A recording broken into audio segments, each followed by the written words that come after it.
even the teams that aren't Filipinos, even the players that aren't Filipinos, are being cheered upon. And that is what I love about esports. We just want to cheer for the best. And right now, we're the world's best teams in the world of MLBB for a best-of-7 grand finals to define who is going to be the world champs now. All I can say is I love my job, Mirko. I love it more. Man. I love it better. It's a full best-of-7, and we get to cast it here. I really hope it goes full best-of-7, all 7 games, right? Even though ONIC were able to take APBREN down in the upper brackets, it'll be different here. They've made the right adaptations yesterday against Blacklist International, and now I'm expecting the same thing. You guys can make adaptations as well back at home. How do you do it? Watch on TikTok for TikTok drops. Watch for 3 minutes, and you guys can win 1 TikTok viewer chest. And if you watch for 5 minutes like LaFell, what do you get, LaFell? Here's the thing, for 5 minutes you can get a TikTok Deluxe chest. Damn. But if you watch the entire grand finals, you will be witnessing your new world champion. And I gotta say, there's nothing more than I want to see how this can shape 2024. Imagine seeing the best mechanically skilled players and the best coaching staff in the grand final. Yep, we're looking at the talent prediction here. You guys know, even the production's like, nah, don't let LaFell cook, but Mirko, you're cooking. You're going for APBREN. Are you gonna apologize soon? Well, You're in the Philippines, by the way. I'm in the Philippines. I am, but I gotta do it, man. Yeah. I gotta do it. 4-0. Of course. Here's the thing, right? It's not just for the team that'll win, but it's also a curse to the score. I don't want it to be a 4-0. I want it to be a 4-3. I think whoever wins this, as long as we get a good series, respect given over, hype, everything, we're gonna see the best. We're gonna see something better than great. I gotta ask Wolf, it's been years we've been seeing Filipino grand finals, but this time is the Philippines going up against Indonesia. How are you feeling? Very, very happy about it. I think that after seeing the PH versus PH finals 2 times, I've always said like, okay, we have to have a Indonesia versus Philippines or a Philippines versus someone else kind of a grand final, and we are given it. Oh yeah, and now you can hear the crowd roar when we see we're going into the draft of this first game in the best-of-7 between APBREN going up against ONIC, where again, they faced each other before. APBREN, will they ban out the Nolan? A big problem was that Nolan, and it seems like APBREN, this time, they've swapped those sides. They want to pick it up for themselves. They want to bait ONIC to letting it go towards them. And for some reason, the Kaja still is there as the ban for APBREN. Now with the Joy, they will ban out the 1-1, which obviously is one of the heroes that you don't want to give to ONIC, knowing how CW is good with it. Oh yeah, right now, looking at the bans here, APBREN banning out the Kaja as well as the Joy. ONIC now with the Faramis as well as the Guinevere. We've seen how ONIC, they have the capability of taking a team fight and making sure that just one is needed for them to close out the game. But I gotta talk about mental here, Wolf, because again, APBREN, after losing, they couldn't reset, they couldn't get back into the game. But today, should they be fired up going up against ONIC, or should they calm themselves down? They really have to be calm right now. That's what they need to do, because you have a 7-game series ahead of you. You don't wanna exhaust your energy just trying to be good at the game or trying to fix your mental. You have to really resolve all of your energy so that you will win the 7-game series. By the way, I think Fredrin is going to be the first pick. That's what I heard, what we can see from the crowd. Quickly answered by a Valentina, even when there's a Fredrin, and of course, I believe that was Bruno. And also the Nolan ban, right? Instantly respect here from ONIC. They know how hard it is to go up against a Nolan. They know how hard it is to play against it. They played it yesterday against APBREN, and it's a Dyra. What? Dyra. It's a Dyra pick. Very early on. For the folks watching at home, don't worry. The pick and bans is still ongoing, and we're witnessing here, looking like, the Dyrov is getting picked up. Looks like they want to answer the Fredrin very early on. Arlet is open. Always on the way. There is Matilda, obviously, that's that we can see right now. Very early Brody here coming out from APBREN.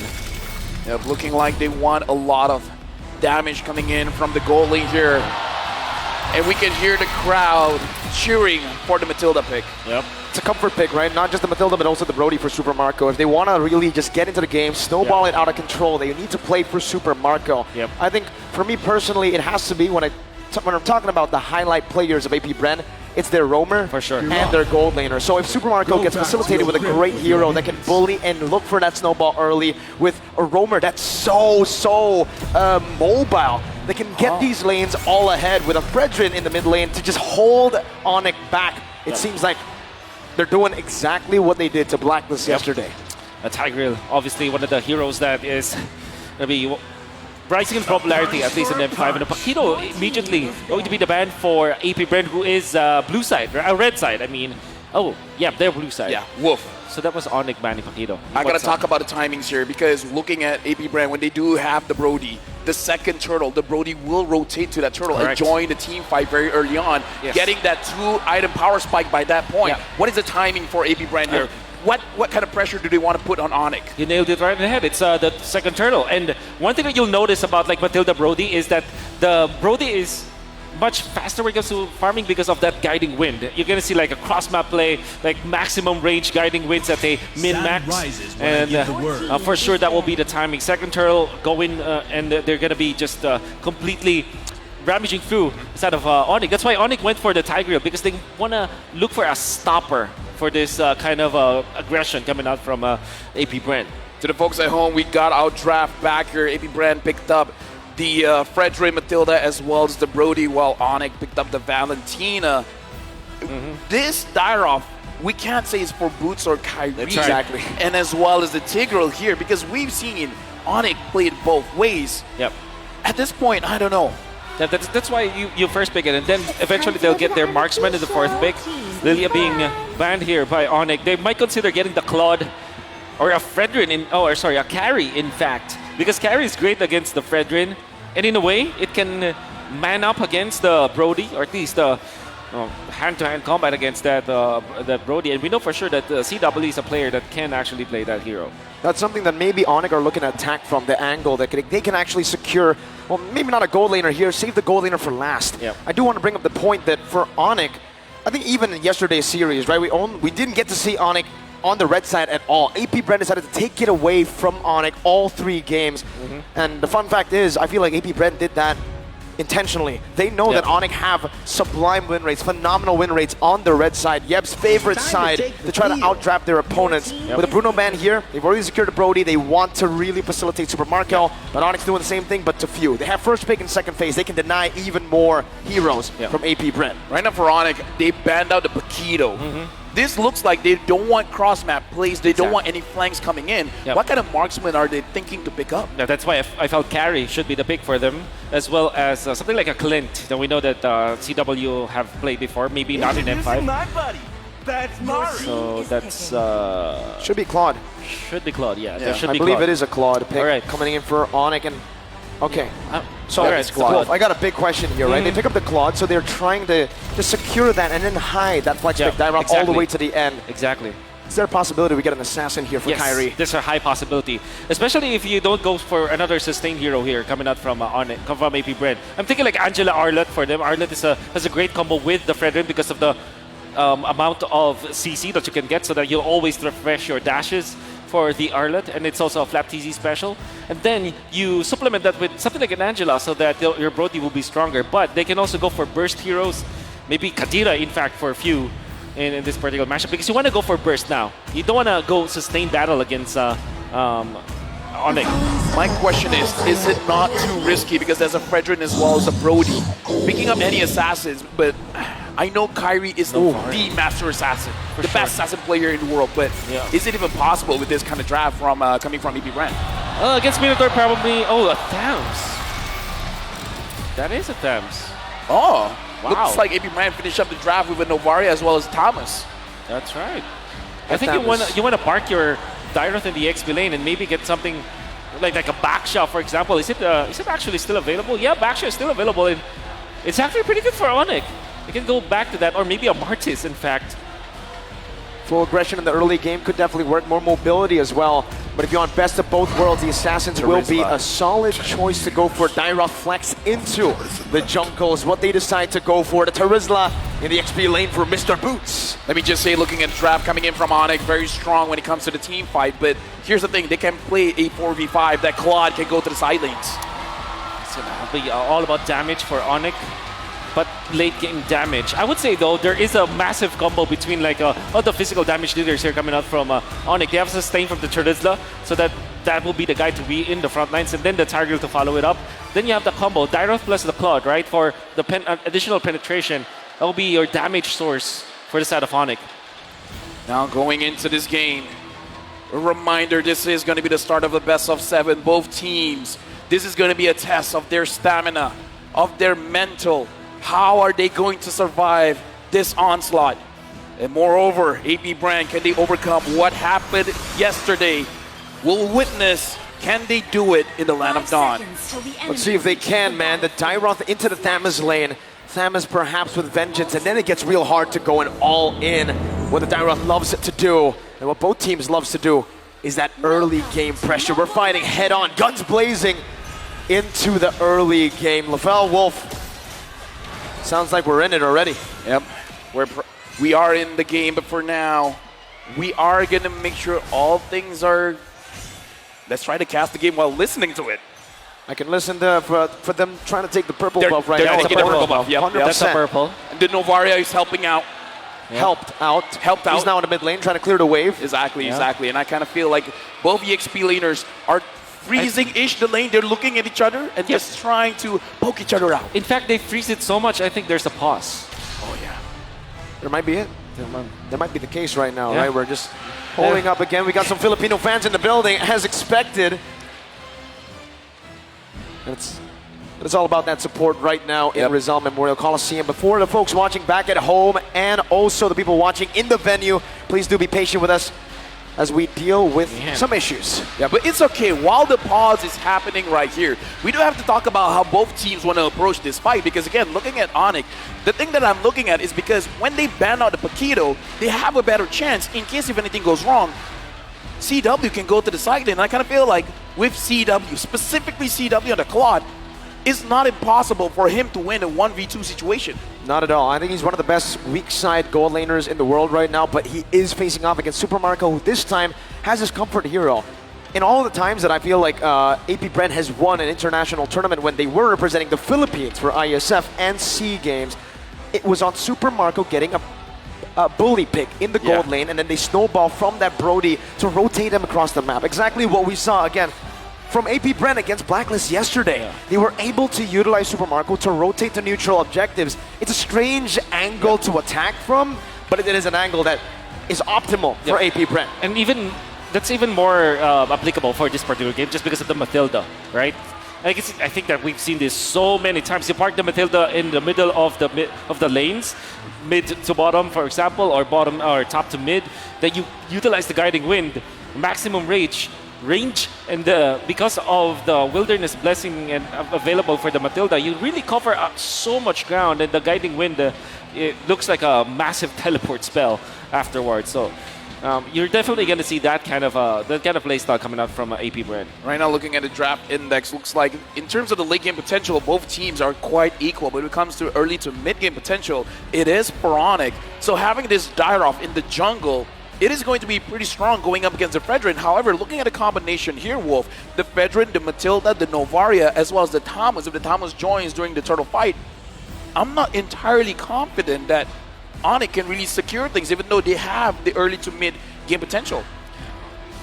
I guess because of the fact that they are ONIC, maybe they can secure it. But no, technically speaking, there's a definite approach here for the side of ONIC. The way that they will set up their box, it will be the Terizla first, tanking all of the damage. Badoof Smith gonna be there, so the levels as well as the EXP is important for Boots. Then you have the Tigreal coming up from Keyboy for the surprise plays.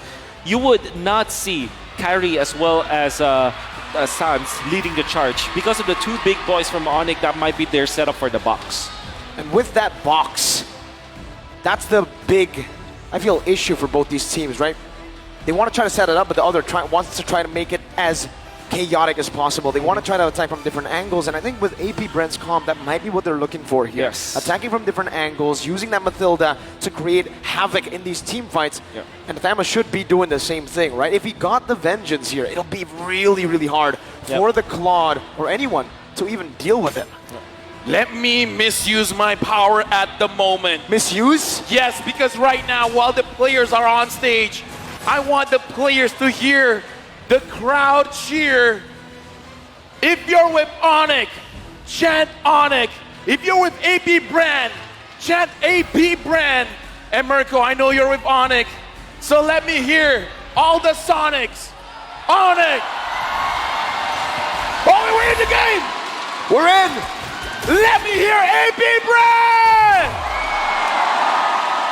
And with that, let's jump into the game. We're in, all right.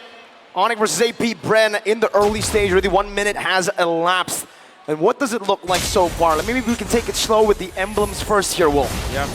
We haven't seen them actually right now. Yep. We're going to be looking at towards that later on. I'm actually surprised that Brave Smite is Kauteezy's choice, because I think in the Philippines, we're the kind of region that likes the Quantum Charge actually on that particular hero. And Flapteezy going in for Impure Rage.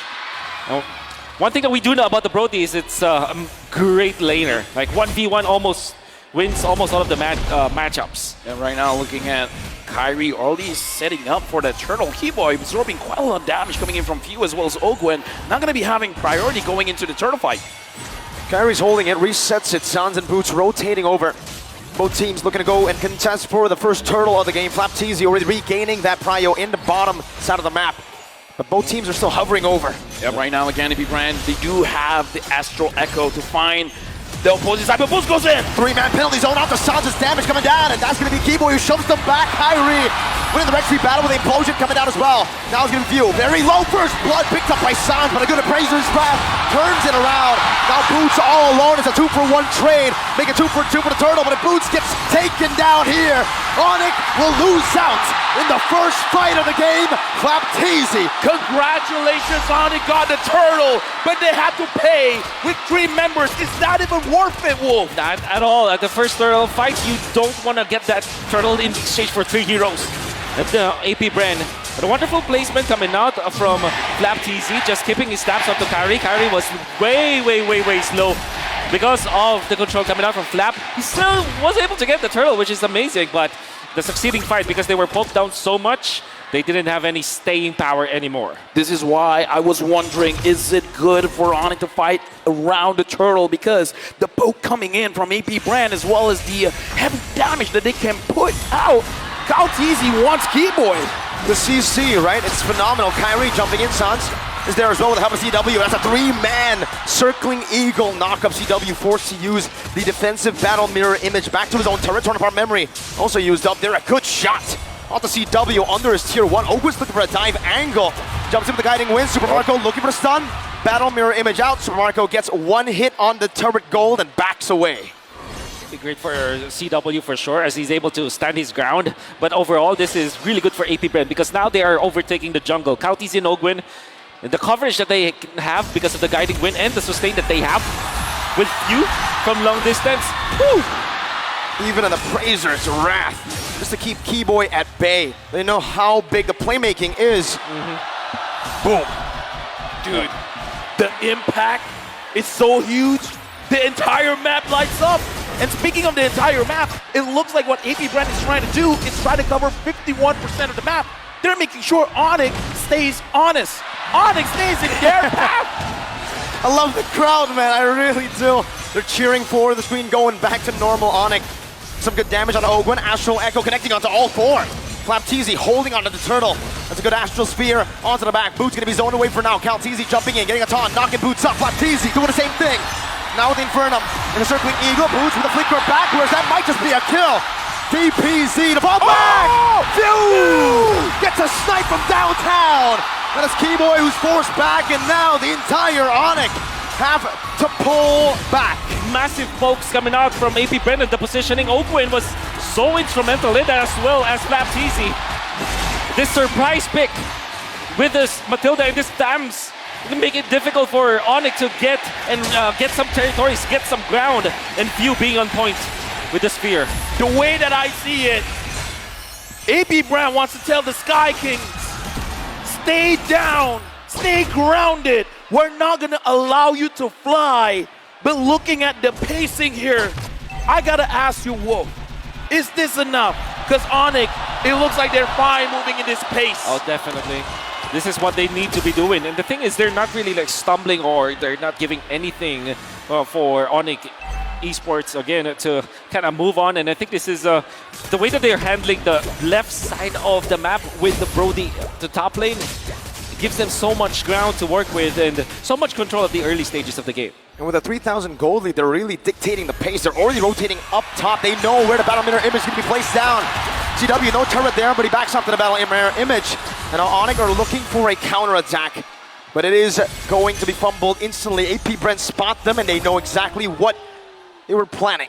Right now, I got to ask Wolf, what is ONIC able to lose out? In terms of trading, they're losing turrets. How many turrets can they afford to lose? Well, they do have good late game. I think they're going to be happy just keeping all of their outer turrets before the first Lord. Again, that's already a good sign for ONIC. Because right now, I mean, if the first Lord goes in favor of APBREN and they don't have their turrets anymore, that's going to be a very bad problem. But I think, just to answer your question, that's the most that they can have. All right, looking like ONIC, they got to keep that in mind.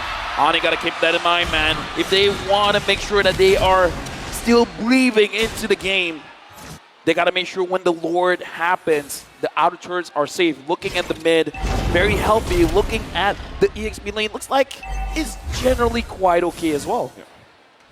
And now looking at the turtle, it's in favor of APBREN with 3 members of ONIC getting spotted out. Boots walking up now. Flapteasy doing some damage on a Keyboy, poking him down with an Astral Spear connecting onto the back line as well. Circling Eagle, knocking Kyrie up, zoning them away from the turtle. And Boots is forced to run away. Flapteasy just wreaking havoc as Calteasy picks up the turtle. Once again, 3 turtles to APBREN. No contest from ONIC. We got to talk about Flapteasy here. He's really pushing everyone from ONIC away. How's he doing this? No, this is the strength of the Thames with the Impure Rage and the threat of the Vengeance. Then there's always that Ogwin factor where no matter what happens, he's going to be safe. That's why the 2 of them just go together and there's nothing that ONIC can do. The early game tempo from the side of APBREN was dictated by this Thames as well as this Matilda. Well, good news for ONIC fans because EW is still deathless. Sans is able to protect himself with the ult coming in from Matilda. So far, a pretty slow-paced game. It looks like ONIC, again, this is the kind of pacing that they are forced to go into. But Kyrie, now, again, the question to Wolf, can Kyrie farm up enough that he can cause trouble for APBREN? It's not just about himself. I mean, the answer is yes, but Kyrie still secures it. Kyrie still secures it. The answer is yes, but he really needs to find his teammates. I think, you know, when you look at the Dairoth, you would think that this is a singular hero or an individual kind of hero, but it's not. It's a combo-based hero. You need someone else with physical damage to combo with you so that you're able to just make full advantage of the passive as well as the kit that Dairoth has. So I guess for Kyrie, yeah, surely you can farm up, but you need to utilize your teammates as well. Exactly, right? It's not a solo hero here, especially I feel like the way that Kyrie's building towards, it's more of that utility build. Anti-Cuira's first item, only a Fury Hammer to help him deal some damage and a little bit of penetration. So this pick is really reliant on everyone else dealing damage. He's a utility jungler. Help me understand this, Wolf. Why is Keyboy positioning the way that he is positioning now? It makes me wonder. He doesn't have any teammates. I think he just wants to make sure that the purple buff will be at least watched. And there's really nothing that they can do right now aside from farming. He's spending his time here so that he's going to be able to land a wonderful implosion once they see the other members. Looks like they're setting up on the board here. Sans flickering out. Astral Echo thrown out as well by Sans in panic. And I feel like for Keyboy, is he trying to learn from his idol? The BBB, the big brain below, and now it's the BBK, big brain Keyboy, perhaps.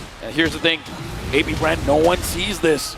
No one knows where Keyboy is, but even if he gets a 5-man implosion, will the damage be enough, Wolf? Maybe they have the Dairoth, so they can. The damage will be there. But APBREN's damage as well. is quite massive. Look at the poke coming in. Boots Yeah. is already down to half. Even the Lizard did not spot out T-Boy. Yeah. Another Astrosphere. Boots taken low. Penalty zone. That's a DPZ, but not a defensive penalty zone. That's a desperate penalty zone from ONIC. A 4.8k gold lead, building up to 5k, and it has halted any shot of ONIC to look for an angle to fight. It looks like T-Boy abort the plan. This is not going how we want it to go. T-Boy returns, and now ONIC, they got a pre-plan. What else are they gonna do? Astro Echo finds 2. Fish and mailed. ONIC forced back into their tier 1, and Super Marco, Mr. Reketiano, picks up that tier 1 in the mid lane. The Turret Eater.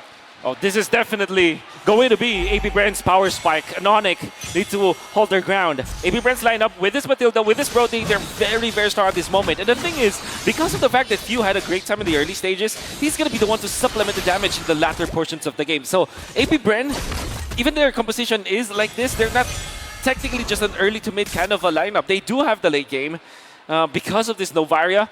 ONIC needs to respect that. They need to make something happen now. How's the clear though, right? I mean, ONIC right now, they're trying to deal with just a super minion wave. It's not and good. It's not good. We saw the main reason they were able to come back was that wave clear with the Lily. SCW gets poked by a torn apart memory. Zone back to his base. Something about ONIC, I believe, and I kind of feel like all the Sonics believe, as long as the crystal is not destroyed, because it's not just in M5. They did it in M4 as well. When the odds are not in their favor, they will find a way. They will be able to do the impossible. Dude, was that against the Valley, dude?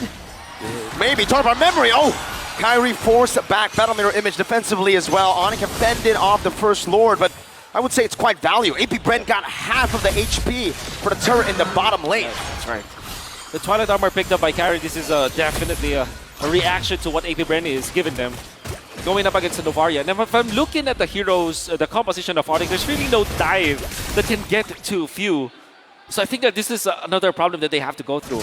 Even then, the front-to-back composition of APBREN is also a thing of beauty because you have Flapteezy all very, very farmed now with the Imperial Age as well as the Vengeance, and then you have Kalteezy to man the front lanes as well.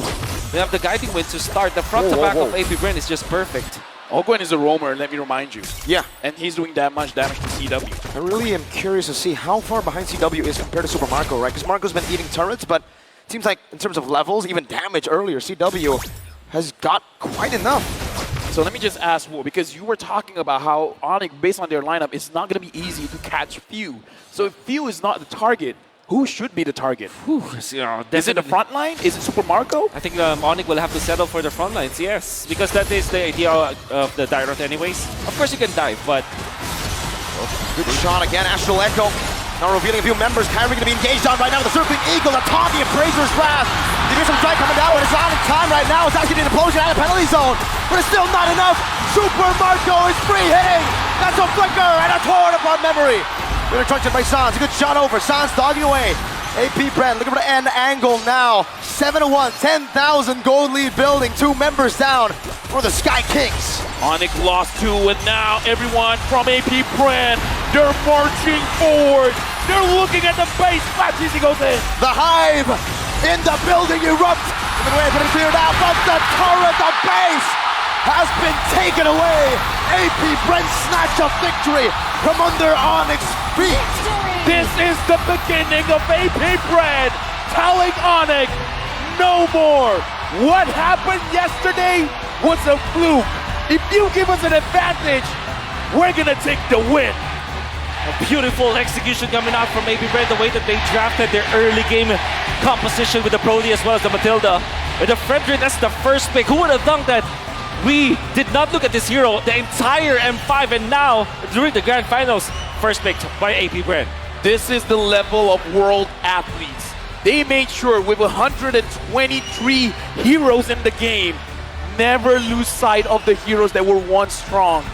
They've used these heroes. They've mastered the heroes. They know how to execute it well. Even though it's not meta right now, they are the ones that create, that shape the meta. And with that being said, this has been an amazing game, but we need the assistance of both Leo as well as Gideon to tell us what happened in this game.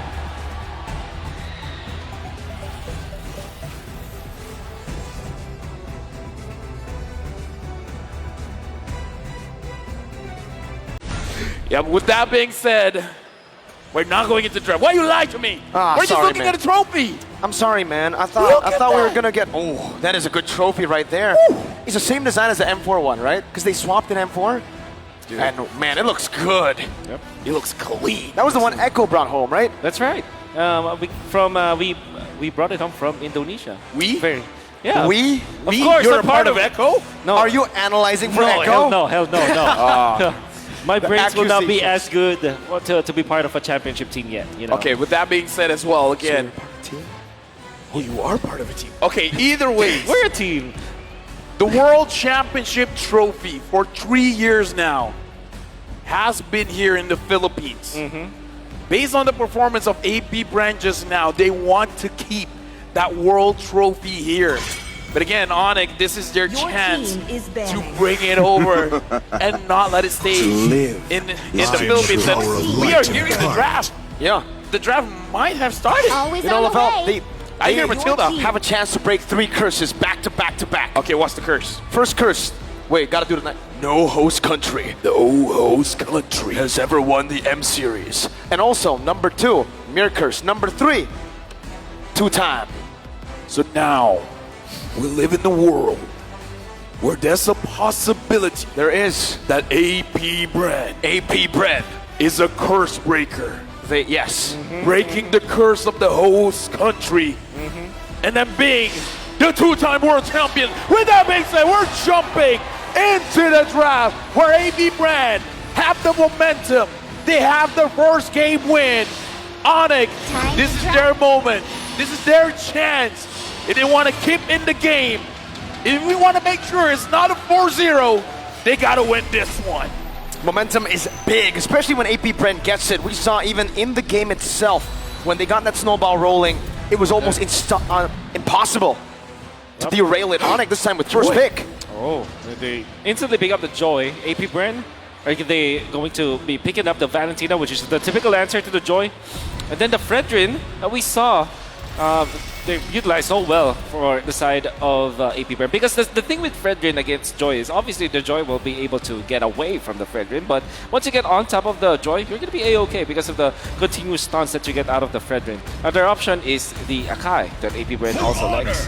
Let's do a very quick recap here. Tiger Bruno. Let's do a Okay. very quick recap here. ONIC has banned out Faramis, Matilda, as well as 1-1. APBREN has banned out Guinevere, Nolan, as well as the Kaja. ONIC first picked the Joy very early on, and APBREN responds with the Tigreal as well as the Bruno here, where again, the Tigreal, I would say, is multi-talented. He can do a lot. Yeah. One of them is that he can actually slow down the jungler. Yeah, exactly, because of the push that you have, and that's going to be a problem for Kyrie for sure. That means that they need they need a hero from the roam that can actually match where the Tigreal is. So might be a hero that Keyboy might be looking towards, like someone to kind of keep tabs on the That's Mario. Tigreal, and that's going to be the Claude and Joy together. I mean, I understand the Teresa, but Claude and Joy together, there's so much scaling on the side of ONIC. Don't get me wrong, they're very strong in the latter portions of the game, but might be too greedy. Yeah. Especially considering both of them can technically be countered by the implosion, right? They go in, they can get comboed together. And in lane already, it's already a tough matchup. Bruno versus Claude. I've been in the receiving end of a Bruno matchup again when I'm on a Claude. Yeah, but here's the thing. Not fun, man. I kind of feel like the Claude is for 2 reasons. Because I kind of feel like for APBREN, they do respect CW, so this Claude could be banned out. And I kind of feel like seeing the Tigreal, you're kind of looking at a draft that does not have a Minotaur. So perhaps that's also another reason why CW was like, okay, I can use the Claude here. But they got to finish things out because APBREN just now, Mew was a very big impact. And the Paquito, before it gets banned out, instantly picked up. Yep, the Paquito obviously great against Claude when it comes to like some moments of the game. What I don't like about the Claude is that there's that passive that we know for sure for Tigreal. Tigreal actually likes going up against the Claude. It's like a Minotaur, right? Almost like a Minotaur with a second skill, but this time it's a passive. So I'm interested why ONIC went for this kind of play. Obviously, the Claude is great versus the Bruno, though, in the latter portions of the game. But in the early stages, it's not going to be an answer. So I will not be surprised if APBREN just bans out the Angela, because he has a lot of vehicles here for ONIC. Yeah, looking at the draft right now, looks like APBREN, they're putting respect onto Suns because he is a playmaker for ONIC. ONIC banning out the Boxia, making sure that perhaps they're really looking at a jungler that is not super tanky, and we saw how the Fredrin was very impactful in the game. Will that be one of the bans? I believe for Calteezy as well, he's been able to utilize the flex pick of the Paquito, right? Yeah, that's right. I believe it was group stages or somewhere in the knockout stages where Kyle was able to utilize this. Yeah. But either way, they always go for the FDP. FTP? Full damage Paquito. That's right. They want to go for all-out damage for Paquito, which is going to be great versus this Claude. And then eventually the Joy, if they do lock it down. I'm curious, I think APBREN might just get the few hero on their fourth pick. Yeah. And what else is there? I mean, they might. there are players who actually like the cushion going up against the Joy. Looking at the Lily as well as Kadita ban is very clever because, like you said, Wolf, a lot of scaling coming in from ONIC. They need a very strong mid laner to actually help them out in the early as well as the mid to make sure that they don't receive a lot of problems going into the game. But what is the safer pick here? Valentina picked up. Yep, very safe. I'm looking and I'm thinking, I don't know, a court maybe even? Because wave clear as well? Yeah, for ONIC. For ONIC, for sure. With the Faramis being banned, it's not available. You go either Eve or Novaria? Even Novaria. Novaria is a bit safer though, Yeah, right? Compared safer, to the rest, because you are going to be able to have that range advantage against whoever you're up against. Or maybe they go Angela plus perhaps a Cho, a defensive hero. I think Angela plus Ruby actually for ONIC. Or Rafaela Angela. I mean, they double down in the support because I think that for both the Joy as well as this squad, you have so much scaling. So you're so dependent on scaling and getting items that you need some supporting from your roamer. Gord picked up as well as the Ruby here. Okay, the two analysts got it right. Yeah. I feel clever calling out the Gord. You guys are clever, right? The Gord and the Ruby here. The Ruby is going to be quite good at actually stopping any of these initiations, especially the dashes coming in from Keto. But APBREN. What if they go Phobius for APBREN? Oh, that's going to be pretty good. Joy, Ruby, Claude. Yeah, and then just flexing the Paquito in the jungle. I mean, if that's the case, even the play-by-play can call it. Yeah. They can even I mean, you can be proud of yourself. It's fine, man. Yeah, for sure. People love you. I don't like the Phobius though. Like, all right. I mean, I get it, right? I mean, it's a lot of damage. You can actually jump in and distract a lot of the backline members. It's good for Snowball, but maybe they want something a bit more reliable. Yep. And that's the Martis into the jungle. All right, so the Paquito is going to be going to the XP lane.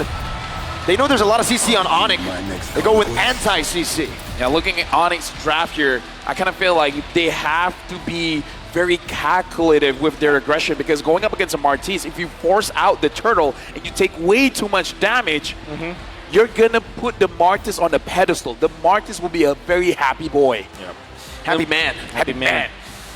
Obviously for Joy as well as the Claude, the late game is the power spike. And they're going to be really, really strong. If we're going to be looking at the heroes, that's evident on the side of APBREN. They don't have the best defense against the Joy as well as the Claude, so that's going to be a problem. But in the early stages, that is where this Bruno Martis lineup snowball coming out from the side of APBREN might be what we can expect.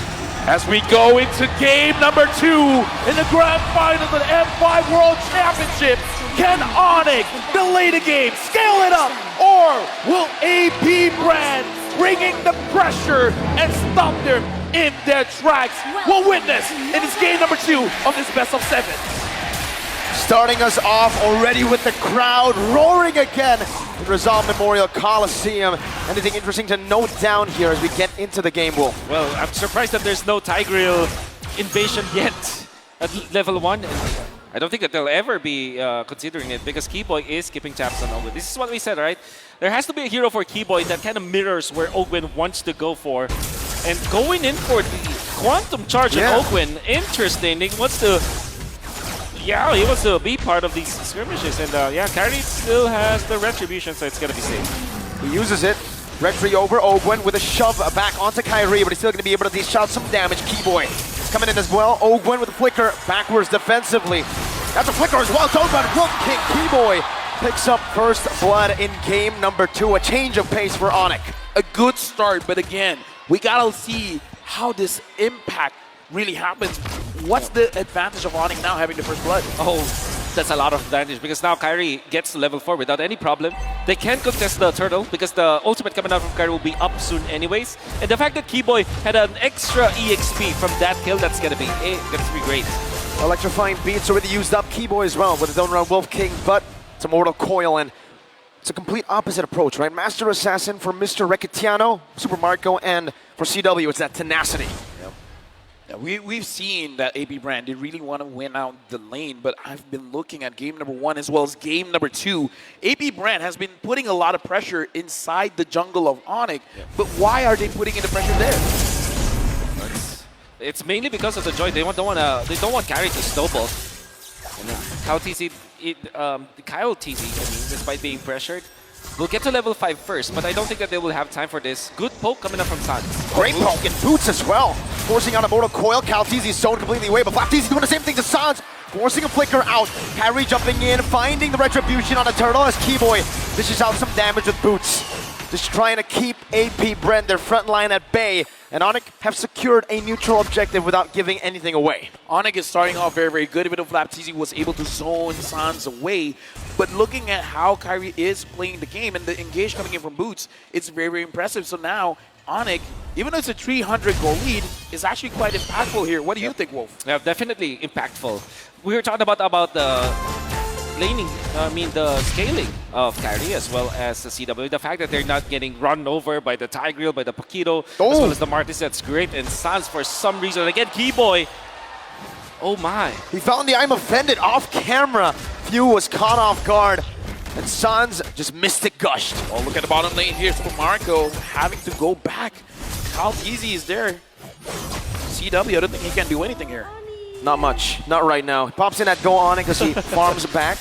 But Wolf, they're being kept at bay. The Smartest gets outscaled by quite a bit. Oh, for sure. Not a good sign, but they can still recover. They still have, 5 minutes to go with this? If they find the opening finally with Calteezy, they can just run over, and then Flapteezy eventually controls the map. That is definitely what APBREN is looking for. Yeah, right now we're looking at 2 minutes to 3 minutes. We see how CW is double farming both the gold lane as well as the mid lane. And we got to talk about this. Gord not receiving the farm. Is it still fine for him, Wolf? Yes, in a way that all he needs to do is to actually equalize the lanes. At this point, Sans, he just needs to prolong the game. That's what he needs to do. It feels very adaptive, right? The way that they are actually giving CW these waves. They know that Sans just picked up a kill, so that he can afford to actually give a wave in the mid lane. That's when CW decided to rotate over. Yeah, this is one of the benefits of having a mid laner that is not farm dependent. But let's look at the items here. Yep, there's the Hunter Strike that Flapteezy has picked up. The FDP, the full damage Paquito, and it's gonna be utilized up top. A lot of damage onto Boots, and Implosion committed as well. Boots now caught in the I'm offended. He pops in a penalty zone, flickers out to safety, but should fall. The Decimate finds the kill, and Kyle TZ will give APBREN their first kill on the board for game number 2. But looking at ONIC here, they're really trying to trade things off because they're like, okay, if you get 1 kill, we need to get 2. I kind of feel like that's the idea. And the 2 that they got was the buff, as well as CW getting a little bit of farm coming in from that mid lane turret. He's gaining gold fast. And the thing is, ONIC lost their flicker onto Keyboy. It's going to be a massive battle spell to not have for 2 minutes, knowing full well that the 5 to 7 minutes, that is actually the power spike of APBREN. ONIC, despite them leading, when it comes to the goal, they should not be that comfortable. And burning Boots as well as Keyboy's flicker, just like that for the trade-off, might not be the best choice. Not the best choice, but I think that's the only choice that they could have made. APBREN are doing so well at going for neutral objectives, but also screening the map. They know if ONIC want to look for a trade, and they get the more valuable one by calculation. Flicker Implosion, bringing him back. Now the shove in, but a Mystic Gush does a lot of damage to the back as well. Keyboy going to be knocked out by the Worldly. I'm offended, not connecting to Decima does though. TPZ by Boots. Defensive penalty zone to the back. CW finding a trade in the bottom lane. And he will be able to get just the turret here as Ogwin screens him and pushes him back again. I mean, we saw in the interview, CW can get money, man. He can get the gold. And I kind of feel like ONIC right now, they are fine with giving something up as long as they get something back, as long as it's not a losing trade. proactiveness coming in from APBREN. Yep. But we got to look at Kyrie as well. He just finished his Stardom 5.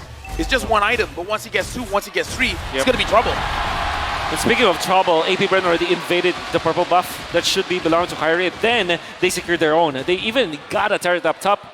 And obviously the power spike that we're talking about for APBREN, we can now feel it.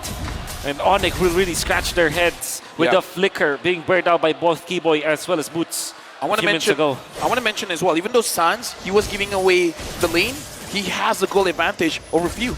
Yeah. I guess because of the kills that he was able to get, as well as the assist. But ONIC, they don't need to panic. All they need to do now is to defend their lanes. Make sure that the middle is going to be intact. Keyboy and Sans might throw their bodies just to defend that. And then secure the farm onto CW. And again, looking at the goal earned here, CW is number 1, Super Marco is number 2. But looking at ONIC here, the way that they've been moving around the map, it's like they're not sacrificing too much for helping out CW. Yeah, now they've actually lane swap, decided to do that. APBREN feels very happy to do that. Flapteezy 1v1 against CW. Battle Mirror Image going to be used up. Flapteezy. Knockout strike, one more shot. Blazing duet from CW. No battle spells used up just yet. APBREN in the bottom lane. That's a penalty zone connecting on the open, but he gets a massive shove onto 3. Kyrie walks out with the electrifying beat. Super Mario dishing out damage on the boots. I defend it into a Testament. Kyrie with the retribution. He misses it, but Kyle doesn't. He finds another. Keyboy falling. Solid in the lane. Pressured down on his own tier 1. Kyrie looking to clear out the waves. That's a dive angle from APBREN. A Testament, and Kyrie will still be able to walk away. Super Marco gets a big goal on top. CW 1v1 against Flapteezy. Battle Mirror Image going to be used on. Knockout strike 1-2. CW takes the 1v1. Hey, why did you bring a gun to a fist fight, man? CW was playing unfair, but we got to look at the items here. Yep. ONIC, what's happening here, Wolf? Well, it's a massive snowball. The Radiant Armor picked up. It's the first time for Kalteezy. That paid dividends, and now he's going to be tanking through ONIC's damage. Mortal Coil, but a penalty zone will be used in time. Kalteezy going for the bang! He turns it around. The shutdown goes to the roamer. I would say that's still a win for APBREN. ONIC right now making mistakes. We saw the mistake just now. Kyrie unable to secure the turtle. Good thing by APBREN, they actually reset it so that the retribution was not enough. Now what does ONIC have to do? Well, ONIC will just have to defend once again. Very unfortunate that CW was the one that got picked off. That was great play coming out from Kalteezy with the Blade Armor as well, because ONIC was trying to run him down, but he lasted for such a long time that APBREN was able to trade it off. With the Radiant Armor as well as Blade Armor picked up by this Kalteezy Martis. Now you know that they have the Snowball. Definitely needs to secure the first Lord for APBREN for sure. The question as well, we see APBREN right now with 1,000 gold lead. They're moving as a unit. They're moving as 3. They're moving as 4. What are they planning, Wolf? Are they just wanting to get kills, or they just want to zone ONIC away? Yeah, it's just about zoning ONIC away. They do have a lot of potential when killing. But at the same time, if they just secure the Lord and then just take the turns, they're going to be fine, because what happens afterwards will be for them to take out the jungle of ONIC. Well, right now, looking at the goal, looking at the positioning, it is definitely APBREN favorite, and Flapteezy is doing the most amount of damage in this game. Looks like he's fine being alone. APBREN doing this 4-1 positioning is good for APBREN. It's massive for them. Kyrie looking for an angle, gets shoved back by Open, electrifying beast. Whoa! Kyrie has just stolen it away. Kyle had the retry. He had the level advantage as well. The magical man, my goodness. Only one time, man. Kyrie was like, don't worry. It was just luck. It was just a mistake. Holy. I'm not going to lose the next one. I got this, says Kyrie. Brings me back to the time where I was able to work with this man. Wow. Wow. Just wow. Wow. What a steal. What a steal. That's what we're wowing about. Every time he's doing that, back in his younger days, you know, he would scream, "Di mo kaya sa retrian," which means you cannot out-retry me. Ooh. You cannot win a duel against retry. I mean, that's the mentality you need to be a world champion. Because right now, again, we got to talk about the situation here. Even though, yes, Kyrie was able to secure that Lord, but we cannot deny it is still in control of APBREN. Yep, for They sure. are the one in the driver's seat. I guess the best part here for the side of ONIC is that nobody died during that exchange, right? They were able to snatch the Lord, nobody died, so that means that they can at least equalize the lanes. Every minute that they buy for CW to farm, for Kyrie to farm, that's gonna be great. Great news for ONIC. So now APBREN again, looking at the tempo that they're moving. I personally, for me, even though Kyrie can scale up very well, CW on the Claw can scale up very well. Yeah. Late game ONIC is going to be very dangerous. That's right. APBREN, do they have to force things, or they're fine taking it at the tempo that they're taking it right now? I guess with the hero that they have, they cannot. Like if they had something like an Arlet, perhaps Yeah. they can force things. They have the Tigreal as well as the Paquito, which is a committal kind of lineup, as well as the Martis. You cannot just get a kill and then get out. Surely you can because you're fast, but it's not that kind of hero. But then it gets too risky, does it not? Yeah. Right? I mean, if you do not force anything, don't look for a snowball, then it's completely reliant on the Bruno. You have a lot of cover, I get it, right? You already have a Paquito, the Tigreal, the Valentina as well. 3 amazing cover heroes. But ONIC, they went for the other side. You have cover, we have dive. They have a Joy, a Claude, a Terizla, and a Ruby. Everyone wants to dive.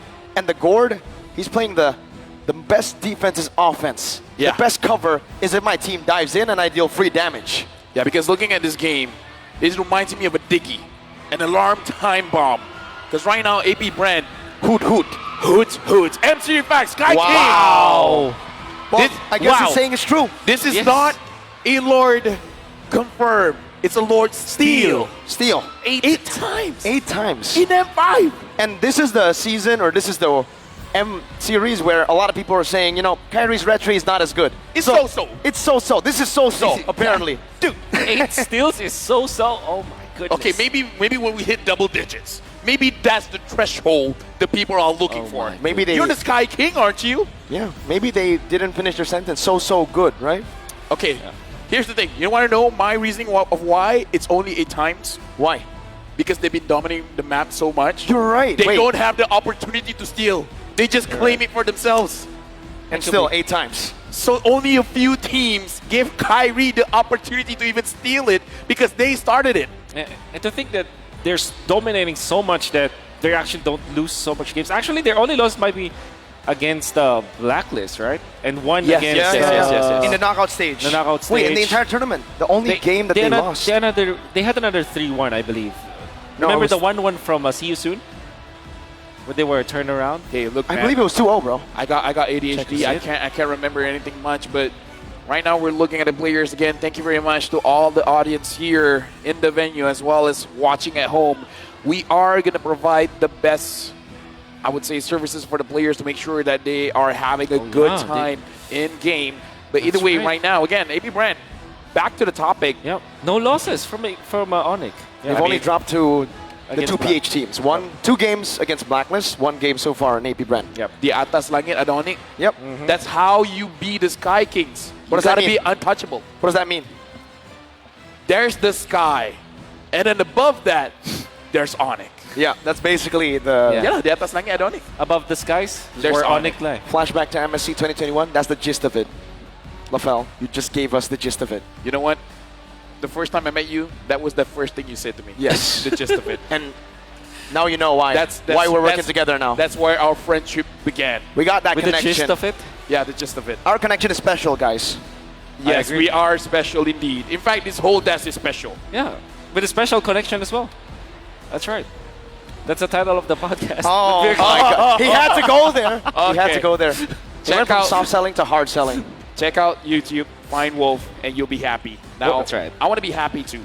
Me too. APBREN right now, is there a good chance that they can end this game in the next 10 minutes? There Because is a in my great head, chance. that's the timeline. There is a great chance, especially if they keep their. I think they have they still have their battle spells, so that means that even in this Lord push, they're gonna be able to defend and then try to make maybe take turtles, and they have the Bruno reaching the critical mass. So yeah, to answer your question, yes, they do. Oh, here it is. Top player KDA in M5. Wow. Wow, even Hoon's there. So 14.92 for Sans. TLB. 14.08 for CW. Even though TLB didn't make it, but Hoon has been spectacular with his KDA. Kyrie's not here, but Hoon is. Hoon is here. Kyrie. So does that is mean he. Hoon is better? He is he. Hey, numbers don't lie. Numbers don't lie. So Sagan is top 5 players in M5. let me just say, ONIC might be looking at Hoon. ONIC may be looking at Hoon. Who knows, man? Hoon is showing up. No. Okay, fine. Maybe not ONIC. Maybe BTR. I don't know. Maybe that's a reach, but Yeah, now the question is, right, like, is it stat padding or is it legit? It's legit, man. Okay. I think if M5 or any M series is a difficult tournament to kind of stat pad, bro. Double digits KDA, man. Yeah. Almost 14.92. Shoutouts to Mobazane. He must be loving this asset right now while he's restreaming. Yep. Dude, you know what? Shout outs to Mobazane. Shout outs to all the restreamers out there. Maybe you guys don't hear this enough, but we love you. Yeah, you're the real MVP. No, I think we are. Anyway. anyways. Again, looking into this game, ONIC has a chance because talk us through this, Mirko, the scaling of the Joy as well as the Claude. Oh, and with that, we are going into the game, but you can still talk about it. All right, so the scaling, right? I mean, for the Claude, it's going to be amazing towards the later stage of the game. You deal so much DPS. Whoa! Just as I say it, the Mirror Curse is real, man. I say his name and he dies. And Flap Teasy gets knocked out. To the family Wow. of CW, I'm sorry I mentioned it. We're sorry. We're sorry. We're Yeah. special. And with Flap TZ not even having to commit the flicker. That's going to be a... I don't know what happened, but that's going to be great for APBREN. They must be feeling great right now. And now, what they can do is to control the long lane once again with Flap TZ, then just continuously siege against APBREN. Right now, Ogwen is looking for a target. Sans able to stun him up. Looking at the position here, Ogwen is going to figure out where the majority members of ONIC is. Having Kyle TZ as well as Few there, they are in position to follow up whenever necessary. But the more important one is, look at that TZ. He's hiding. He is. He's doing a good job at it too right now. And Cal TZ is just going on to the purple buff. Trying to steal away a good steal back, or I would say a recovery from ONIC there. It was a stun Mystic Projectile into Kyrie's red tree. That's right. Looking at the goal here, even though CW has died twice, Super Marco hasn't died at all. Only a 300 goal difference. That's impressive. The 2 waves, I believe, yeah? Yeah. Yep. The double lane setup that was given to CW. And the fact that they're defending mid, this is the most important resource now for ONIC. Getting the mid lane intact means that you will have access to your jungle so much easier. And that means also that you can position yourself around the Lord later on. Yeah, losing the side lanes is like losing a sock. And then sock. losing the mid lane is like losing a shoe. You can still wear a shoe without a sock, but you cannot wear a shoe with a sock without a shoe. Wait, what? I think you can. But yeah, we get it, Okay, right? The mid lane is more important. Listening from the crowd, I guess we can. Yeah, we can, we understand. can. Yeah, All right. we Thank you, can. crowd. Thank you. Sometimes you got to get them to correct us, right? Yep. Yeah, but, you know, I'm running out of ideas. What can I say? Special. I think Mirko wears his expensive shoes without the socks. Hey, don't get to that, right? Kyrie now trying to steal it. Oh, he doesn't get it. Kyle TZ takes it away, snatches it away from Kyrie's hands. Hey, by the way, Super Marco went for the RG Rose Gold Meteor. It's going to be perfect versus the aggression that can come from Kyrie. And now the Lord dance has begun. We got to talk about APBREN, 1.3k gold lead. ONIC here, they are at a disadvantage. Sans keeps trying to figure out where the members of APBREN are, and he's been finding them. Looking at the HP as well, APBREN, they are churned down just a little bit because Kyle TZ has been absorbing the damage coming in from the Lord. Keyboy, can he find a good opening here? Kyle might have to reset this. CW's walking up right now. Kyle TZ finds a good pinch down, but CW takes in a half HP. Boots doing the same thing. Mortal Coil used up defensively. Kyrie takes control of the Lord. You're not going to look to reset it. I'm offended into the Mystic Gush into the Blazing Duet as Boots distracts the back line. Few very, very low. Not going to be chased down. Kyrie finds a double kill right now. Scout TZ is going to be forced to use the Mortal Coil defensively. Flap TZ went for the hills. The Mystic Projectile connects at max range, and Kyle TZ falls. Now Flap TZ was looking for an angle to maybe turn this around, but ONIC, they've taken 3 members down from APBREN, looking for the Lord. Run by us. Whoa, what happened there? How did ONIC immediately take control? It was the Lord Dance and the bait and switch that you saw coming out from CW went in forward so that he will force some of the rotations from APBREN. In fact, 2 people followed him afterwards, and that's how they were able to get it. By the way, the underrated factor of the Gord... Ouch. Ow, man! Yep. The underrated factor for the Gord is that he can clear the left bush mid with just 2 spells, and you can scout out where your opponents are. Shove. Ogwen has no dash now. CW battle mirror image to the front. Ogwen forced to flicker out. Flapteezy! One shot with a nature. Flapteezy gets out just barely, but CW does the same thing. Oh man, 7-7, game number 2. Dude, ONIC has been waiting. They waited for CW. They waited for Kyrie. Look at the items now. This is the power spike they were looking for. Absolutely, 3 items now onto Keyboy. That means that he's not easily taken out. You can see that CW eventually gets to the Wind of Nature and the Malefic Roar. Dude, right now, listen to the crowd. It's all for APBREN. They're still looking at APBREN to defend this, but ONIC with just one more dance. It was 1,000 gold lead for APBREN. Mr. Now Gush. it's 2.7 for them. Implosion only onto Keyboy. That's the roamer for the team. Kyrie with electrifying beats. Keyboy finds it embedded on the Super Marco penalty zone. Dodged away from, and the knockout strike brings Boots back to the turret for APBREN to do what the crowd's been chanting. Defend! Right now, ONIC, they are trying their best to get the resources coming in from APBREN. They wanted the structures, but APBREN, how did they do that? How did they defend so well? That was the Ogwen. Oh, right onto Calteezy, blazing duet! Nature can use that Mystic Gush as well! It's a bait! Sans flickers out of the shove. Ogwen stunned up. Kyrie walking up against 3 members. Looking for the dashes. One more should be able to do it right now. Flapteezy going to be taken low. But Kyrie decides to stop. Sans. That was crazy. That's crazy, Sans.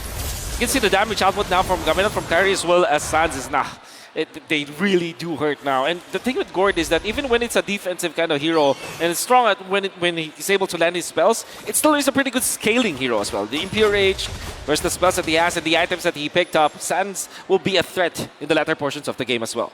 Looking at the damage dealt here, Flapteezy was number 1, but Sans was able to overcome him. And again, he has been absorbing less minions, less minion gold, just because he's sharing it with CW. And now, ONIC, I would say this is their win condition, no? Definitely. We're reaching the point where they're stronger. I'm offended. Flicker already. You keep burning this away from Ogwen, and now what do they use to catch? They practically can. Kyrie dashes forward, forces that Mortal Coil, even pops in that electrifying beats. Oh, that's a problem for APBREN. That flicker was the sole reason why they were able to defend the bottom lane and get 2 kills afterwards. And now that the Lord is going to be available for both teams, I mean, if you're looking at the Flapteezy making the lane pushed against ONIC, but not having the flicker implosion, that's going to hurt. Yeah, right now, the Lord Dance is started by APBREN again. We got to remind ourselves that ONIC was able to win it out with CW using himself as bait and then giving the opportunity for ONIC to bite back, to go in, to get an engage, and dish out the damage. And now it's ONIC. We're holding it in despite Joy being seen in the top side of the map. They still want to go for the Lord Dance right now. And CW's damage, he's definitely scaled. Concealed play. Keyboy finding with the position of Super Marco. Calteezy forcing his way in. Ogwen looking for the back right now, but Calteezy, his immortality is going to be popping down. That's a retribution from Kyrie. Super Marco free hitting in the back. Boo's going to be taken very low, and that's going to be a lot of damage placed out. But Kai jumps to the back with the electrifying beat. Super Marco, one last shot. Should do it, but he's unable to find it. Only an immortality. Burnt down for APBREN. They're looking for more into the mid lane. A good stun to take Flapteezy lower, but he still has the immortality. Mystic Gush trying to predict the maneuvers from Flap. But for ONIC and APBREN, who wins it? Definitely ONIC getting that Lord. But good thing for APBREN is that they only lost their immortality in exchange for the turret in the middle. So they're still trying to get some kind of trade. And APBREN, unfortunately, with just Calteezy manning the front lines, it's not enough. You see the damage output from ONIC. It's always a threat. Everybody's a threat now from ONIC. Yeah, but Keyboy taking quite a lot of damage. And speaking of threats, man, I'm looking at Super Marco. The damage that he dished out was a lot. Yes. ONIC, they have to respect it. I gotta say, either CW or Kyrie, they gotta find a way to get to Super Marco and take him down. A mistake and a costly one. APBREN with Calteezy. He's looking for more. The Mystic Projectile stops Kyle. But that's a big, big kill in the 19th minute of the game. And ONIC, whatever playstyle they're doing with CW, it worked in some of the moments, but in that crucial one, it didn't. What I'm trying to say is, CW in the first Lord fight, he went for the min-max play where he's trying to bait out APBREN and become very aggressive when it comes to his positioning. It paid well during the first Lord, but not in the second one. All right, electrifying beats, immortality. Now winner Truncheon bot. Flapteezy buying a lot of time. Ogun running in with a conceal. Implosion flicker onto Kyrie, but he buys the immortality. Now Few with the damage as well. Boots still terrified down. I'm offended by Few. Kyrie walks away. Keyboy does the same thing. Super Marco sliding tackle. Onto the front. Keyboy brought back to the team. Immortality still ready. He buys it in time. Kyrie looking for the flags. Kyrie looking for the electrifying beats damage, but he won't be able to find it. APBREN maneuver out of a team fight that they have won. This is the best players in the world. Do one mistake and it feels like 10. ONIC, after CW made a crucial mistake, APBREN controlled the map. APBREN won that fight. Wow. And they have equalized when it comes to the economy. And even after Flapteezy had to utilize the winner, Truncheon, it was just a ploy for APBREN. The rest of the members get back. It looked really dicey though. Ogwen might have been like far too early. They see Few not in range, but eventually Flapteezy was there. APBREN squad were able to find something, even in this stage where ONIC has a lot of strength with their items, with their natural scaling. Yeah, looking at how APBREN has been positioning as well, you need eyes in the back of your head, man, because the flank coming in from Flapteezy and Flapteezy as well, it's like whenever you're focusing, something else is going on. That's a lot of damage, but Flap should be able to sustain back up. He pops the regen, and he goes onto the waves. Does he have a bloodlust? He doesn't. Yeah, I don't think so, no. I don't think so. I think it's all from the Festival of Blood. And the RGM. Yeah, RGM, for sure. So now, looking at CW, we have... Okay, right now we got to talk about this. CW is the aggressor. He's the bait. But here's the thing, man. Wait, do they not know? Okay, Flapteezy sees it. They see it. Flapteezy sees it too, but he might be too late right now. They're going to go on to Flapteezy. Burst him down. Kyle will lose his life. A shutdown for Boots. Keyboy zoning down the members. Boots! A penalty zone on the Super Marco. Holding him back. Now Flap joining the team fight. But an explosion to the back. CW finally lays into Webber. Flapteezy goes in for the punches. A lot of damage plays down. Super Marco free hitting for the back. That's a lot of damage down. Why? Finds that I'm affected. Super Marco losing immortality. Keyboy will not lose his life. APBREN, they're still able to sustain back up. Super Marco, no flicker though. Kyrie looking for the assassination, looking for a play. Super Marco steals some life back with that house claws and is able to defend. Don't offend Keyboy. Oh my goodness. Keyboy goes in and he's gonna bring all you in. A big shot, but an even bigger shot from Kyrie. CW picks the base turret in the mid lane down. Now Ogwen, one member left standing. Flapteezy gonna be back in 4 seconds. Ogwen melted down by CW. Evolve Lord still crashing in the bottom lane. ONIC taking their time. Flapteezy holding it down, going for the wave. What? Lord went back and forth. Mystic projectile onto Ogwen, dodged away from Mystic Gush. I'm offended. Flapteezy melted down again. And now it's going to be 2 members in desperation going in. 1 second on the Flapteezy. Who expected a full reverse sweep? It will never have happened in the M5 Grand Finals. We're back to equal on the board. Ladies and gentlemen, we have your attention here. There is no such thing as a clean sweep in the M5 World Championship. We're starting this series with a 1-1. And we ended that game with a wonderful display of duel of mechanics from both of the teams, with Keyboy and Ogwen making their own plays. But in the end, oh my goodness! We've done it. We've done it. 3 million. 3.4 million. That deserves a clap, everyone. Thank you very much to all the audience here, as well as you guys watching at home. And let me just say, this deserves it. This is the beginning of an amazing grand finals. I'm sure. A lot went on. Back and forth. Pendulum swings. We need the help of the panelists. Leo and Gideon, you got to help us out here. This game, we started off like, this is a boxing match, man. Yeah. One takes a punch, and then someone else dishes it back. At this point, I'm impressed that the players have room to breathe. For sure, man. They've been beaten to a pulp, both of them right now, from 2 games of complete team fights. Crazy mechanical duels, and now we get to see even more. We've only seen the start of it. Remember, 2 games out of 7. Yep. Yeah, and here's the thing, man. Speaking of a 1-2 punch, you guys can get TikTok drops. Watch for 3 minutes and you can win 1 TikTok viewer chess. Watch for 5 minutes or more and you can win TikTok Deluxe chess.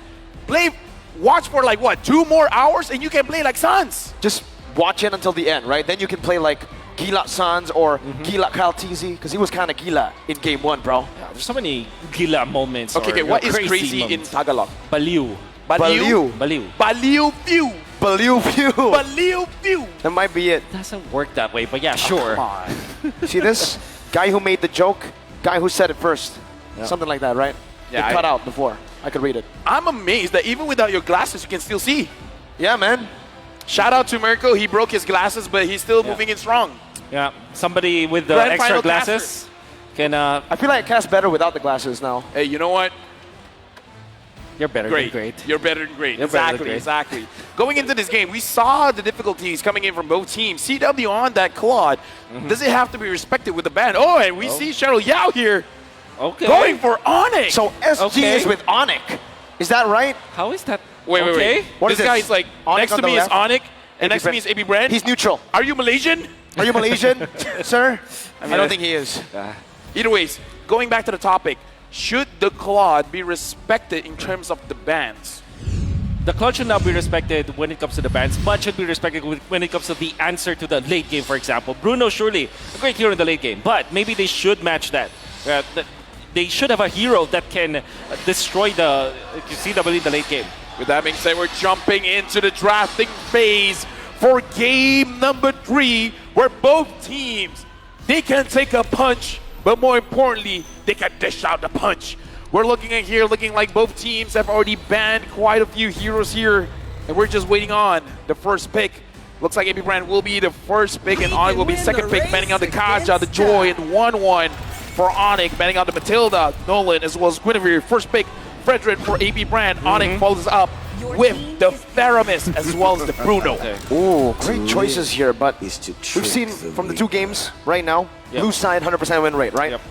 And I think Valen and Claude could be good for APBREN. Claude obviously great against the Faramis, great against the Bruno. Valentina can be able to copy that Faramis. The only next option might be Lilia, so I'm thinking Lilia or Valen with the Claude here for APBREN. Yeah, because I kind of feel like if you don't take those options, it is going to be banned out for you. Let's right. go 7 games. Oh, Okay. Yes, we do want 7 games. Let's go! Let's go, 7 games. You also have a picture of Alien there from Fireflux. Shout out to Alien if he's watching this.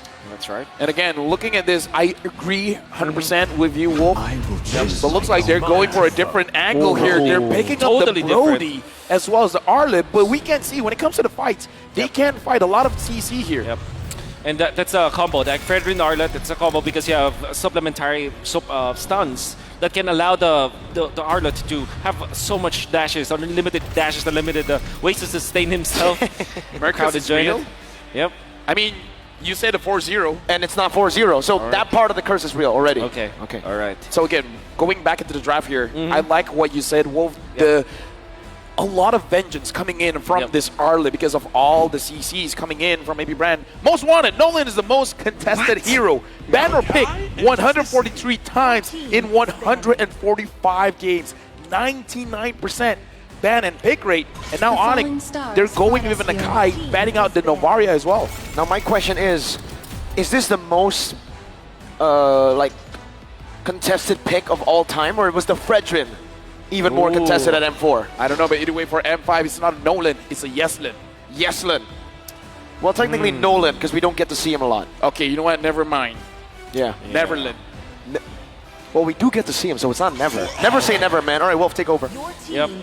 Nolan, obviously Nolan is one of the strongest heroes, but so is the Novaria in the hands of APBREN. I think the few is very comfortable with this hero, despite, having to face the Faramis.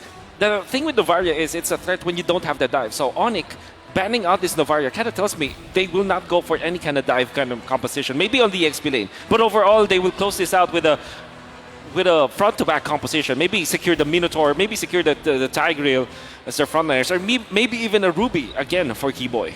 Yeah, honestly, having that Novaria with the Fredrin as well is going to be very difficult for you to fight around the turtle here. With ONIC, it looks like having the Kai is going to protect the backlines here, so perhaps they're fleeing again for CW. So ONIC going into this match, going up against APBREN, they're really putting a lot of pressure on CW's shoulders. What's interesting is the fact that they are ignoring the Valentina completely. It feels Yes, like they want the Valentina. We will overload you with more ultimates, already an Akai and a Feramis. Which is crazy because you have so many good ultimates to copy, and they're just forcing the Valentina out. Meaning to say that they know that the APBREN will not have a good time with that Valentina. We got to have this conversation as well. Going up against the Bruno, I kind of feel like the distance Valentina goes in is going to be a little bit easier for Bruno to deal out the damage compared to the Novaria as well as the Lilia. So I think this is solidifying Wolf's theory about how the draft, they're not going to go for dive. Yeah, they're not going to go for dive. So Minotaur should be the ban here for APBREN. I want to give that. Even when you have access to Valentina, that's a hero that will make ONIC really comfortable. What was that? Wait. Let me just see here. I'm not seeing a ban. So Seems like there's no ban. No ban? For APBREN? Is that a mistake? It has to be, right? It has to be. We're talking about Nolan, not no ban. Whoa. I mean, I don't know how we're... Okay, they're resolving it. They're resolving it for sure. Yeah, for now, again, we're just looking into the situation. And when I say looking into the situation, we're turning around and we're looking at the players. I don't know. I don't see a lot of reaction coming in. No. Right? Yep. Okay, but okay, we can see here that they are discussing. So I feel like ONIC, they're just waiting to see what is going to be the result. If not, we're just going to continue to pick bans like normal. It's not getting picked up. There is a bit of dive if this draft goes through. Yeah. How do you recover now if you're APBREN? I mean, obviously, we were talking about Minotaur, but could be mind games. Could be, right? APBREN still has the Valentina, but maybe they consider Angela now, with their heroes that they have. And then, how about Diggy actually for APBREN? Diggy, Lapula, or Diggy and perhaps Valen. You know? That's a good choice. Diggy, Valentina, you steal one of the ultimates and then the other one is used to just force the team. Spicy. Okay. Very spicy. I'm not against it. I'm really not against it, especially going up against ONIC here, where you want to contest the neutral objectives. Having a lot of damage before the fight starts is going to help out, especially because they banned out the Novaria, probably because of that reason. Gord. And the Lapu. Hey, the panelists talked about it. Hey, listen, right? Okay. So we got word that, okay, we're going through with this, but we got to talk about this Gord because even the panelists has talked about this is the new age of an Eve, new age of a Farsa. So it's all about zone control. Gord is great versus Feramis overall. But against Yuzong But against Yuzong, no, against Akai. Yuzong round? Oh man, that's a weird pick. But of course, APBREN, they might be able to make it work, which means ONIC can just go for something like Ruby to defend themselves, right? Someone who can tank the damage of the Gord, the front lines. They still have the Minotaur as well. They have so many heroes for Keyboard. Even a choke could work in this particular scenario. Definitely, against a Brody, right? I mean, that's usually the green light to go for a big pick. And hey, you called it, Mr. Wolf. The choke comes in. But yeah, to confirm to everybody who's still wondering, no ban, that is indeed what you see. No ban coming in from APBREN. Mind games. Mind games. APBREN wants to give a statement. Against ONIC, we just need 4. And here's the thing. But if they lose, right? But is it not impressive if they win, though? It would be. If they win, though. If they win, it would be impressive, amazing.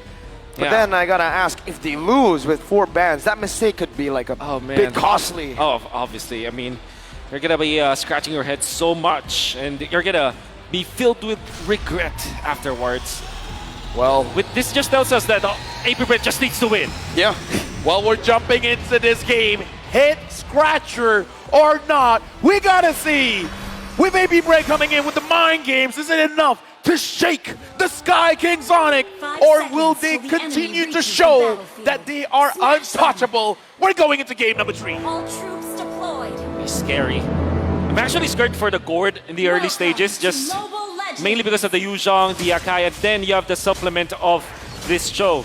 And even then, we're talking about no dive from the side of ONIC, but then if you realize after the Yuzhong as well as the Joe pick, with the Faramis intact, that means that they have the green light. They have the license to get into the backlines now. The first 3 picks coming out from ONIC might not be dive heroes, but with the Faramis in combination with the Cho as well as the Yuzhong, that's going to be scary. I'm legit scared for this board. Well, Flicker very aggressively in the start of the game. Super Marco taken low, but look at the decision to not flicker back. He decides to walk away, but he will pay with a lot of HP. Now we got to see how CW manages the lane, because it looks like Super Marco, even though he was chunked up quite a bit, he is going to be able to last hit that gold minion there. So good effort coming in from ONIC, but Super Marco sticks to his guns, staying in the lane. Going at the other lanes, it's Lapu Lapu versus the Yuzhong. I believe that FlapTZ will have a great time this game. I think that overall, this was probably the best pick here for APBREN. Great versus the Faramis. Obviously great against CW. And CW did not go for the Purify, went for the Flicker. So that's going to be a target for sure for FlapTZ. And right now looking at the battle here, Sans started the battle off, being very proactive around the map, trying to target Super Marco here. So the question is for ONIC, as well as APBREN, which is the lane that's going to be targeted? Are they actually going to put a lot of pressure on the gold lane, or they're going to put a lot of pressure, as we see right now, perhaps in the EXP lane? Yeah, EXP lane for sure, because they need to team fight around the turtle. Very important for APBREN as well as ONIC to get this first turtle. All right, the turtle is going to be the name of the game, and we got to look at the boots coming in. If he gets level 4, as well as FlapTZ, both can dive, and both can dive very, very hard, but FlapTZ goes in off his hands. No flicker on Sans, you got to remember it. They go all in for it. APBREN, they find first blood by catching Sans off guard. Meanwhile, Kyrie holding onto the turtle. FlapTZ still has that red tree. Keyboard's looking for the flag. Few gonna be spotted out. Heavy spin still ready for Kyrie. Jumps in. Oh! What? It's FlapTZ who gets the steal on the turtle. Now, furious dive defensively by Boots. Ogwen following through. FlapTZ doing the same thing. Keyboy. Jkundo's in front. Boots gonna be chunked down by Ogwen. Boots running away still. Ogwen still chasing. A big vengeance. The final slash. Resetting. Bravest Spider by Flap. No flicker committed. No flicker to be used. ONIC still hovering over the orange buff right now. FlapTZ looks for the steal. Jumps in. Sans doing some damage back. Bravest Spider, the third spot gonna be used up right now. Mystic Gush! No flicker used. Flap! He didn't just steal the turtle. He stole the orange buff too. Allow me to say, ONIC needs to breathe, because I don't think I would ever say this, but 1v1 and outplay from Sans pops the NetherRealm clutch. Massive play coming out from Sans, but my APBREN with Ogwen as well as FlapTZ. Early game aggression coming out from them, and Kyrie was holding onto the retribution because it was cooling down. He was 2 seconds away from the retribution to be off cooldown, but then FlapTZ steals that orange. Dual hero here, statistic as well, 70% win rate for Bruno and Faramis whenever they're paired up together. I was about to say, I kind of feel like Boots made a mistake because he was going down and he was going to, but before that, CW gets engaged on. Good stun over, flicker, backwards from CW. Keyboy with the way to the dragon defensively now as that's the Mystic Projectile, not connecting. Keyboy has got some stacks onto him, but Super Marco won't decide to pop that torn apart memory. FlapTZ will decide to invade the enemy jungle, 2 levels ahead. Who gets it? Was that Kyle? Dude, at this point, even though Kyrie was able to scare it, but again, the difference there, 2 levels, that's a big impact, Wolf. Absolutely. And this is going to be a big problem for ONIC, especially because they're facing up against Brody Lapu Lapu. We're talking about the problems for Few, but now you can disregard that totally because APBREN, they've created 4 problems for ONIC to solve. And Few is not a priority at all for ONIC. At this point, APBREN, they can pick up the tempo because for a Lapu Lapu, level 4 is all you need. And now with all the advantages coming in from Super Marco, I feel like he's just moments away from his second item, and then once he gets the second item, he's moving with the team. Okay, but FlapTZ on the other side gets picked off. Super Marco tried to go for Boots there, but Kyle will be able to trade it back for a neutral objective. He knows the info. Kyrie has used his red tree, and he goes straight for the purple buff. Keyboy. Jkundo not connecting. Ogwen connecting on his first skill. Now, ONIC will lose out on the purple buff. FlapTZ steals it away, invades ONIC's jungle. Right now, I think it's a little bit rough for Kyrie, but I think it's fine for him, especially as an Akai. But right now, the space given to CW having 1 kill, but I kind of feel like they're still targeting him here. The turret eater, Super Marco. Keyboy finds a Jkundo away the dragon, but it's only onto the offside. Super Marco flickers back to safety, and now Kyle's locking Keyboy down. NetherRealm HP dealt with by the Appraiser's Wrath. The taunt connects and K-Boy will lose his life. But whoa, Ogwen takes it away. Vengeance. At this point, again, APBREN gets beat up. Flap was caught. He still wants to fight. And he does fight. Getting onto the back, CW forces a slight tackle defensively. APBREN bought enough time for the rest of the members to come through in the mid lane. And even with that play, that's going to be net positive for APBREN, forcing out the heavy spin. And Suns cannot do anything at this point but to wait for their moments. CalTZ with the Blade Armor pickup. This is going to be massive. 3.4k compared to Kyrie, who's only secured 2,500 gold. And even the XP is going to be bad. This is going to be a snowball. The APBREN, especially their jungle, this is what they need and this is what they get. Oh man! Flanking maneuver on the CW, a bravest fighter from Flapteezy. Now it's ONIC. Ogwen gonna be kicked back to the turret range right now with the help of the Shadow Stampede. Bringing him back all the way for his side. Mystic Gush from Phil melts them down. Keyboy falls, but Boots gets a double onto Flapteezy now. Suns looking for another opening in this skirmish. Super Marco with an aggressive dash forward. Kyrie looking to go for this orange buff right now, and Appraiser's Wrath secures the orange buff away from Kyrie. 2 levels ahead, and they're looking to go for the purple buff next. Dude, right now, I'm worried. Super Marco just got that Malefic Roar. This is what all he wants. This is what all he needs.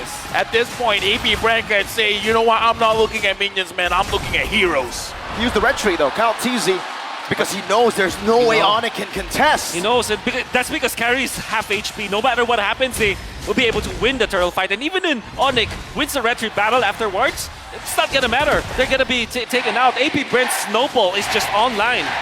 Dude, look at that cheer, man. CalTZ secures the turtle. At this point, APBREN, huge power spike. Absolutely huge. Because not just Super Marco securing that Malefic Roar, but Few as well getting that Ice Queen 1. And now Keyboy has to get away. For ONIC, what are they waiting for? Well, what is going to be the power spike for ONIC that gives them the green light to fight back? Maybe when they have level 15 on Kyrie, maybe if they have level 15 on CW, that should be the only option. And when will that happen ever? 16 minutes, 18 minutes? They have to buy the time. They have 9 minutes to buy everyone. ONIC definitely not in good shape to fight now. Yeah, looking at the items as well, a 1-item lead for the mid laner for APBREN. Yeah, it's a 1,000 gold lead between the mid laners. That's something we don't get to see a lot from, but Few on this board so far, absolutely lethal. Ogwen trying to chunk Keyboy down. Meanwhile, the rest of the team trying to look for a dive. Yeah, right now, ONIC, they're in turtle position. This is ONIC being defensive. This is ONIC understanding the game. They can't take unnecessary damage. They can't take unnecessary risk. So try to feed as much gold as you can. But looking at how APBREN is playing, Kyrie is going to be a little bit starved. So he's going to get that level 15 much, much later. 3 levels down. Keyboy now going to be engaged on his signature Cho. Final slash canceled away as Shunfu. Getting out, but not from the taunt and the Mystic Gush. Even the NetherRealm comes in late. Super Marco, turn of our memory. Boots gets out in time. Ogwen diving in. Petrify, locking him down. Suns pulls Kyle. Ogwen flickers out of the Stampede. Up top, a turret traded in. CW finds it, but Flapteezy might be looking. No, he falls back. The good thing about that is APBREN were able to force out some of the battle spells, the Petrify coming up from Boots as well as Sans' Flicker. They did have to spend some of their flickers, but the fact that they have forced ONIC to remove all of their resources means that they can take the Lord fight so easily. 12-9. That's the difference between CalTZ and Kyrie. Right now, looking at the formation here, Lord Dance initiated by APBREN, doing quite a lot of damage to Lord. ONIC, they're spread out.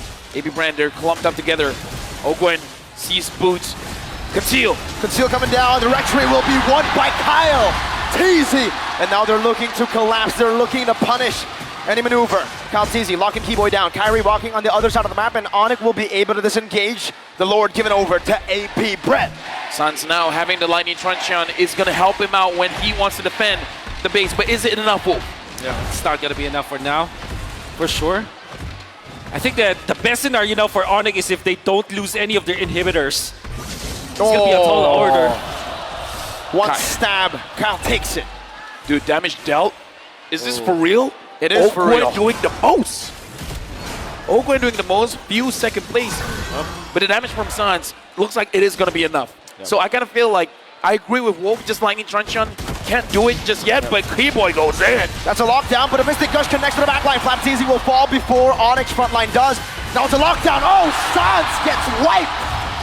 APBREN blitzed him down, bursted him out. And now APBREN, 7,000 gold lead. Moving forward, they're looking at the hitter. Holy defense use. Oh, Sans! again back to back. A quick stab from Flapteasy. And ONIC has lost again on one member.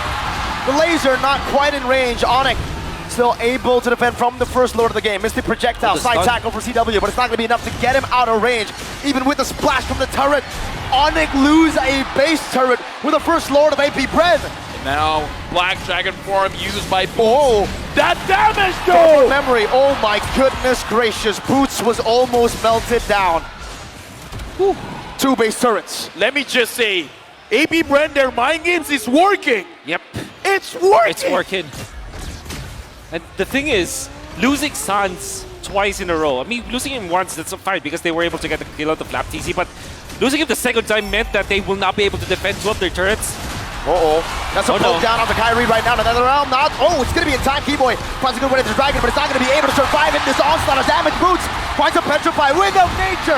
But still Sparkle falls. The Ghost Burster is able to take him down. CW dealing some damage, but APBREN decide to disengage. 2 for 1 in favor still of APBREN. Look at the items, Wolf. What else does ONIC need?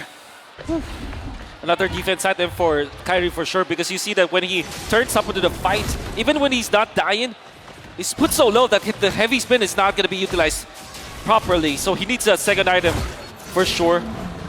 We have Sky Guardian Helmet eventually for him to be able to tank up, and then eventually a Radiant Armor. They definitely need Radiant Armor here from ONIC. Somebody has to take it, otherwise Few will just destroy them.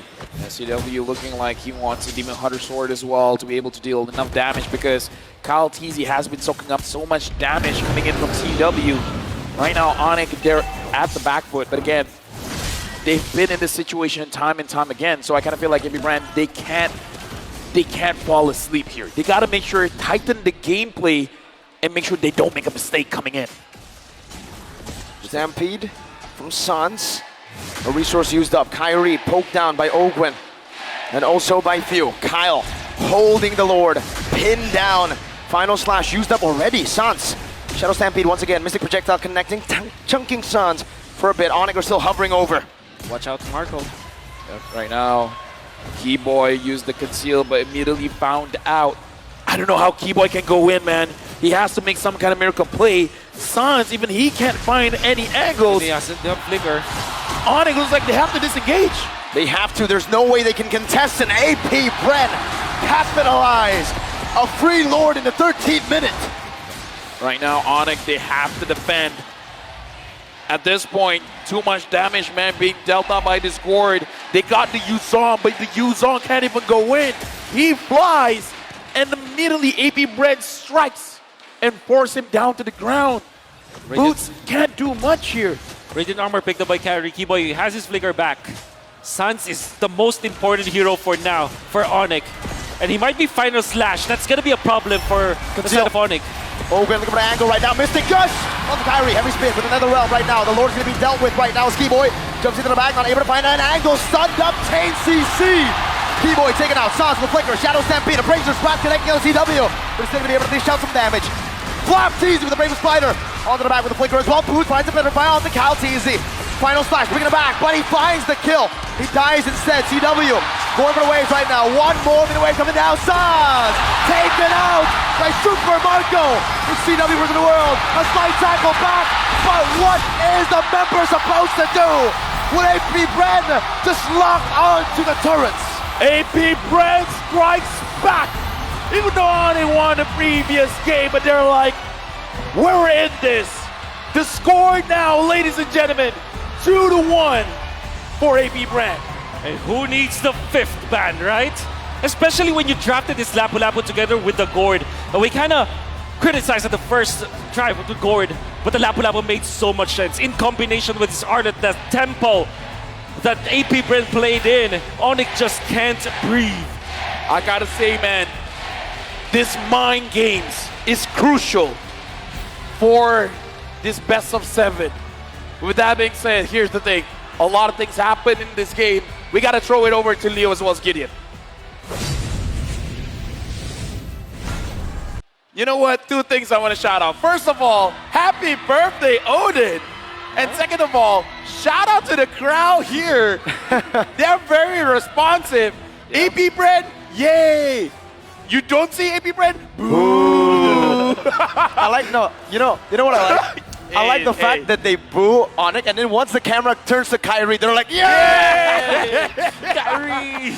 It's man. Dude, it's an experience being here at Rizal Memorial Coliseum. Oh man. I mean, for you guys that's not here, you guys are missing out. But if you don't want to miss out anything more, make sure you guys catch the TikTok drops. Watch for 3 minutes, and you can win 1 TikTok viewer chest. Watch for 5 minutes or more, you can get TikTok Deluxe chest, and you can wish Odin happy birthday. Yeah, well, you can do that without doing it, but it'll be cooler if you supported her job, right? Yeah, just tell her like, hey, Odin, I got a TikTok Deluxe chest. Yeah. I'm sorry, I couldn't read. I don't understand. Did you read? Yeah, it means that the Philippines is still strong, and M5 is here. And M5 the championship will be for the Philippines. Ooh. Oh, you're translating now? I feel Wait, like you was short. understand Tagalog? Yeah, yeah, Are you Bit. Filipino? yeah. Are you Ocho Gahaba? Wait, That's sorry, that's not related. No, sorry, We tried. That's not That was a related. curveball. NT. You know, what kind of can I use now? 5th anniversary sa M5. What does that mean, Wolf? 5th anniversary in M5. Come, You understand Tagalog? And English. and English. Congratulations. Sana all. That's a massive Sana all. Do you understand Indo? A bit. Wow. How do you understand Indo? Have you worked with any Indonesians? Now I listened to We Own This many times. All right. Now going back into the game here. Again, the score right now is 2-1. Looking at game number 2, what is percentages wise ONIC making this a 2-2? Very high chance. I think 60%, I would say. 60%. Because what I want this series to be is like one team gets the first win, and then the Time to drop the ONIC beat bounces of back. the Eventually, season. if we stretch this to 7 games, APBREN will take it because APBREN took game 1, right? Yeah, Okay. yeah, true. You see what I'm getting? You know what? He's been really impressive with his predictions. Yeah. You want to give him a time to like shine now in the draft? Hey, you know what, Wolf? This is your time. This is my time. This is your time. Wow, this is The okay, world. Let's watch. Maybe we'll wait for the first 3 bands. All right. Because go, I go, go. think I think that it is important because so far very early Minotaur because they want ONIC because ONIC wants to take away maybe Fredrin or maybe take an assassin or Guinevere for example Or Claude. or Claude maybe and APBREN immediately will answer that with their Fredrin because it has been successful so far. Game 1 and Game 3 were because of the Fredrin, then in combination with the Arlet. And what value do you get out from Arlet? It's a flex pick, right? Then ONIC eventually will what? Will take probably their marksman afterwards, get the Bruno together with something like a Faramis, but the Faramis was banned out anyways. Right now, we're waiting for APBREN for their Okay. final ban. Famous Matilda as well as Minotaur banned out by ONIC. For APBREN, banning out the Nolan, banning out the Joy. They're really Guinevere. considering this. Do they want to ban out the Guinevere or do they want to open it up? Looking at the bans here, looks like they're Okay. banning the Guinevere. So now, Okay, what is open? Endless time. What is open? There's the Bruno, obviously, as well as the Arlot. And then the Fredrin's going to be picked up. Very nice snatch coming out from ONIC. APBREN might follow this by picking up something like the Arlot that they really, really like. And then, together with that, maybe take the Bruno. So Bruno and Arlot should be the prime choices or response here for APBREN. I don't think the Valentina is a good pick anyway, so ONIC might get their hands on the Valentina, actually, their 3rd pick, together with maybe their marksman already. If the Bruno is picked up by APBREN, they answer with Claude or Brody, perhaps. Which kind of makes me think, what if APBREN goes Arlot Brody immediately? Arlet Brody, man. I mean, based on what happened just now, I don't hate it. I mean, let's face it. Sans went to gank, and it wasn't enough to get a kill. Super Marco is just like, I'm fine. As long as there's minions here, guess what? I'm here. I'm Super Marco. He is super.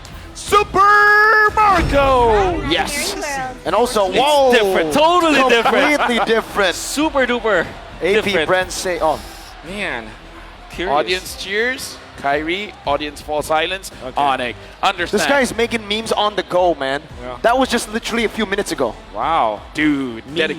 machine. But now, The 1-1 as well as the Akai. Talk us through this pick. Obviously, the Akai secures the fact that you can get the stacks for the ultimate of the 1-1 for the crossbow tank. But that opens up here. I think at least the Claude we still got correctly. And then the Valentina is open for ONIC. I still think it's good, right? Especially going up against this Akai. Unfortunately, imagine if they had the Minotaur right now for ONIC. That would be great for them. I'm curious to see. Yeah, Valentina as well as a Lilia. But instead they go Kaja. The constant ban of APBREN now let through. Here's the thing. I was thinking of the Kaja, the classic matchup against the 1-1. I hesitated to say anything because there's an Akai. Wouldn't the Akai be a problem for the Kaja? That is definitely 100% true. But I think that they just want to make sure that the 1-1 will be locked down. And the Flicker as well as the ultimate coming out for the Kaja. It doesn't matter whether or not they get scrambled because of the heavy spin. They can dive. And so I think that ONIC will eventually close this draft out with 2 dive heroes. Let me just say, it's usually the cat going after the bird, but it looks like the bird wants to go after the cat. The Angela. The puppet. Well. The puppet.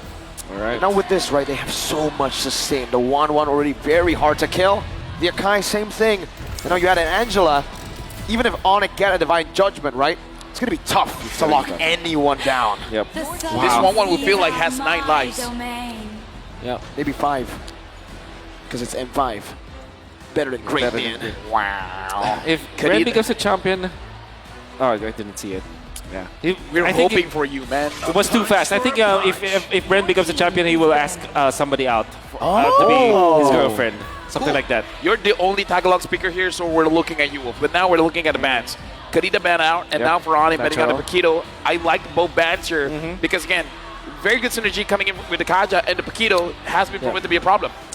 If APBREN does not get any dive heroes after this, maybe ONIC might consider something going really, diving deep into their hero pool. Maybe a Farsa, actually, because Farsa is traditionally a hero that you combo with the Kaja to take out the 1-1. My question to Marco, you don't like the Fredrin EXP, right? No. I'm just throwing it out there. What if? What if? Is it okay? Is it not okay? I think for this case, it's okay, right? I think ONIC are the only team to have proven that the Fredrin can be played in the XP. Yeah. But you still don't like it. But I still don't like it. I hate the Fredrin XP. It's already such a boring hero in the jungle. Put in an XP, and it becomes even more defensive. At least in the jungle, he moves forward. Yep. As XP, he's just like, oh man, let me cover for my gold laner. Oh, we gotta roll. Roll it. All right. May you have luck, my friend. The odds be in your If favor. it's a bad skin, it's a boo from the crowd. If it's a good skin, it's a boo. Boo. Oh, that's another boo, man. Yeah, that's another Anything boo. that's not the aspirant skin is a boo. Oh! Wait! Wait. Boo! Oh, Oh, that's a good one. That's good. That's my favorite. What is that? That's the Uranus. Yeah. Uranus. It's pretty good. Hey, overall a win. Yeah. Nah, if it's not the aspirants or a collector, it's not a win, man. It's not a W. Hey. That's an L. Hey. Yeah, that's Let's go back to the Dire drive. Dude, by the way. Shout out to Dire I'm the Dude. priestess of primal lightning, Edith. the hunter of Okay, all so the evil gods. I'm thinking like Eve or Farsa for ONIC if they want to be Gord? gorgeous. Gorgeous is great, by the way, but it's kind of, boring. I mean, listen, you doubted the core earlier, man. Yeah. Like, I mean, no, I'm saying it's good actually, but it's kind of boring, I don't want to see Sansa that kind of hero. I And they don't valid. wait, let me just Go recap. back to the Valentina. Gideon hates the Uranus, you hate the Fredrin EXP, and you hate the Gord. No, I don't. It's just that I Oh! want to see Sansa the different. Wait! Man's got stacks! Okay. Man's just got the M5 Yuzong figurine. Now that's a W. Wait. That's a Who's double. this? That's a flex. Look at the face. Look at the face. Look Who at is the he? face. We gotta Who's this see. man? Okay. Okay. Dude, you're a Man. W man. W man. W. Should we give the one on the... No. Okay, We no. don't- Ooh, Hayabusa. there it is. Okay. Okay. Fredrin EXP, Hayabusa, the jungle. Mirko, talk Man, us through and- Kyrie. APBREN, if you don't go Hilda, you can actually go Hilda here. You're right. The Hilda would be quite deadly. That was the same pick that Todak went for to dismantle ONIC at M4 Group stage. group stage. Especially like Edith versus the Fredrin, that's a nothing lane, Oh, wait, yeah, I was talking about the Fredrin EXP. Oh, we're doing it again.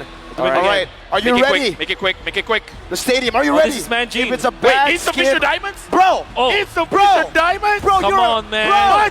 Manjin! It's impossible. Bro, This big guy's L. the richest caster in the Philippines. What It's impossible the- he doesn't have diamonds. Oh, Thams is what we get against the Fredrin. All right. Bring it back into the draft. Bring it back into the draft.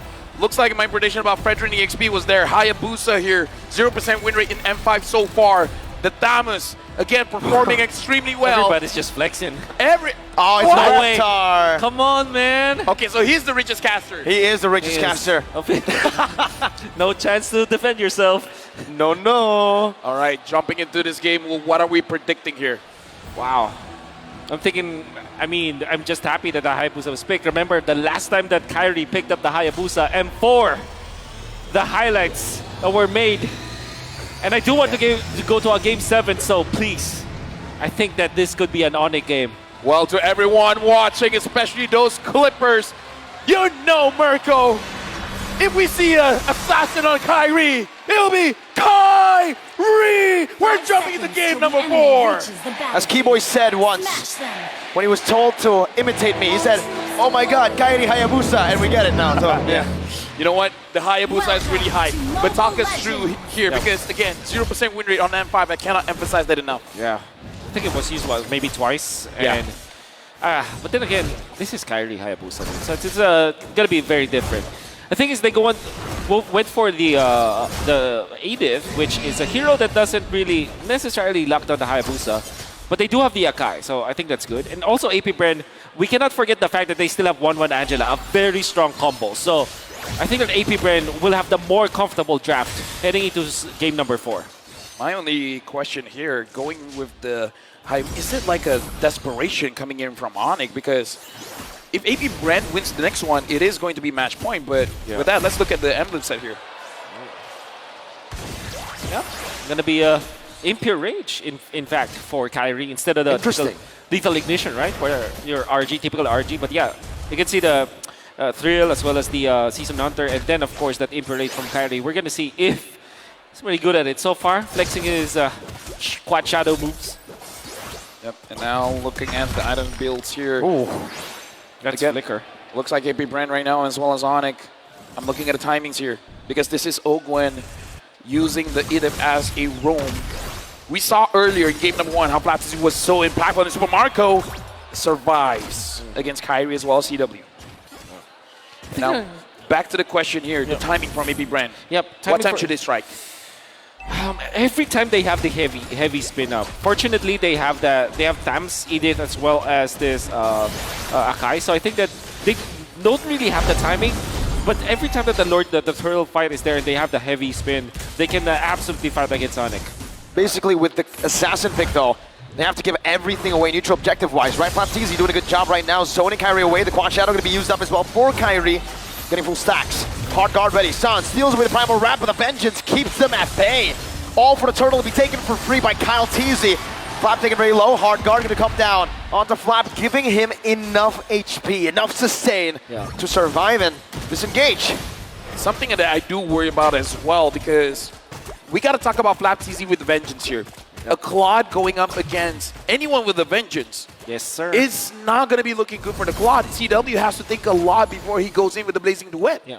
It's like APBREN got the Terizla, but a much faster damage build kind of Terizla.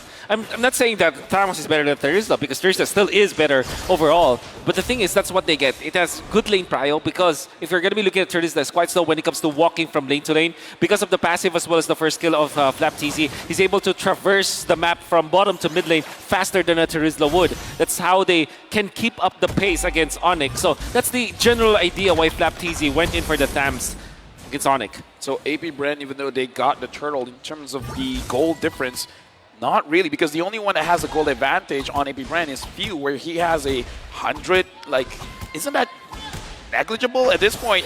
APBREN, they're trying to slow down Kyrie, but I saw his farm just now. It looks pretty all right. Yeah, and he just stole that. Well, he just recovered his own creep in the jungle with a Retribution, and then straight into the bottom side. So he's actually leading despite not having the turtle. Yeah, it's going to be the trend now for ONIC. Try to find ways to get something out of the map and do not contest for the turtle fights. Maybe if they find a good opening on keyboard, maybe they could try to contest. But I think that overall, APBREN, this is their jungle. This is their river in a way. they will take care of the neutral objectives easily. Well, I kind of feel like if APBREN, as long as they're moving with the, looking at the map here, they are separated. So if Kyrie finds a moment where APBREN is not moving as a unit, he can get his snowball going by catching the mistake of APBREN. But during this turtle fights, it's going to be a little bit difficult. I am wondering if Kyrie wants to contest for this, because we've seen him on his assassins, man. He wants to try. Flicker, everything used up on the Keyboy, taking first blood. Super Marco gets it. Kyrie in the midst right now. Quad Shadow in, and he finds it. Ogren chases him down right now. The Quad Shadow gonna be popped in. Kyrie versus the world. APBREN chasing him down. Kyrie. Shadow kill. Boots is here. Shots also with the Primal Wrath. Kyrie going in the back with the crossbow. A tag. The Super Marco and the heavy spin from Kyle Teasy locks them all down. The Turtle traded in for 3 with Keyboy. 4 minutes in, APBREN move as 5. Yeah. That's very quick timing there. It just so happens that top lane, there was the turtle, and obviously the Goldaners were there.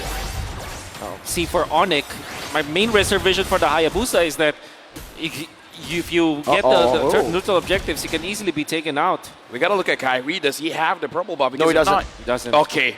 Stolen away. APBREN has started this. He's just 100 gold behind. That's actually very surprising. Where is he getting the farm? Well, he got the farm and he also stole the turtle earlier, so That's right. technically not that far, but now without the purple buff, right? Yep. That's where the problem starts. We got to talk about the Trojan Scythe as well on this Thomas. So whenever he tries to create space, even though he doesn't have defensive items, he can take care of himself. Yep, for sure. And it's a great rundown on the Fredrin, for example. You can slow him down so easily. Even the Kaja might not escape your sights. And that is going to be good for APBREN.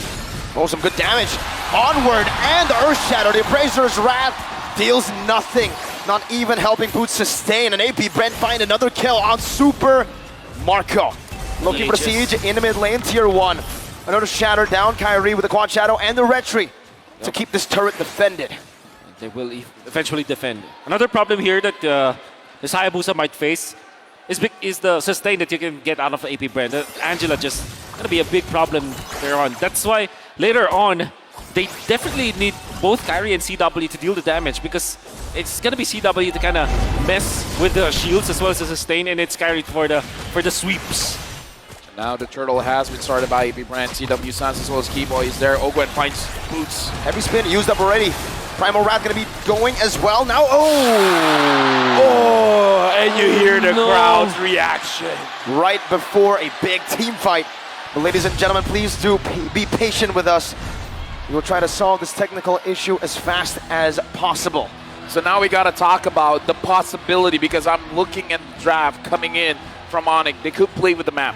They got the Hayabusa. They got the Claude. And we saw at 4 minutes, APBREN was very much willing to group up together. Yeah. So is there a possibility of ONIC just splitting the map? Yes, that's what they need. But at the same time, you're facing up against Thams with actually his emblem. I'm looking at the emblem. No speed up, but that's okay. But the Thams is naturally very speedy when it comes to like going from one lane to another.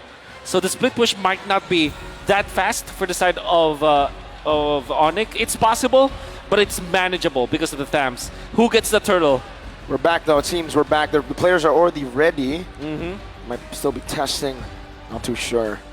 Yeah, but either way, man, looking at the screen just now, you saw a 39% win possibility for ONIC and 61% win probability for APBREN. We got to remind everyone here that if APBREN wins this, it is going to be match point. So it's going to put a lot of pressure onto ONIC.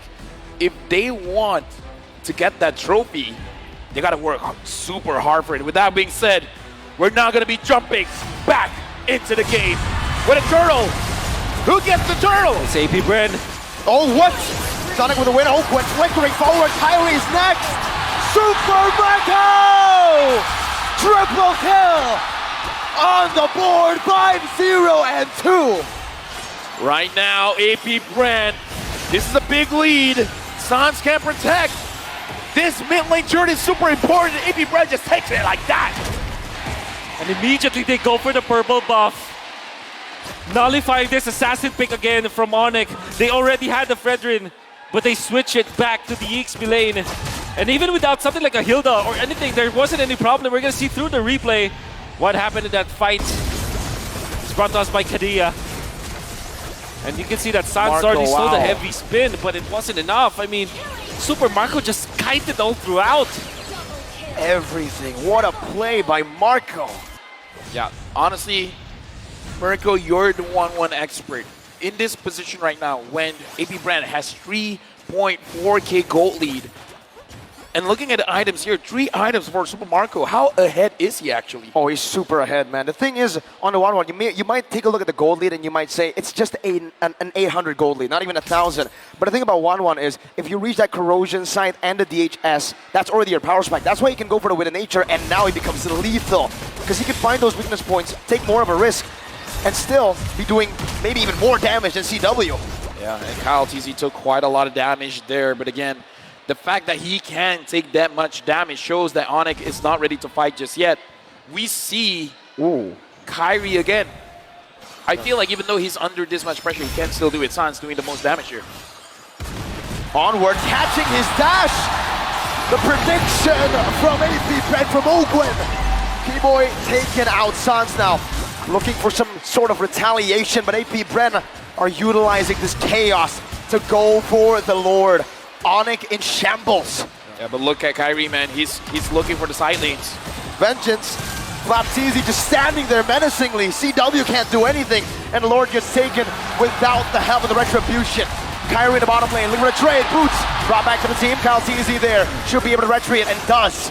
Takes away another purple buff from Kyrie. And Kyrie can only get a tier 2 in the bottom lane to trade the Lord, and a purple buff. Whoa. Yep. It's nothing that ONIC is getting right now. They're trying to defend. They're trying to just go for the clear out on the side lanes, but it will not be enough at all. APBREN might just steamroll into the top lane, especially because they have the massive objective here. Super Marco is already so farmed up. Kyle TZ is tanky enough. And even Flap TZ. You can see Flap TZ manning up against the members of ONIC, standing in front of them. Not scared at all because he does have the Vengeance and he's very tanky at this point, even getting the Dominance Ice. 10 minutes. Yeah, but a big power spike from Kyrie. I saw that he built the Blade of Despair, so I think it's not quite over yet for ONIC, but APBREN wants it to be over. It's really hard now for ONIC. I feel like for Super Marco especially, right? The main idea for ONIC was they want to get Super Marco assassinated, but he has the Win of Nature. So what comes next? Where does this damage come, Sans? Now the Lord is down bottom, but looks like APBREN is able to secure the tier 2s. Oh, CW wants Kyle TZ. He has to be careful. Shadowkill also used up some damage back to APBREN. ONIC still trying to defend from the siege that APBREN are still going at it full force with. Conceal come down.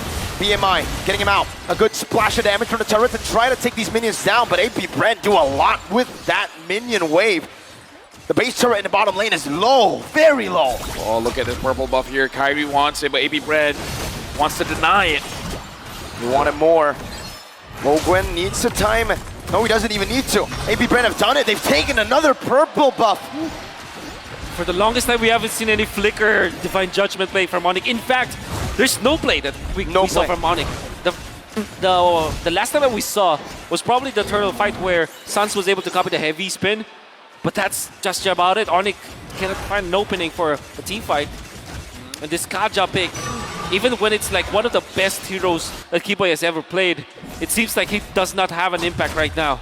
I mean, look in the lineup here, man. When Flap TZ as well as Ogwen is up in your face, there's Exactly. it looks like there's no right target for you to catch because, in theory, Super Marco and Few is the perfect target you want to catch. Yeah. But having Flap TZ as well as Ogwen, man-to-man defense on you, and even if you're able to penetrate that defense, Kyle is there, man. Yeah. He's going to nullify your engage. Heavy spin.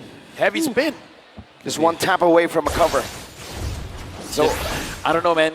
I feel like if you ran with the draft, they've successfully nullified the advance that Keyboy has on his Kaja, but if he can prove me wrong, I'm all for it. Keyboy up top. They spotted him. Keyboy all alone, isolated. Still with a flicker now. Kyle TZ with a heavy spin. Locks Keyboy down. Super Marco has a monster kill, 6-0 and 3. That's a problem. And APBREN, even though Retribution forced out, Boots might be in trouble. Is in trouble. Onward, Earthshatter locking him down. The top Boots gets him out with a flicker. Baptiste chases him down. CW now pushing some damage. Vengeance! Baptiste able to escape the shadow kill. Not able to take him down. Super Marco dashes forward, looking for one more. Boots zoned away. Meanwhile, Kyle, all this time, he's still on the Lord and he gets it for free. The Hive in Rizal Memorial Coliseum. Go wild!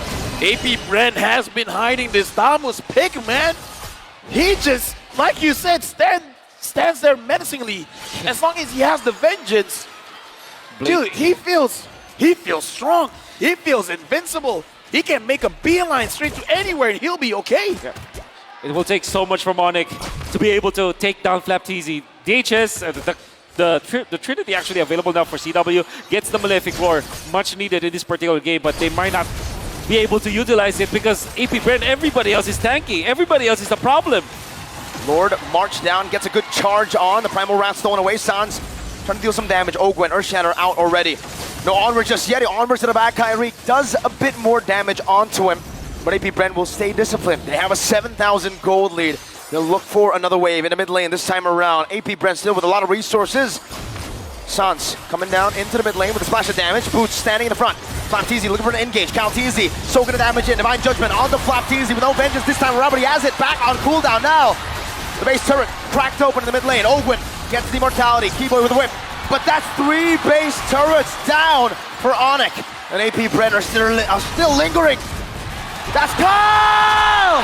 With a truncheon by Sans, but it's not enough. The mage, the Gila Sans, has been taken down. Now it's APBREN 5 against 4. Super Marco looking for all the weakness points. Mid waves, they're going to be cleared away. 2 waves coming down though. APBREN looking for a match point. Boots up to the blazing to from CW. A vengeance. With a truncheon by Fuel. Still able to survive. Kyrie marching back and forth. One more minion. APBREN.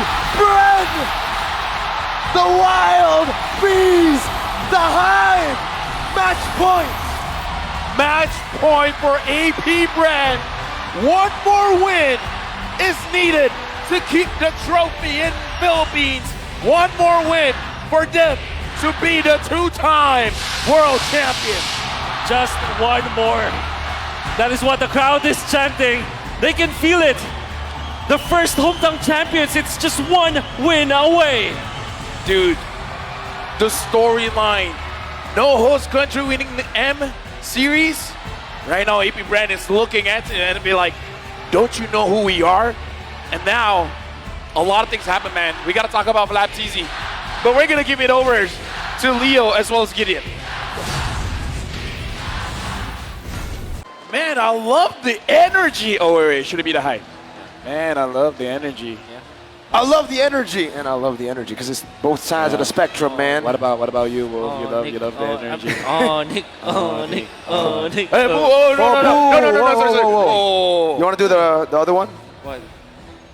What? You said ONIC. You want to do the other one? APBREN! No. Now you get cheers. You know what? Here comes the TikTok drops, all right? Watch for 3 minutes, and you guys can win 1 TikTok viewer chest, and watch for 5 minutes or more, and you can win the TikTok deluxe chest. And watch way more, and maybe you will have the energy that the crowd here has today. But we got to talk about match point here. Match point. Whew. ONIC wants to win this. I kind of feel like they do. But here's the thing, man. Before we talk about that, there's something I got to announce. Okay. I want to tell all of you guys here, the M5 Battle Night will go live on the 30th of December and last for 2 days. With plenty of battle bonuses waiting for you. Battle Night skin chest from 30th of December to the 31st of December. Complete battle tasks in the game to unlock chest levels. Then choose a permanent skin from the unlocked levels for free. Awesome battle bonuses. Play games and enjoy Team Star Protection for 3 matches. You can also enjoy double star raising points, double protection points, double EXP, and double BP for 5 matches. Heroes and skins free to use also from the 30th of December to the 31st of December. Enjoy limited time free access to all heroes and variety of epic skins. Skins. Hey, we get it. We don't. Luckily, we're not on. We're not on. All right, but now we're going into the drafting phase. Potentially, ladies and gentlemen, the final game for tonight. APBREN. If they do it, it's gonna end here. ONIC, this is their last chance. This is their last. Hoorah! Hoorah! I'm thinking about many things here for ONIC. The way that they can solve this problem that they have. Maybe if they go back to the blue side, could be totally different. And with the ban on that Phobius, they're signaling that they wanted to go for the 1-1. Right? No Paramis, no Phobius? Exactly. And they do. Signature pick for CW. So, fun little fact as well, right? ONIC have lost on the blue side. It was 100%. And then now, ONIC have lost first loss on the blue side today. And an immediate answer of the But he Claude, lost. as well as the Fredrin. I can hear some Kid Bomba. I mean, Kid Bomba called it, man. He says it's going to be APBREN. Yeah. Looks like he's coming true here. APBREN again picking up the Fredrin as well as the Claude. Very quick responses here. I'm looking at the mid lane. Should they go for the Valentina or Lilia right now? Oh, could be Valentina, could be Lilia. But maybe they just settle for something like a Martis or a Nakai. If they go Minotaur, Oh, Novaria. Varia. Okay. the Varamino, very classic combo. But that means that they will not go for anything like an Angela. This will be this is a very honest draft coming out from ONIC. And the problem that they have right now is that they might see the Akai as well as the Martis be banned out by APBREN during the banning phase.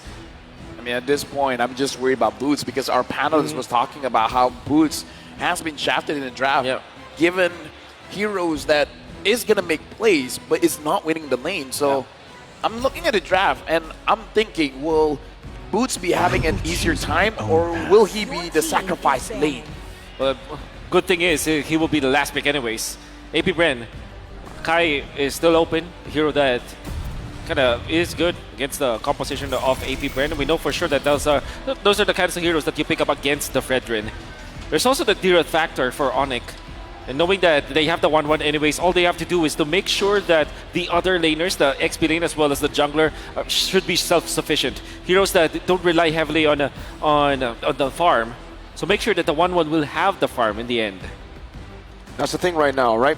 For APBREN, they've been doing really well at shutting down Kyrie, whether he's on a utility, especially when he's on an assassin. That Hayabusa pick seems like a very desperate pick now that we look at game number 4. And APBREN, now they're starting to nail Boots. They have heard the thoughts and they have seen what happens when Boots doesn't get a playmaking hero as well. Yeah, because I was thinking of the Terizla as well, man. Without... What? We landed today from the US? Oh! It's ONIC time from the USA. Hey, welcome! I mean, I'm not Filipino, but welcome! Yeah. Welcome. Welcome. You want to say welcome? Welcome. There you go. Mabuhay. Mabuhay. All right, now the Dyrov, you were talking about it as well, Mirko. Banned out. Dyrov getting banned as well. I mean, at this point, does Boots have the Tamus in his arsenal? He does. Actually, he does. He does. I mean, I think that Boots can play many kinds of heroes. Going up against the Claude, they might... What does this say? Jauh ke Filipino to tengok Indonesia juara. Yes. What does that He says he came from Indonesia, far away to the Philippines to see ONIC win. Oh, thank you, man. I couldn't understand that. Your backup was well. I appreciate it. 100%, man. Valentina is open for APBREN, a valid option for this case. I mean, Few is phenomenal with it, but I will not be surprised if they go pick up something like a Kadira actually for APBREN because they need a hero for Few to kind of eliminate heroes instead of ONIC. And they need a burst. So Farsa, Kadira, although the most reliable hero might be the Valentina for APBREN. What about just the Paquito here, right? The mid lane's already revealed. For the side of ONIC, they picked Novaria, so Valentina won't be contested. Picking up a Paquito here, sure, it does stop that flex from happening from the Arlet, but hey, it's a strong pick. You get it on Flap TZ. You also get Master Ogwen on the Arlet. Well, the clock is ticking. APBREN has to make a selection right now. So the hero that they're gonna pick up looks like it's gonna be the Lilia. Okay. So if ONIC is gonna pick up a utility jungler, he's gonna take quite a lot of damage. That means that ONIC might just go for Lapu-Lapu on the EXP lane or the Paquito that we talked about. But Lapu-Lapu should be a wonderful choice. Then when it comes to their jungler choice, they still have Akai as well as Martis. They might just go revert back to the Martis because what they need to do right now is to just rely on the 1-1. They have solid pickups for the 1-1 anyways. They have the Minotaur as well as this Novaria. So Akai or Martis should be the choice. And then something like a Lapu-Lapu so that they can dive the backlines. Right. Looking at the selection here. A lot of crowd control as well as a lot of damage coming in from ONIC. The Paquito getting picked up here as well as Oh, the the box. box. Yeah. I can't believe that the box is still open. Yeah, I but completely forgot but about also it. the box check into the Lilia, right? That's it's a true. tough matchup here. That's true. Very, very tough. Okay, now APBREN can choose to go for the Arlot again. They can actually go for the Lapu-Lapu. They picked it before. It's Fredrin Lapu-Lapu Arlot. That would be crazy, right? A Filipino hero in the final, perhaps, game Yes, sir. of M5. APBREN might be able to do it. What is the voice line that Lapu-Lapu says? This When is he our gets picked. homeland. Exactly. Right? Exactly. This is Homeland, and soon be the burial ground. Of ONIC. Let's How see. fitting would that be? I think But if it he makes a does lot go of for the sense. Lapu, the crowd will go wild, right? Yep. Right as he says, oh, he doesn't. Okay, Grok. They want the Lapu, man. They want to hear, this is our homeland. All right. Well, you want to show off your skin. Let's hope we have time.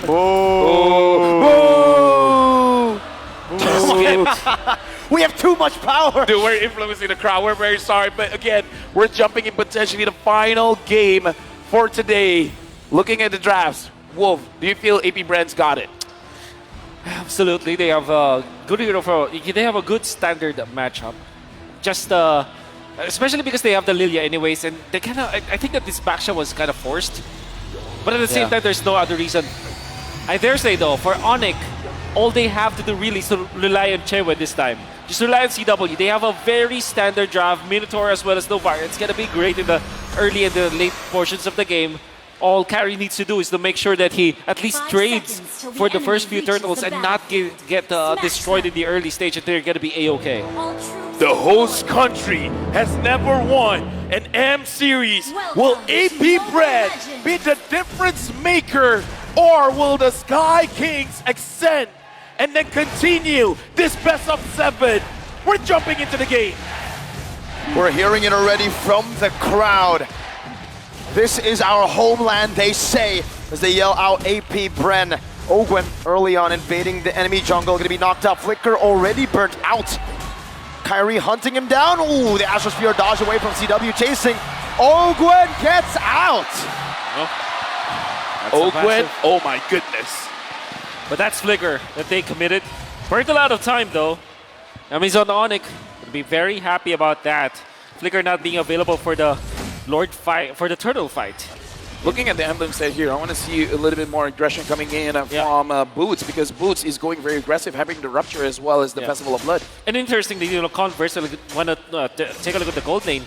1-1 versus the Cloud. We saw yesterday that the trend was go for the Master Assassin, but this time they went both for Tenacity. So both are playing for survivability. Both are playing not for the lane, but for the team fights. That's what they want to do the most. So far, let's look at this matchup, right? The skill matchup, even in the jungle. It's Baksha versus Fredrin, but Kaltizi has been able to invade early on, getting a level lead.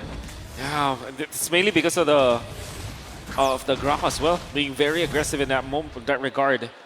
I would say though, Baksha is supposed to be the hero that has a faster jungle take It's rate. the distraction from But Ogwen. the distraction from Ogwen. At the same time though, few can leash, and Novaria cannot leash as much. Interesting though. Looking at Kaltizi, wait a minute.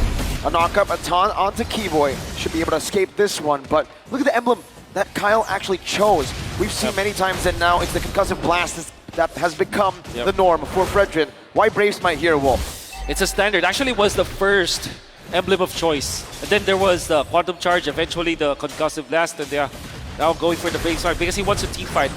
I think that APBREN, particularly for Kaltizi, they're recognizing the fact that it's the Claude that is the main character here. Minions Fury and a knock-up Keyboy now knocked up himself by the Wild Charge. from Ogwen. That's Few, the man who is on a mission to get his second M Series title. Let me just say that play was possible because of Ogwen.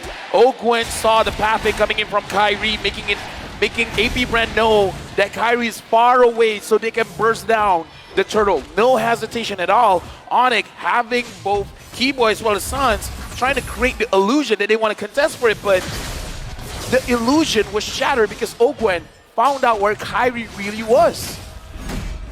Amazing play coming out from APBREN for sure. The spacing that they have, they're not stopping. They're not.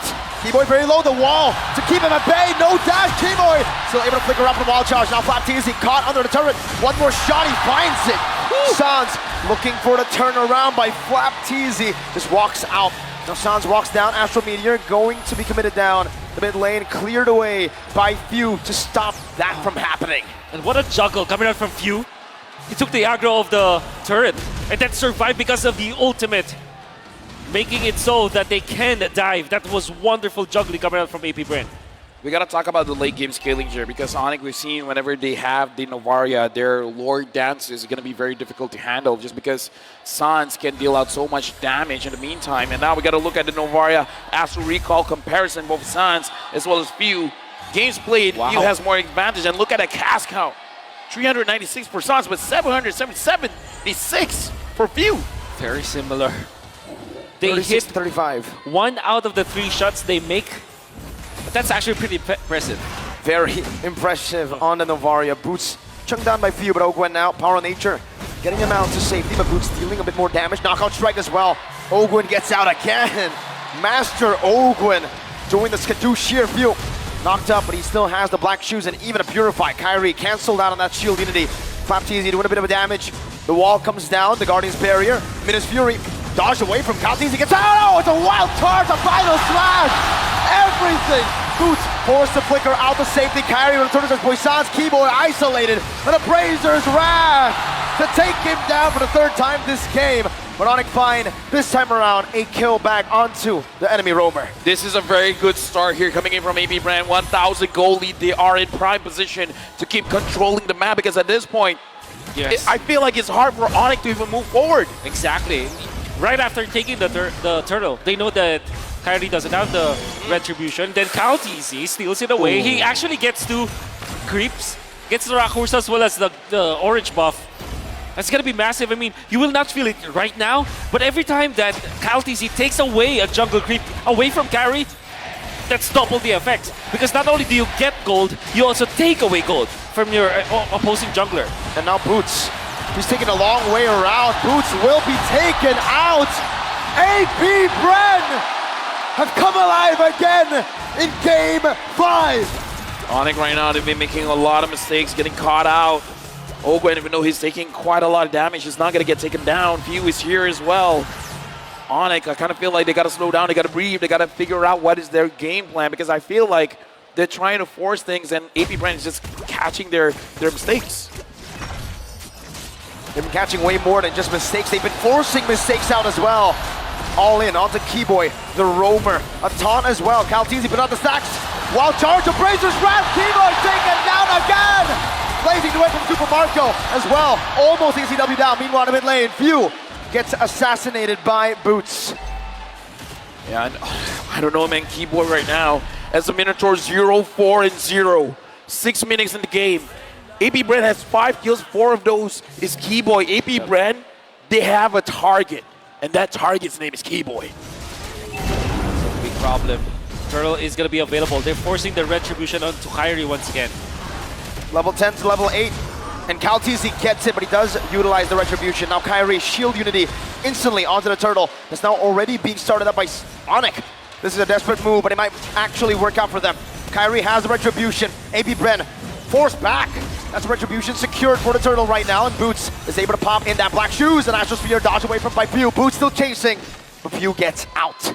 Let me just say, APBREN has been doing quite a good job avoiding all the damage coming in from Sans because we see the U-turn coming in at the end of their move and making sure that Sans is not going to make that big of an impact. So I kind of feel like that's also a small thing, but it's really stacking up. Yep. It's really making it so that APBREN is not really all that fearful getting into those fights. And APBREN also transitioning into overtaking the jungle. And that's the reason why they prioritize utilizing the retribution onto the purple buff. Boots in trouble. Flickering back out, easy chasing and Battle Mirror Image is there, Boots! Will be taken down again. This time it's Super Marco who picks up the kill. Meanwhile, the bottom lane, not the same thing happening. APBREN stopping any sort of trade from happening this game 8 minutes in. Oh, No. disastrous for ONIC.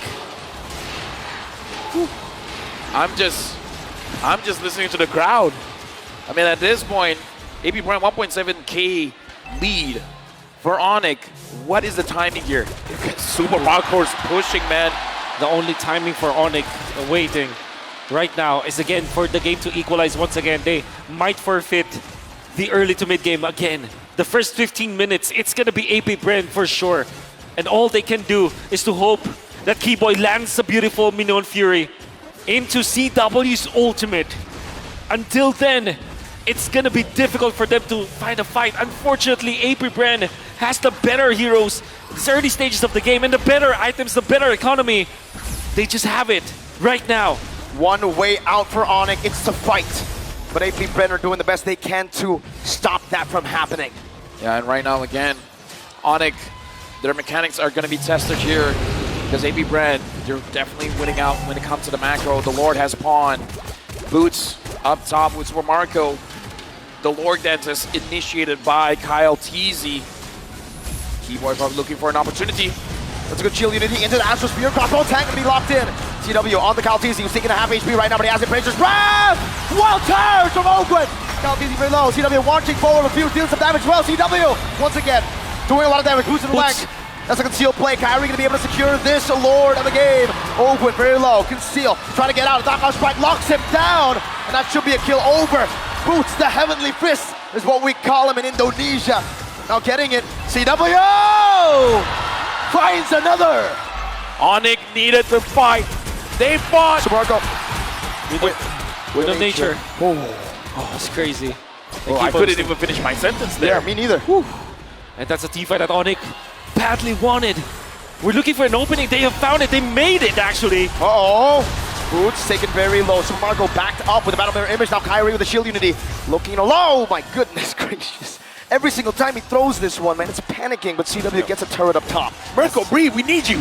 We need you, man. I'll breathe. All right, so now we're going to give it over to Wolf. Looking at the items here. Yep, a rush onto the Wind of Nature. Interesting choice coming out from CW. And that's the reason why they were able to last the fight. At the same time, deal the damage.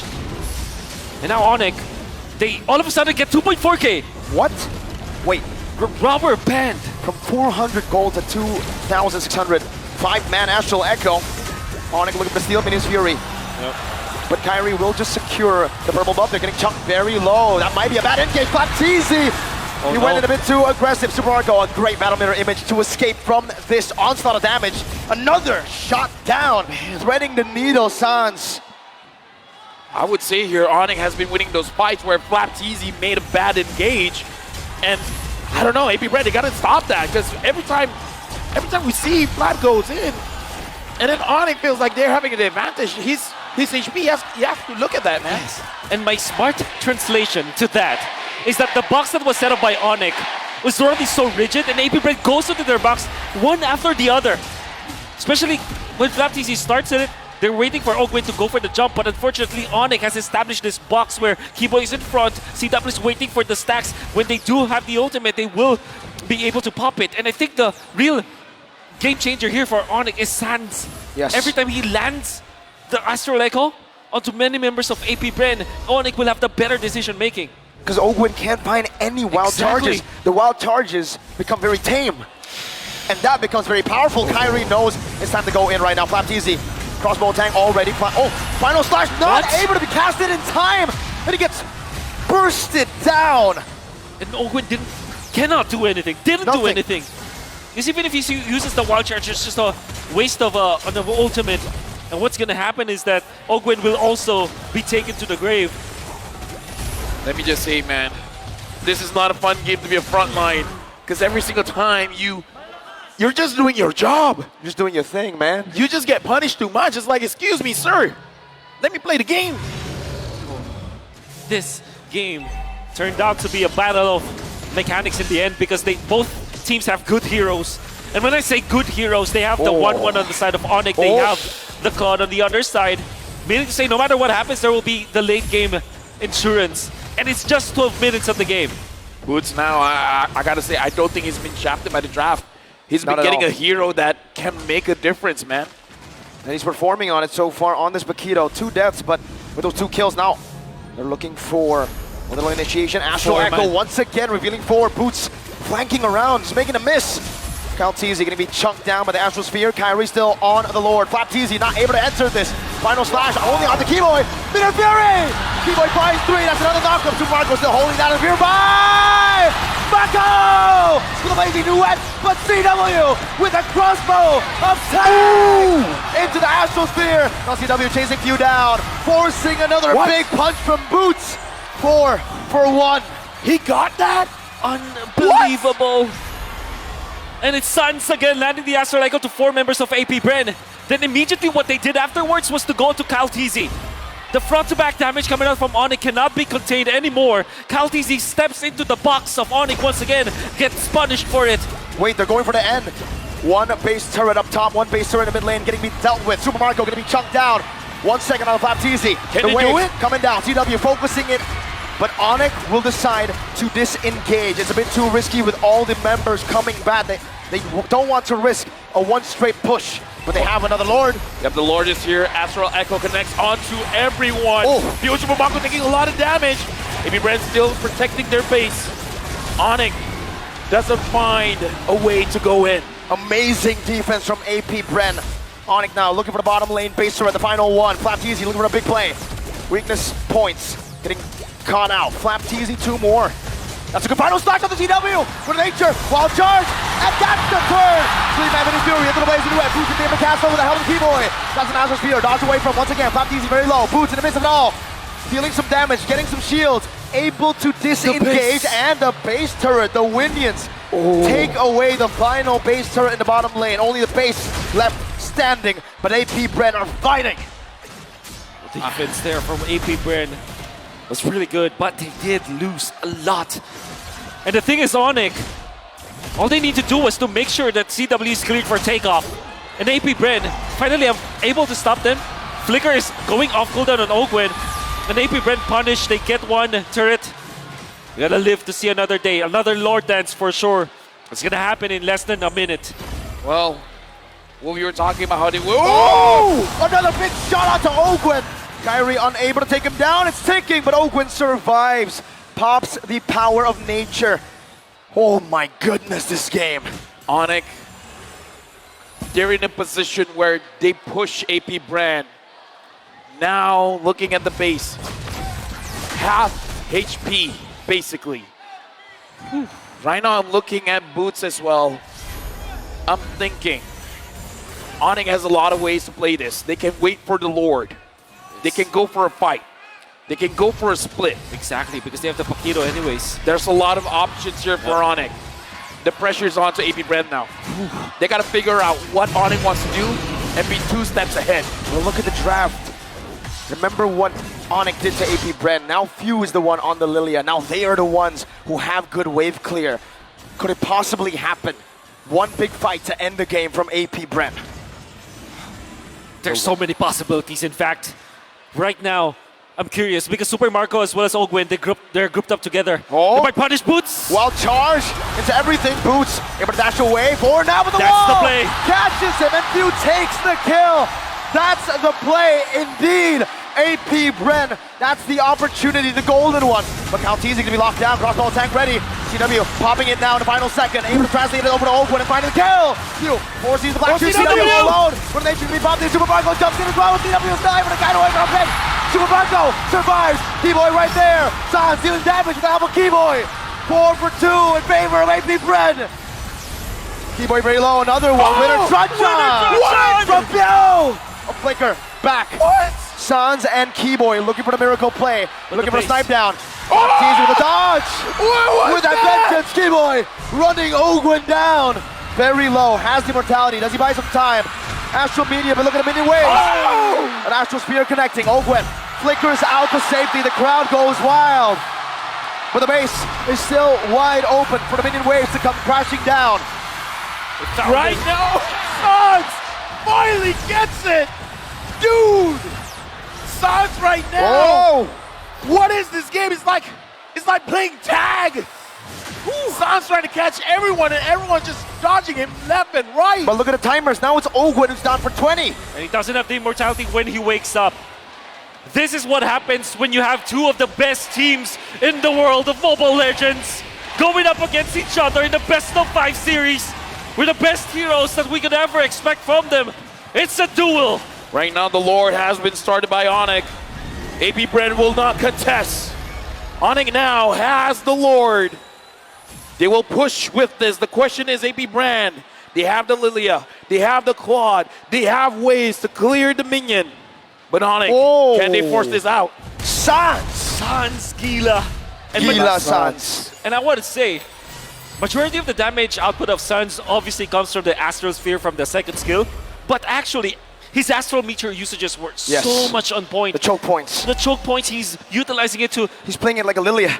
Exactly. He's making a lot of space for the team because he's blocking so many of the passageways of APBREN, and the slows are actually super duper annoying to deal with. Look at the timing though. It's not an Evolve Lord. It's not. It's not.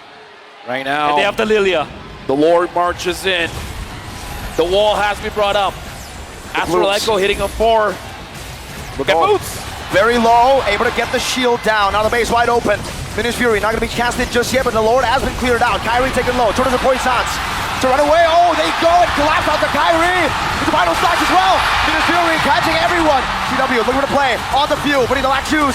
4-man knockup from Keyboy as he flickers out the safety, but Flapteezy is chasing him down. Sans clears out of midway. Flapteezy with a good stun. That's another Astral Sphere not connecting this time around.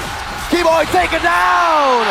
Flapteezy finds the vengeance. ONIC has to change their strategy, man. They gotta take advantage of Sans. They gotta let Sans do the damage. And it looks like APBREN was able to protect their base, but back to my point. 30 seconds. Oh, wait. CW. Can they do it? No, he can't. Nah, he can't. He can't. Can't. He can't. It's very risky. Very risky indeed. Has to recall out. He's keeping at it. He's keeping it. He's waiting for information. Few. Can he take a few? The assassin, 1v1, black shoes used up. CW needs one crossbow attack, but he saves it. He saves it. He outplays Few, but Immortality gets bought out, and CW will back away. Few has done it. What a play. Ogwen and Turnaround. Now it's going to be Kyrie, who still is able to bomb in that Poisons. He's isolated from the team, but he is soaking a lot of damage. Final clash might be happening right now. The Immortality, no Immortality. Kyrie has been taken down. And it's mainly because of Ogwen. The usage of Guardian's barrier to isolate Kyrie away from his team. Then the supplement of the final slash. The displacements. Ogwen, wild charge, keeping him at bay. Super Marco now trying to turn it around. CW jumping forward. A mechanical duel between the two best goal laners in the world currently. Let me just say, I don't envy the position of CW as well as Super Marco right now, man. Too many things is going through their heads. A very intense fight. I mean, everybody's trying to outplay each other, forcing so many mistakes, and at the same time, like making the mistakes their own. Kyrie, 12 seconds before respawning, does have the shield unity, so he can get back. And the lanes are naturally in favor of ONIC. Final slash, CW is down! The final slash that might have just ended this game. Another wild charge. Super Marco finding the kill. Kyrie jumping on the Super Marco, who buys the Immortality. An Astral Spear from Gila Sans. Super Marco, Battle Mirror Image, Boost still in the midst of it all. Trying to look for a big fight right now. Sans comes back in with the Astral Meteor. An Astral Echo. Another Immortality pop. Kyrie still going to fall. Few finds another. For the base, the minions, the drama, the drama. Oh my goodness! Oh my goodness! The Cannon event. The Flappening. David Charles Gallo, that's his name. Saving this game with the final slash to take on CW, then saving them from the Winions. It's the Cannon event. This is the game. Sans has to carry the team, man. He has the damage. He just has to connect them. Paltzy very low, but looks like APBREN will secure this Lord. This is not looking good for ONIC. And the wave clear is not that good for ONIC. It's not like for APBREN where there is the Lilia as well as the Claude. This is the 1-1 single target hero. This is Novaria. Although you have the Astrometer, it will not be enough. APBREN, because of Flapteasy, the flappening. And here, you can hear them. End it! End it now! Well, ONIC's gonna try their very best to deny that. Because again, this is match point for APBREN. Once that crystal is down, we'll crown a new champion. The Lord is marching up top. Ogwen's delaying it. He's trying to sync up the minions. This is going to be very difficult for ONIC to defend. Even the base turret down below will be taken down by Super Marco. An Astrosphere in the mid lane. Can they clear it away? Is it still possible, Wolf? Again, for ONIC, I think anything is possible. They still have boots. Or maybe that's the wayfair that they're looking for. And Sans, a key hero, needs to survive for the entirety of this defense. The base is cracked. ONIC on full defense mode, under siege.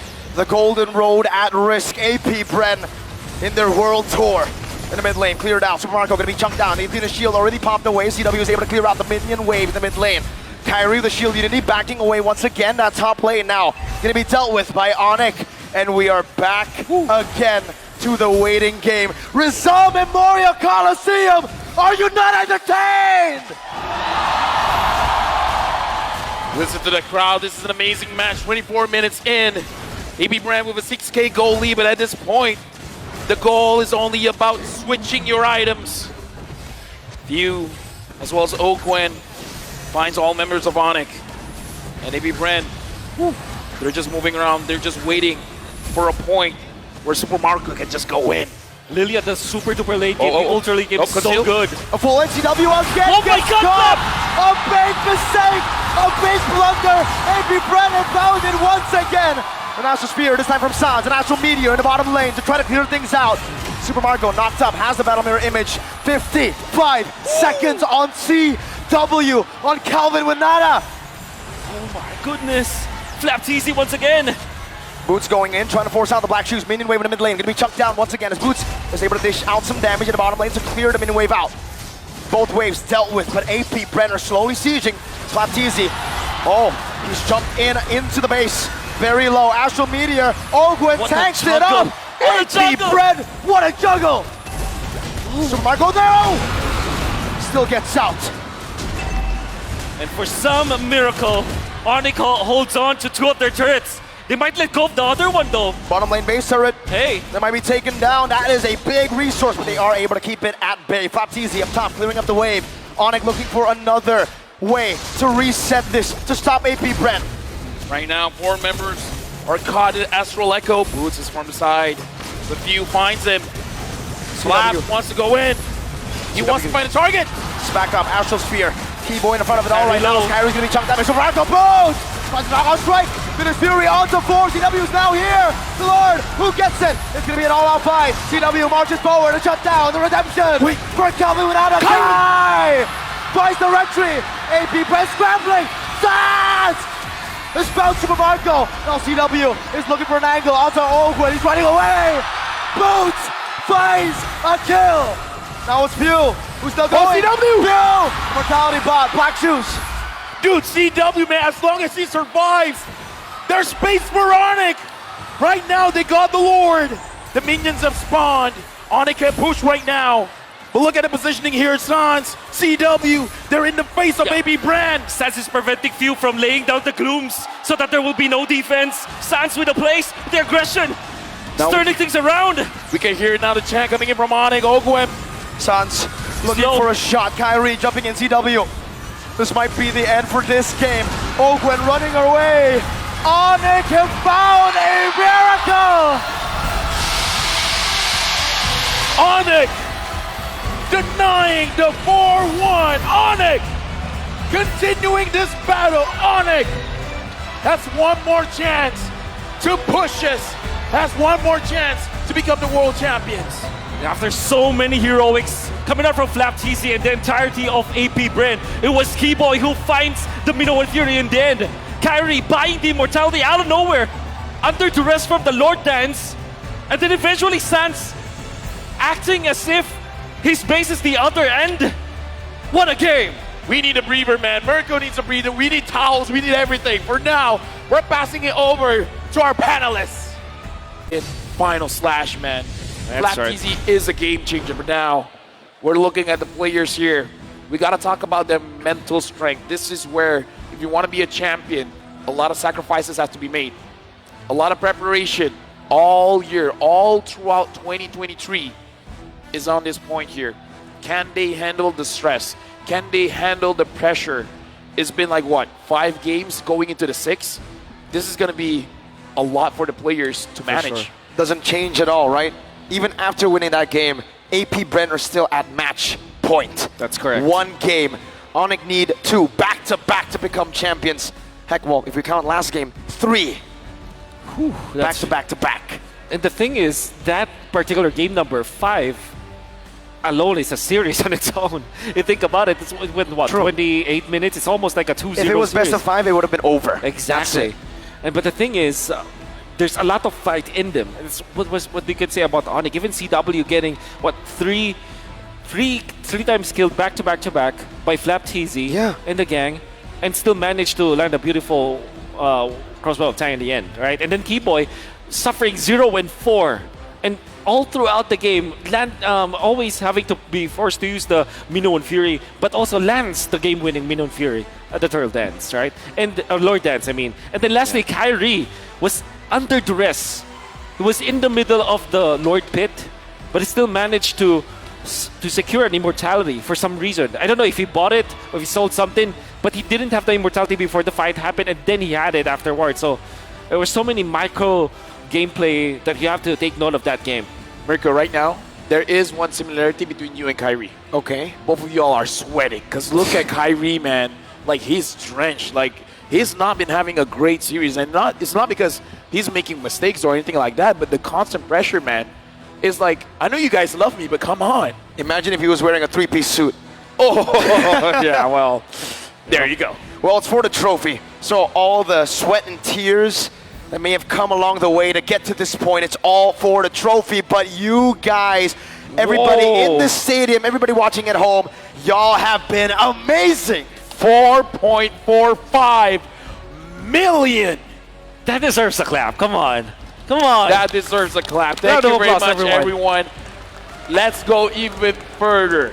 Let's try to hit 6. That's right. Oh, 6 would be... Hey, if we go all 7 games, man, we You're got right. Chantel in the building. We do have Chantel in the building, and we have this wonderful crowd as well, right? Yeah. I feel like Sif is doing something as well. I kind of feel like this will go all the way. Yeah. You want to ask the crowd? I think they'll say no, right? Because Right. they want, or no, technically they can say yes because 4-3 could be for the team that they're supporting. Yeah, but before that, man, like, I don't know. I want to save some of my energy going into this game because even I'm starting to run out of breath because looking at this game, ONIC, what else can they do? Do they really have to just let go of that early game?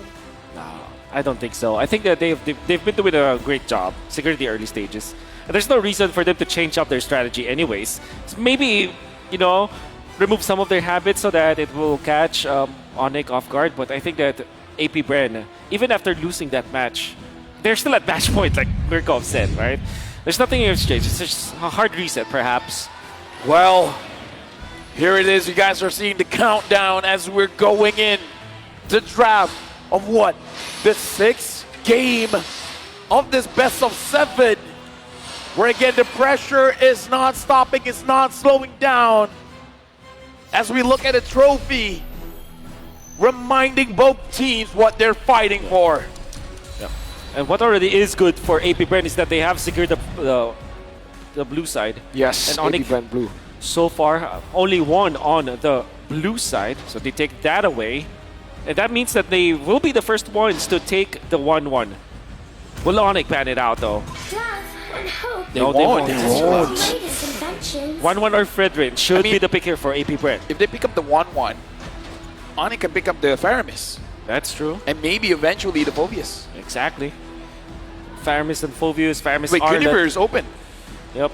Guinevere is My actually... imaginary world. Wow. Your team They pick up the 1-1. And that's Faramis Guinevere or Faramis Arlet that I'm seeing ONIC will pick up. I feel like Guinevere is a solid pick here, no? Yep. You don't want to give both the Guinevere as well as the 1-1, right? Yeah. But then again, yeah, Gwyn Faramis or Arlet Faramis is what I think ONIC will pick up.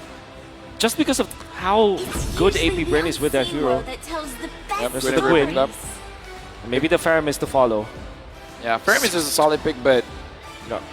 I think they're taking their time Yeah, here. but because there's Valentina anyways. Yeah. Oh yeah. But still, they pick it up. So Gwyn Faramis, Arlet Valentina, perhaps from AP Bren. A lot of spins here, folks, but sorry, this draft is Yeah. is cooking. Congratulations to all that got the amazing skin. But now, I'm thinking Arlet oh, no Fredrin. skin at all. Oh wow. Wait, he sad. says. All right, Another Can one. he get it? If he... Oh, no. Yep, no, we gotta look at the draft because again, Yeah. this is the 6th game here. Yep. ONIC, very good start. How is AP gonna supplement this Ooh. 1-1? What if they pick up the Akai, I think. So maybe Akai or Fredrin for AP Bren for sure. But I think they might be leaning towards more than the Akai. Then pick up the Faramis, the Valentine as well, so that they have an answer to the Faramis. Yeah. So another option might be Arlet. There it is. And our There it is. Okay, Arlen. Yep. That's the combo here with the 1-1 as well to try to cover got it. for her and also to try to punish this clump-up composition that they are going to try to look for with a Faramis. Yep. if the Phobia is not picked here, he's gonna get banned. Yep. You go Martis where they pick up the Claude immediately because you don't want to not have a game-winning hero on your side for ONIC. And ONIC will just ban out the mages here for a few. Perhaps the Valentina, because it still is a pretty good hero, and it's a hero that can also one-shot the Claude later on. If the Claude does not pick up the Rose Gold Meter or the Athena Shield, Valentina is a hero that can one-shot that hero. Then the Gourd, which... Or Novaria? Yep, that's also true, that Novaria. Because I kind of feel like if they don't have a hero that can dive. Oh, he got it. Oh, yeah, Spirit Root! No way! No Okay. way! He did it! The draft was the... Even From the 0 draft to went down. 100. Even the draft had to go down for that one, man. Congratulations, my man. Dude, shout outs to everyone getting the skins. Sana all. Sana, all. Actually, I do have every skin as well. All right, rich guy. It's just, well, either ways, looking at the draft here, looking like Minotaur getting banned out by ONIC. So now it's on to APBREN. Whether they want to ban out the EXP or the Roam, kind of feel like banning out the EXP is going to be a safer choice here. Yeah, definitely the safer choice, right? You want to take Boots out, but also when I give same Yeah, thing, right? Khalid. That's going to be the Khalid ban coming through. Maybe Terizla as well. Terizla Khalid would be solid to take away from Boots, but after that game on Paquito, do you want to respect that, right? That's my question. They can pick it up for them. Wait, no, first pick on red side. Yeah. So that is a viable ban actually to go for. Hero. So was the Benedetta. So, well, also the Terizla is a pretty good hero, but usually what you counter with the Arlot, against the Arlot, is the Terizla, right? You pick Yeah. it up. It's a good hero to go up against the 1-1 in a way. So yeah, the Gourd, as we expected. And I think ONIC are willing to give the Valentina at the side. Oh, by the way, there is a chance for APBREN to also pick up the Lapu Lapu once again. Okay. We've seen that it worked before because it's like I said, it's a great hero versus the Faramis. So I'm thinking for APBREN, they might just ban out the Terizla for good measure. Yeah. I would say because, again, the Paquito was strong. But Boots on the Terizla, we see that it's a comfort pick for him. And Yeah. I kind of feel like, I don't have the numbers, but if Boots gets the Terizla, the percentage of Kyrie actually securing those turtles and lords significantly increase. Yep. There's a massive chance of a Hoot Hoot as well from ONIC. Ooh. Knowing that there's the Arlet and the Kai, that could be a 1-1. And 1-1. Yeah. Oh, they banned the Dyroth and the Khalid, so you're right. The Diggy could actually still come through for ONIC here. Yeah, but they might pick up the Boots hero first, though. Because they want to keep this Guinevere kind of flex. So what are the heroes that could be there for Boots? Maybe they steal the Edith, or the Lapu Lapu, actually. Again, a lot of EXPs are open. Yep.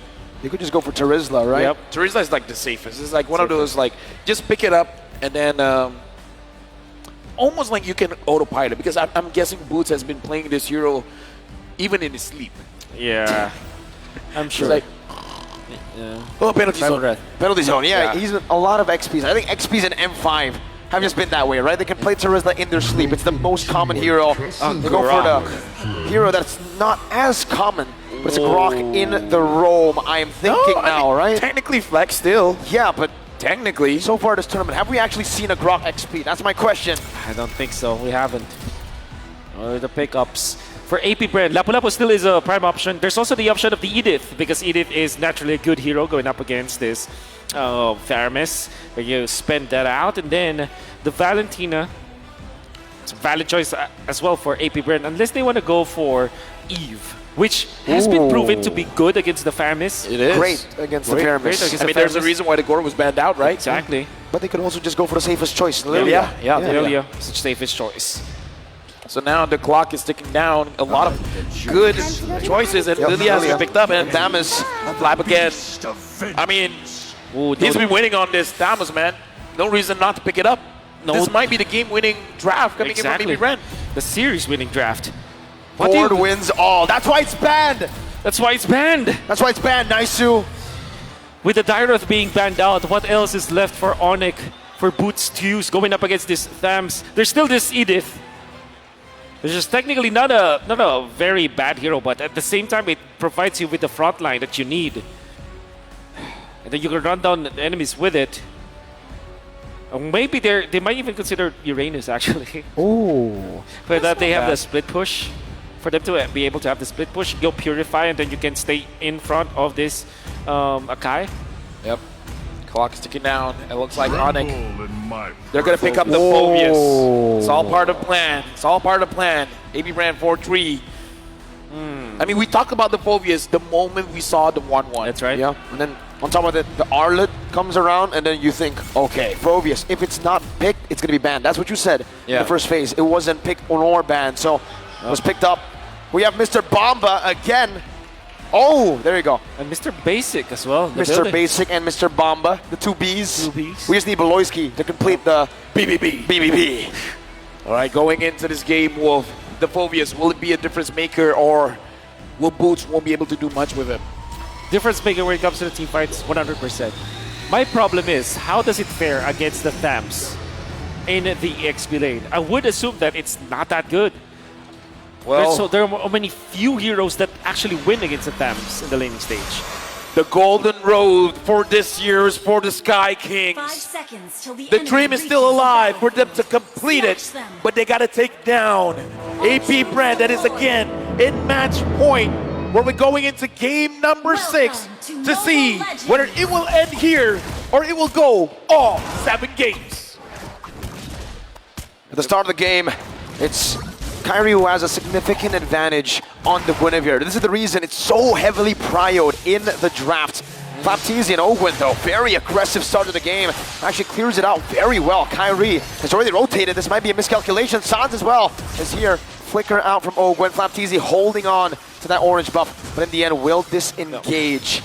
Yep. Interesting idea, because we know that the Phobius will not win against the Thams, but he gets level 2 now, so it's gonna quite an even matchup. And the reason why that happened is because Keyboy did the anti-glue treatment in M4. If you remember, they used the Grok to block the minions twice, so that the minions will be in favor of Boots.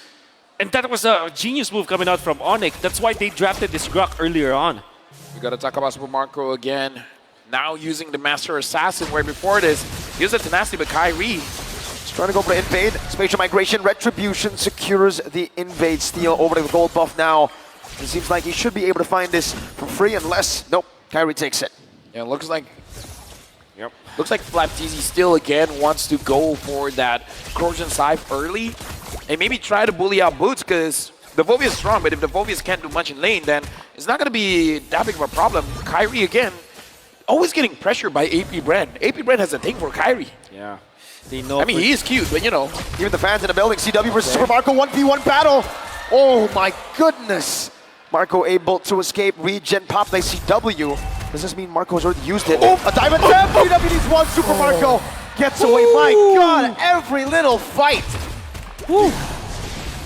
I feel like after this game, they're going to be best friends, man. They are. I mean, like, that Or kind of. maybe not, you know, I mean, like. I mean, dude, you bonded over a best of 7 like that. That's true. You gain respect, man. They have an even better or more special connection for sure.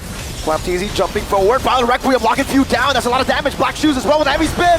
Flapteezy secures it. The heavy spin knocks Keyboy out of the frame. Demonic Force though. Now on the Flapteezy. One more shot should do it. First blood secured by ONIC. Keyboy still onto Owen, who still has the Vengeance, but he gets knocked up. Final slash into the Vengeance, into Kyrie, one shot, but he's still able to survive. Ogwin turned around now, still brought back to the team by the Stampede, and it's APBREN who win in a prolonged team fight. I mean, that was a very prolonged team fight. I kind of feel like ONIC really wanted that kill because, again, he was right in front of them. Who wouldn't want it? But APBREN was able to buy enough time for the rest of the team to respond. Exactly.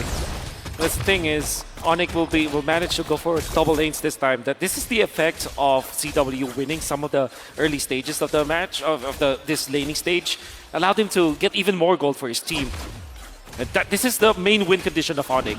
Stat pad this Claude, give all of the things to CW and let him carry the game later on. Looks like the first item coming in from Lilia is going to be the Enchanted Talisman, going to help out quite a lot during that turtle fight.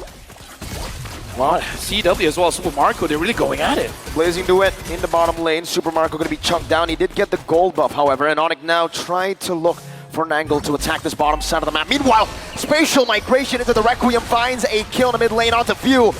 Without the Purify, he was a sitting duck. Going at able to force the final slash or the Purify onto CW. But that was a great pinch coming out from ONIC. They found a reaction coming from APBREN because there was a massive push in the bottom lane, so naturally you want to defend that, but they cut it off. Right now, Kyle PZ has a level advantage onto Kyrie. So, for me, it just signals that the invasion onto Kyrie was definitely worth it. Because Kyrie is, I don't know, this is Kyrie, man. Even with a level disadvantage, I feel like he can still secure the turtles. Final slash though on the Suns. Might force a flicker out with Baptiste jumping in, but he actually instead goes for the nether realm. Brought back! Suns taken out. The flicker with 1 second off. Spatial Migration though, locking him down. The turret gets the kill back, and it's a 1-for-1. Now it's Boots who's rotated over. Demonic Force already used earlier, so now it's going to be resetted. It's going to be on cooldown. Yep. Nice reset coming out from Whoa. Keyboy.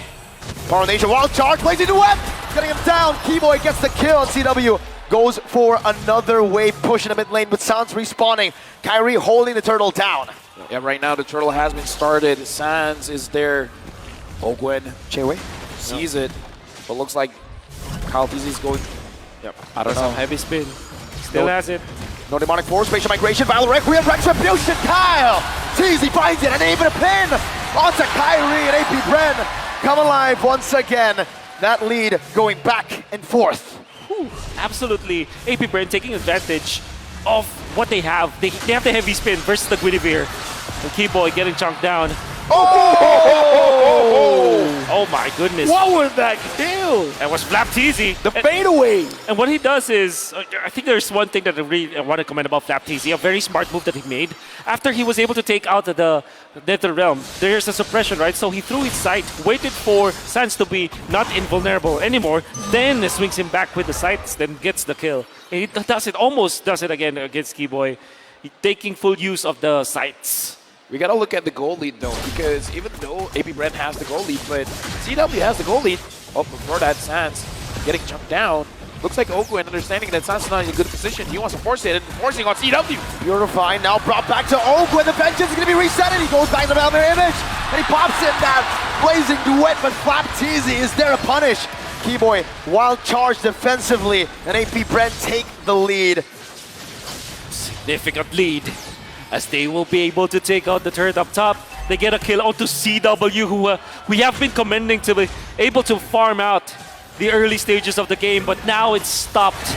And APBREN have the absolute lead in the first 6 minutes of game number 6. Oh, Flapteezy.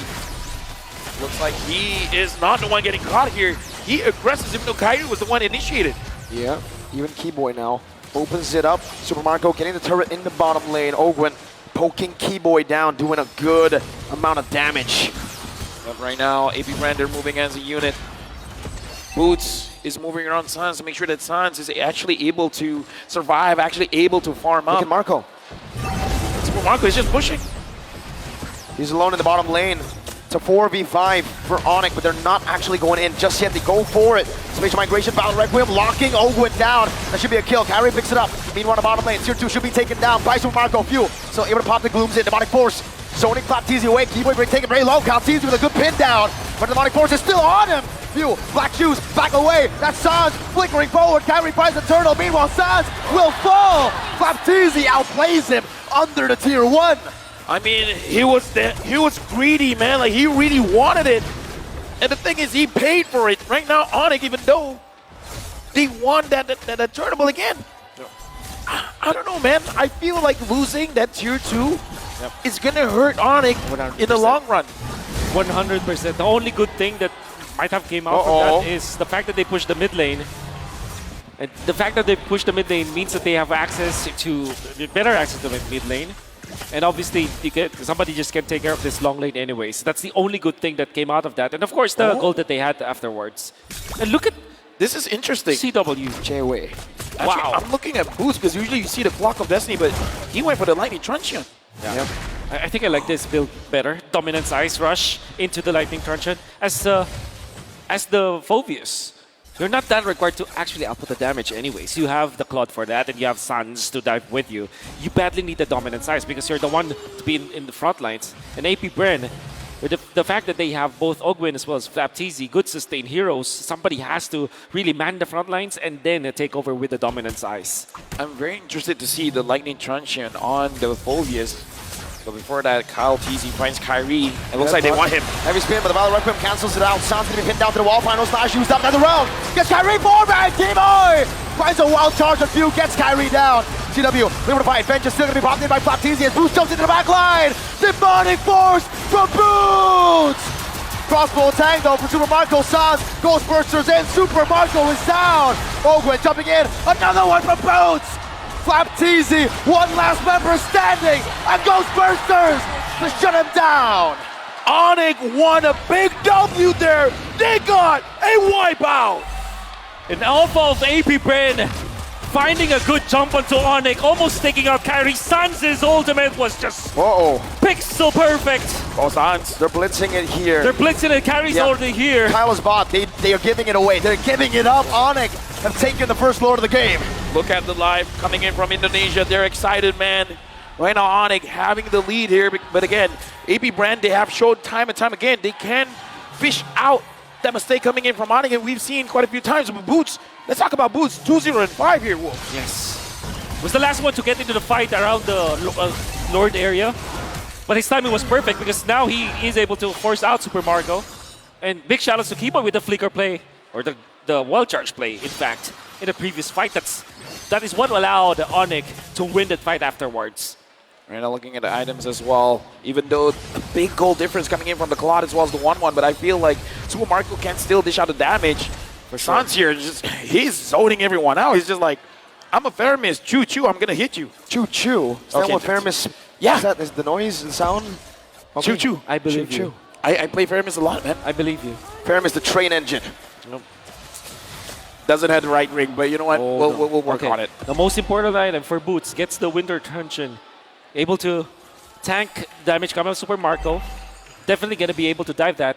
And now that's a massive problem. Spatial Migration onto Flap. Final slash, bringing Kyrie back, but Flapteezy is still going to be isolated. Kyrie taken down. Another round late, but the wild charge still connects. Demonic Force in the midst of it all. Kyle TZ now with a heavy spin. That's still Flapteezy falling down. Boots in the midst of it all again. Now with a Winter Truncheon, he buys it in time. Another Demonic Force onto the Marco. Boots finds the CW. Marches forward. Finds a triple kill.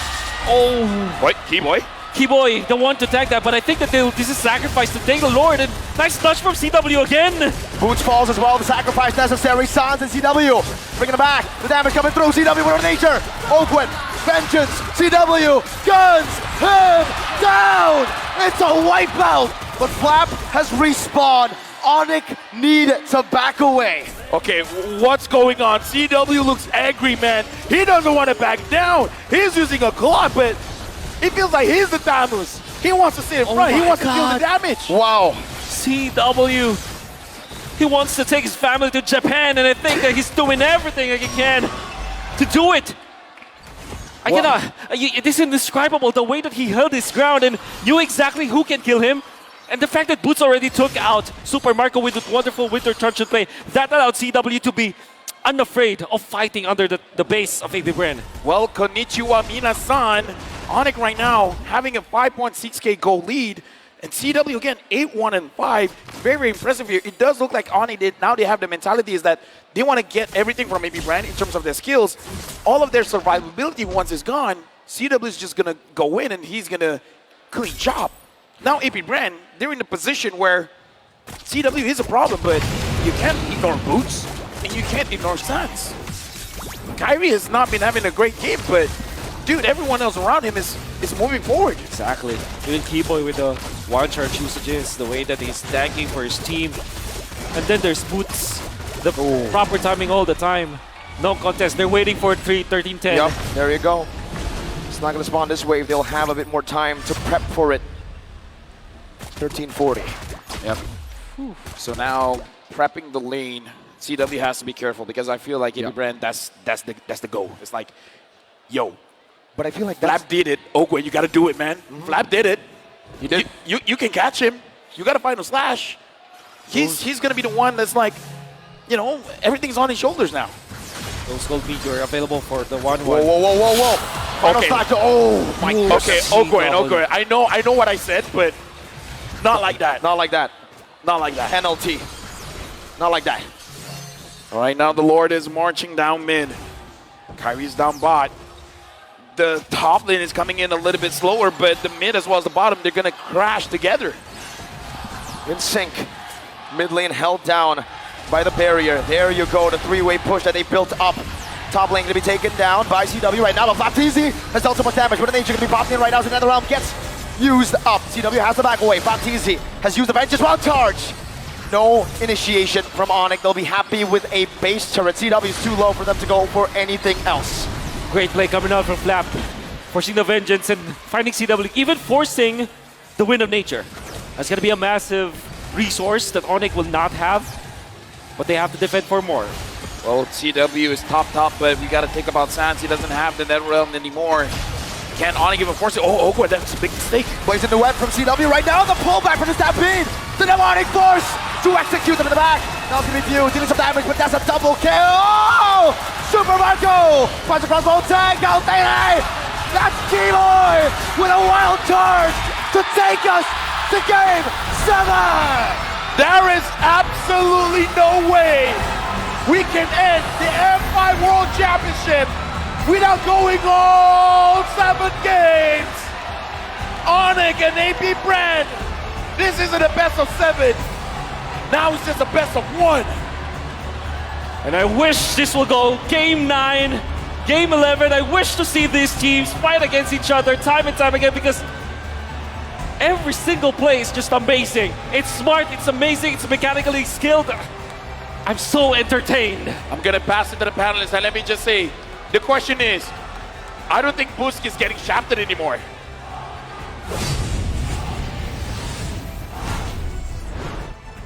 I know for sure now we're in Game 7. We're going to Game 7. ONIC takes Game 6, going all the way in hopes of claiming the Golden Road. What a turnaround. A back and forth in the early to mid, and now here we are. I thought they didn't have it in them, you know? It's easy to lose faith for some of these teams, but I'm just as surprised as all the ONIC fans out there. They found a second win. They're looking cleaner than ever. The fact that Mr. Calvin Winata apparently is aging like fine wine. His laning is getting better and better each and every time he touches the land of Dawn. So I cannot wait to see who our MVP is going to be. Brought to you by the Republic of Gamers. Let's have a look here. I'm just as curious. For Game 6, we're handing it over to Calvin Winata. Stone cold, thumbs up, all according to plan. Amazing. He's able to duel, he's able to own lanes, he's able to threaten after Boots, after Sans, after even Keyboy engages. And that's after a game wherein Kyrie was clearly struggling. I cannot believe it, you know?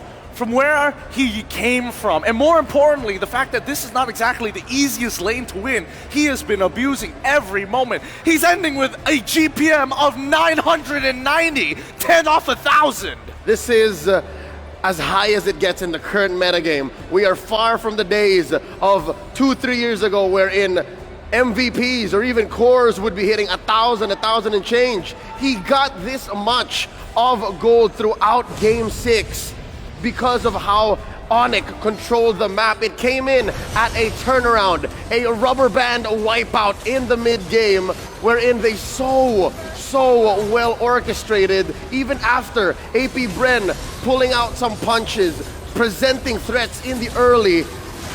It's just this lineup right here, this team fighting lineup.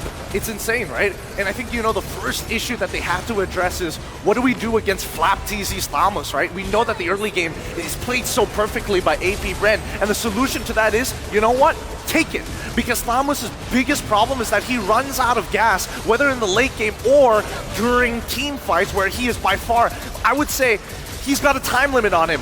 In comparison to Boots on this Phobius, who is able to delay and really stretch out, really get the mileage out of the hero, that's when you know that APBREN were exhausted in fights. Boots is an unsung hero. You'll see him here making the call. I want to pick up the Winter Truncheon third item and make it count. Yes, he eventually does get punished. Yes, eventually he does overheat, but this is the writing on the wall right here for APBREN. It was hard for Super Marco to play the way he wants to. It's one thing to try and outplay a Phobius by just walking, but how do you even take the skies? When you're up against the ropes, you're just a big dude with a lot of cardio. You're not really punching back as hard. And we look at the damage dealt, right? CW coming on off top, of course, coming up with 95,000, 85% of the overall team fight participation. But the question is, what could have APBREN done better in these cases, right? And obviously, there were a couple. However, it really comes down to the micro mechanics of it all. The fact that Few was getting chased around in the manner that he did because Keyboy was holding him hostage with that wild charge, making sure that the black shoes were always covered. One could only theorize, and here's mine, all right? The fact that APBREN's playing with a Tams able to come in from the flank and try to stop via damage, again, absorption and dispersion.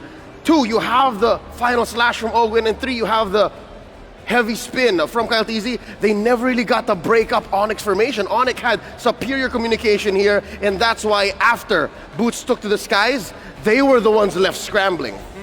Note the places of which they actually took these fights. A lot of it happening around the river, a lot of it happening around neutral objectives like Lord and Turtle. Even though, yes, it is technically an open and a very enclosed spot to be in, as long as Sans is nearby, that Netherrealm makes all the difference. That extra bit of time makes all the difference for people like Boots, like the Art of Thievery on this claw from CW. So now we've come to this. Game number 7, all on the line. The last time we were in this situation was about 2 or 3 years ago in Singapore when Brenny Sports went all the way against the Burmese Ghouls. Here, in the now, the greatest finale. What else is left? It's just a matter of who doesn't overheat. It's just a matter of who doesn't just tilt first and who has better communications. I think, mechanically speaking, these teams have shown that they're the best of the best. I mean, it's 3 variables that they have to worry about. The laning stage, the team fight, and most importantly, the heart at the end of the day. Can they coordinate just as well as all of their team members? With that being said, this is going to be the final panelist with me, and as well as Leo. It's been good doing good work with you up here on the panel. Oh boy, with that being said, we're going to be throwing it over to a break, and when we come back, the grand finals will conclude.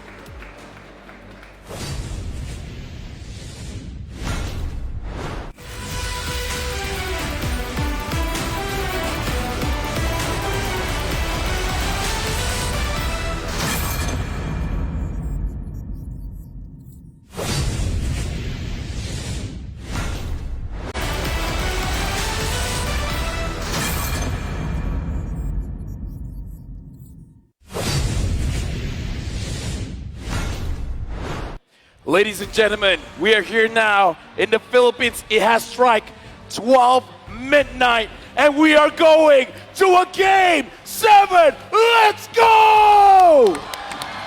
This is the grand finals we want. This is the grand finals we deserve for the final game here again. LaFell, Marco, and Wolf. It could not have gone any other way. This golden road from ONIC, this travel all around the globe for APBREN, it's going to be completed in the final game of the day. They had to work for it, right? Everybody has to work for it. If you look back, everybody's shooting for APBREN now. If you look back, in their M2 run, it's another best of 7. So every time that Few plays and Flap TC plays in the grand final so far, it will go to a game 7. Hey, you're right. Gym memberships, man, it helps you out in a lot of ways. That's right. They are here for endurance, man. And right now, 3-3. I think it's safe to say for us on the desk, whoever takes it, we're satisfied, man. Oh, yeah. Game 7 in the best series that we have ever casted in our lives. Definitely. Is it? True for you? It is true. Yeah. Which also makes it ever With so an amazing desk, and by the way, amazing panelists as well. Quick shout outs to Leo as well as Gideon, breaking it down all this while. You guys have been great. But now, we're going to look at the players, man. Look at the trophy. Remember what you're fighting for. Look at that trophy, Mirko. Does that not spark emotions? It does. It sparks more than emotion. Hard work, dedication, everything put the entire year to build up to this one moment. For ONIC, the golden road lies ahead. For APBREN, the world tour shall be completed with one game victory. And it's going to be the most nerve-wracking game for sure for everyone. The winner will celebrate so much, but the losing team, how they recover from that. Game 7 in the World Championship awaits, and it is totally intense for anyone. All I can say is we're going to bring our best. The players are going to bring their best because the energy from the crowd here, they've been here since what? This is like what, 7-8 hours now? Yeah. That's right. They're still strong. And looking at all the players at this point, I'm even questioning what is going through their brains, if anything is going through their brains at this point. I wonder if it's all just muscle memory, man. It has to be. At this point, it's mental, it's mechanics. Everything goes down here. Well, this is the best of the best. This is the final draft of the day. We're jumping to draft game number 7. APBREN against ONIC. Who wins this one will be the world champions. Right off the bat, we can see the Guinevere gonna be banned out as the last ban. 1-1 also banned out. So does this mean APBREN will take the Fredrin immediately, or Arlet? As we know for sure, Arlet has been the favorites of APBREN, but Matilda also banned out. Kind of makes me think, yeah, surely Bruno or the Fredrin should be the pick here for APBREN. I almost feel like you got to set up for that Claude, man. Either you're going to use it or you're going to go against it, because both Super Marco as well as CW, which in my personal opinion are the standouts for this tournament, they're really showing up with the Claude. And I kind of feel like it's going to be picked up in the first phase. If you ran pick up the Fredrin. The Theramis is the typical answer for ONIC this time. Maybe they pick up the Claude with that. Or maybe they take up the Bruno. Bruno Theramis or Claude Theramis. No reason not to pick it up if you're ONIC. Yeah, especially considering they might be up against either a Claude or a Brody. Two heroes that up against the NetherRealm will struggle. ONIC can definitely go for the Theramis here with, I mean, just take a look at the bans, right? Just throughout this series, the progress that we've seen. APBREN started out with just Cryo heroes. Kadena! It's a Kadena for Sans. It's an Indonesian hero. Keyboy. Oh, you're right. That We're flex talking about potential. ONIC. We're talking about ONIC. Oh my goodness. Do you still want to go Lilia for APBREN, or do you want to pick up the... I mean, the Bruno is good. Theramis plus Fredrin though, that's a valid option here for APBREN because it's a classic combo. Decent versus the Kadena. Oh. There it is. Maybe they close it out with the Arlet. Here's the thing, man. I kind of feel like that Kadena pick was forcing that Theramis pick because it's a good answer, right? Kadita goes in, wants to burst. What does the Faramis do? Cancels out that burst. So this Kadita feels like a bait, man. Yep. Something about this doesn't seem right. The art of Brody, a miracle. very early Brody here from APBREN. I mean, it did work before. It's instantly answered by a Terizla. ONIC are going in for their signature picks. Or the picks that work. I'm looking at the draft here, and I kind of feel like ONIC, they want to have a very solid front line. I feel like they want to go in. I feel like they want to pick up the pressure. They want to pick up the tempo, not letting APBREN time to think.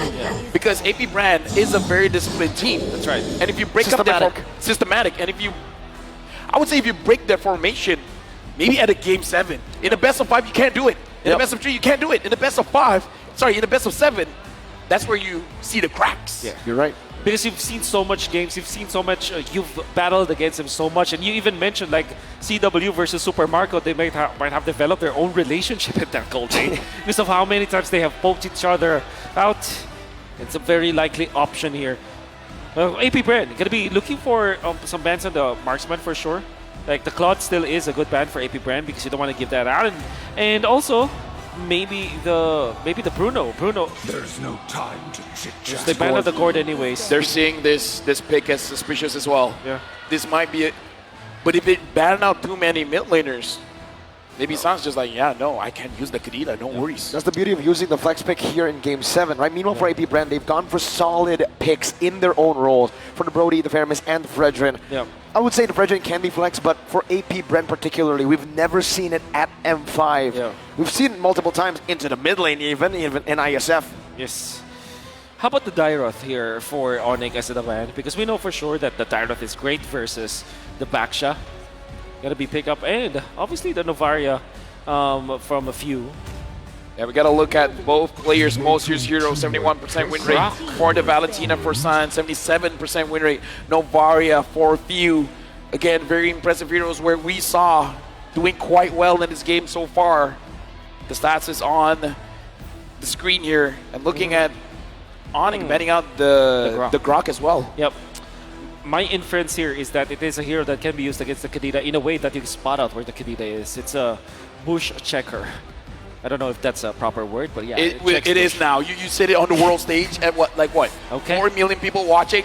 That's right. If we can go up to 6, that would be amazing. But the final ban here, coming in from APBREN, we will see if Bren wins, I'll propose to my girlfriend. W-Mans. W-Mans. Wait. But Do it now. Do it now. Yeah, do it now. Do it now. Why are you waiting? Projection, right? Yes. You gotta imagine it. You gotta Either way, do it now, man. Do it now. But Lilia getting banned out as well. They're really not taking the bait here. They do feel like this might be a key boy, Kadita. Now that they see this Brody, do they pick up the Bruno or do they still want the Claude? Claude is going to be a solid option for ONIC, but if they don't pick up their gold layer now, I think they might be eyeing for something like a Harith. Yeah. I was about to say that too. It's a good hero. Maybe they pick it last. So now it means that they might pick up... Happy anniversary, by the way. Yep. Happy anniversary. They might pick up something like Edith here. Oh! It's the Faramis, of course. 1% ban pick rate, 100% win rate. That's right. And it's against a Faramis, against a Brody, two heroes that struggle against a Yves. That's right. This is what happens in a long series, man. You wait to hold on to your ace. Exactly. You exhaust everything and then... Bad Mirko? I'm sorry. Nani? I said 4-0 something, remember? You're not fair. You're not fair. Oh, fair. You're fair. Yeah, that's true. Oof. Okay, now you're going to be looking for maybe a roamer, maybe a rupee actually for APBREN because it can check the waves. Minotaur is also open.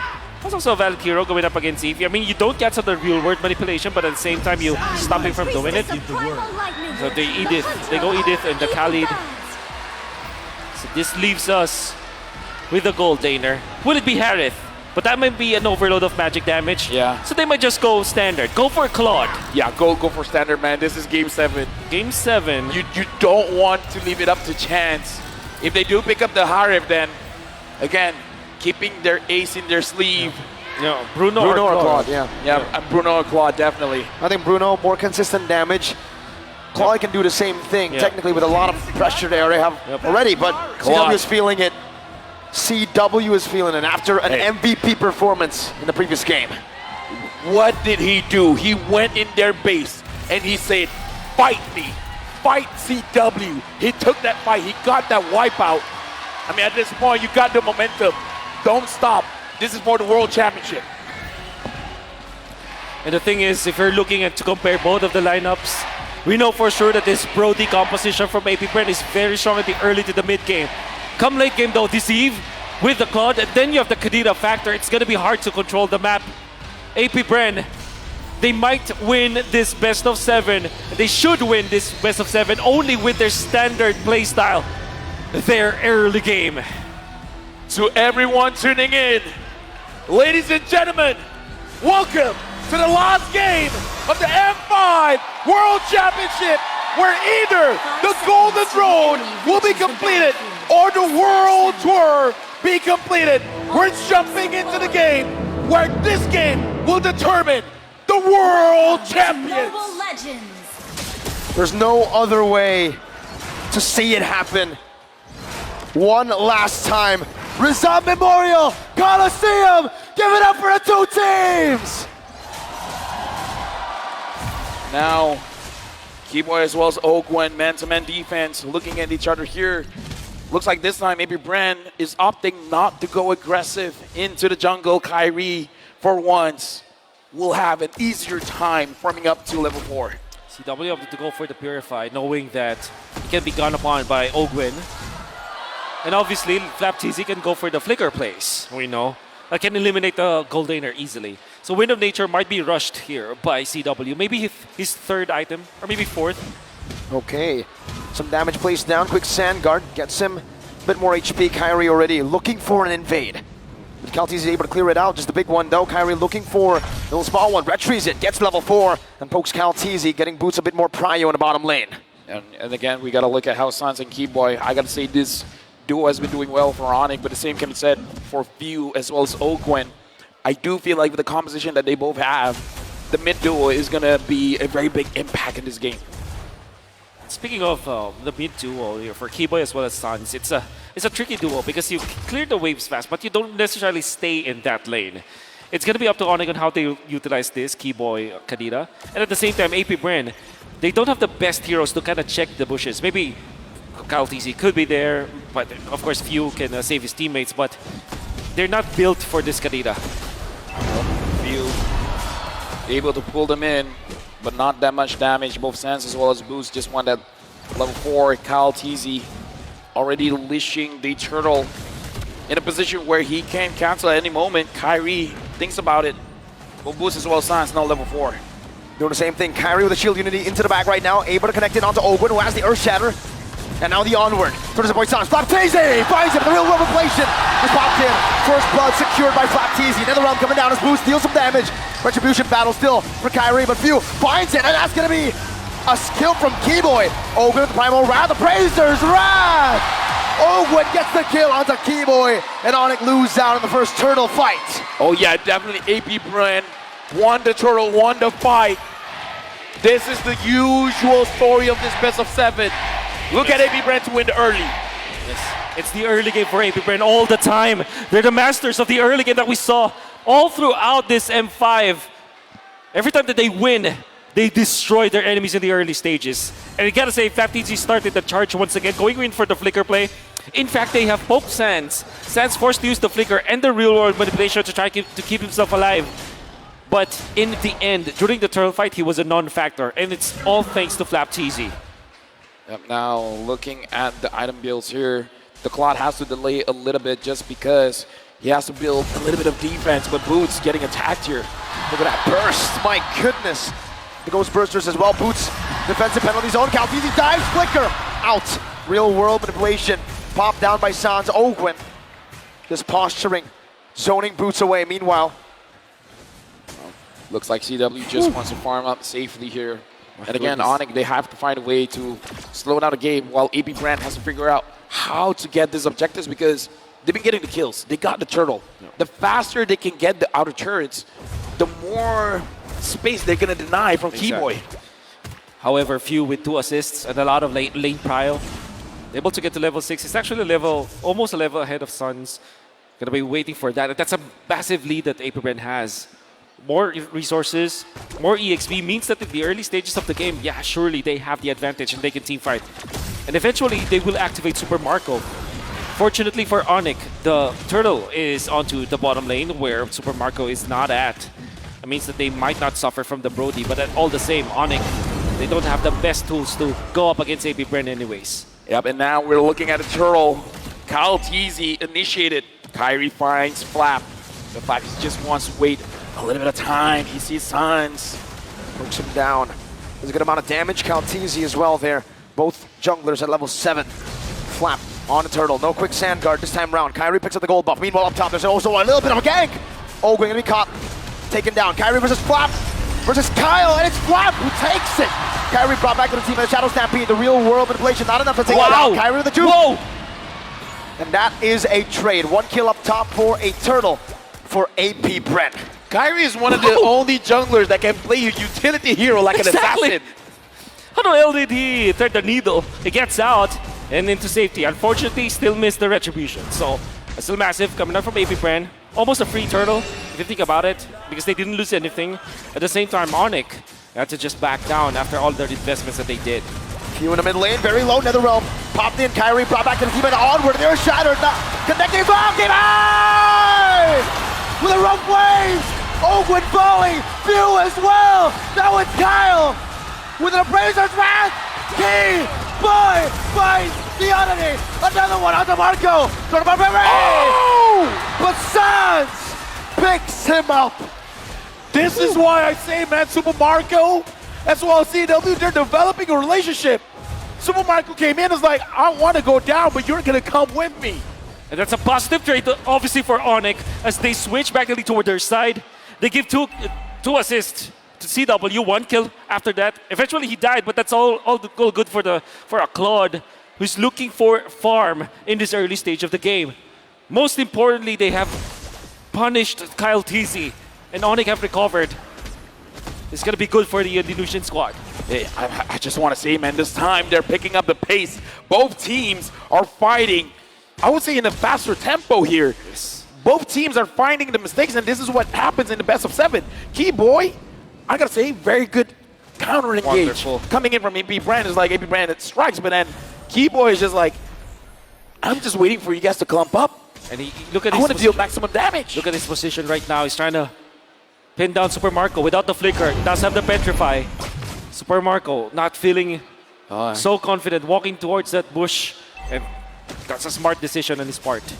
I mean, at this point, he doesn't want to get wet, man. Like, he smells something, and he's like, I'm smelling a fish.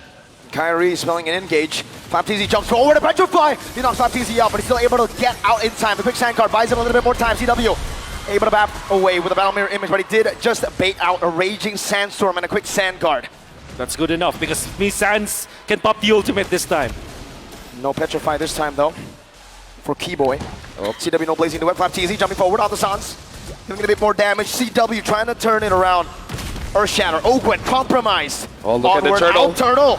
Caltesi finds it. A beautiful retribution. A beautiful macro play by APBREN. Looks like ONIC, they just want to get some kills. They don't really want to contest with the turtle because we saw that they are basically avoiding the turtle. They just want to go in. Yep. They want to get Super Marco down. Speaking of Super Marco, looks like Keyboy has to use the rough ways to escape. We see APBREN pushing the envelope up top. Blazing the wet on the Super Marco. Still able to disengage for now. Punts in the stacks to zone TW away. Does the same to Kyrie, and Boots is waiting in that bush. Flapteasy needs to back off. And ONIC and APBREN, both these teams. Look at Caltesi. He's taking advantage of this chaos. He's like, hey, if you guys want to go up top, I'm going to go to your purple buff. It's a massive win. The retribution, he steals it. APBREN are making micro moves that eventually pile up. And now it's great macro from APBREN. They have regained the lead because of the small things that they have done. And they are doing it cleanly. Oh yeah, very clean. Right now, ONIC, it looks like they're being more responsive than being proactive. Whatever APBREN is doing, they want to counter it for better or for worse. And APBREN, I kind of feel like they're starting to understand the mentality coming in from ONIC. So if you guys are waiting for us to make a move, well, we're going to give you the sleight of hand. We're going to show you the left side while we take something from the right. Proteus up top. That means ONIC might go for the push here. But FlapTZ ever so on point with the defense. And APBREN are just denying everything away from ONIC. ONIC just can't catch a break. Look at the position from ONIC. Everyone is on one side of the map. Sans now engaged on right now, No not able to flicker. pop anything in time, and falls. Keyboy in the midst of it all, petrified, rough waves, taunted up, cancelled out, What a too cancel. bad! Kyle Teasy shuts Keyboy down. A turn of our memory onto Kyrie, who pops in that Tortoise's Poissons, and APBREN now with a significant advantage in the no. mid-game. The mental distress, man, is getting to ONIC. That's right. Sans now making mistakes. And the problem there for Sans as well as Keyboy is that they're not tanky heroes. They're eliminated easily. They didn't have their flickers. And the thing is, the Lord was already respawning during that time, so every single move that ONIC did in that fight is a mistake. And APBREN punishes with the Lord take. Right now, APBREN 3,400 gold lead. ONIC, they have CW on this quad. It's possible. But APBREN, I don't feel like they want to wait that long. They're waiting for that point where ONIC will concede a team fight. And then they might try to push to end. Stampede, Kyrie with the flank. A weird angle, an off angle to catch APBREN off. The Purify going to be used up by few. CW claims the orange buff. Keyboy gets out of the taunt. Lord spawning back in the land of Dawn, this time on APBREN's side of the map. It'll be the defense for ONIC. Fortunately for them, they have all the tools to defend. They have an Eve. And this is something that they can use to bridge the early game to the mid game. At this time, ONIC needs to go full anti-disaster protocol now. They need to just regain their part of the map at least. And they can use the Eve for that one. Super Marco able to get the turret up top. Kyrie so far is taking the opportunity of APBREN setting everything up for him to farm for himself because he understands that he needs to get as tanky as possible. Hold up, that turret, ooh, still kept alive by ONIC. Now looking at the mid lane, tier 1, Boots holding it down, but the turret should fall. Tier 1 over to APBREN. You see that move coming out from Kaltizi, zoning out the members of ONIC by just literally walking down, and APBREN are taking an easy turret in the middle. Further increasing their lead to 4K, and of course they're gonna get another turret. Now ONIC, their base falls. This is not looking good for ONIC. You can hear the cheers coming in. APBREN has the energy coming in from the crowd. Boots goes in, Kyrie as well. Does the same, now taunted up, brought back to the team. Tortoise Poisson's gonna be used up. Kaltizi has the Appraiser's Wrath, gets chunked down. Penalty down by Boots. FlapTZ raises hands to the back. Keyboy looking for a flag right now, goes in, but doesn't find anyone. Rough waves, only onto one. Boots brought back once again. Ogwen, conceal, Earth Shatter to lock Boots down. Kyle doing the same thing. Keyboy with the oddity. Kaltizi locked up. Ogwen with the follow-up, and that's the Earth Shatter to lock ONIC down. ONIC, they made a move. That was a brave engage. Everything went right, but the damage was not enough. Mid lane base turret at risk of getting taken down. One more shot. Two base turrets. 10 seconds on the clock for Keyboy. 6 for Boots. Admirable coming out from ONIC to go for the play. Because Boots landed a beautiful penalty zone, but they didn't have the damage. And Sans was sitting back. In fact, CW was babysitting Sans during that time because he knows that the Khalid will eventually jump and they needed to punish.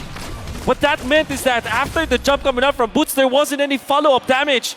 Even the real-world manipulation is not enough because the Nether Realm is available. So ONIC tried to go for the play, didn't have the items to back it up, and unfortunately lost so much because of that gamble. APBREN now doing the Lord as Kyrie. 1 against 3. Oh no! Brought back and taken down. ONIC on the brink. And APBREN capitalized. Now onto Boots. DPZ. Keyboy with the oddity. With the rough waves. The Nether Realm saves him. CW with a Purify. APBREN are running ONIC down. Keyboy gets another Sans blows. Super Marco has slain the mid lane. But there's no defense. Sans is down for 30 seconds. There's a fat minion of waves in the bottom lane. And they have the Brody. Mid lane gonna be cleared up right now by Boots. He's still holding on to the bottom wave. The Gonna base! clear out as well. They're gonna end looking this. for the base. They're looking for the base. APBREN The Sky Kings have been taken down. The Golden Road being tapped. Bren Lang Malakas! The host country has never won a World Series. Look to the stage. They kept the trophy here. They continued the domination.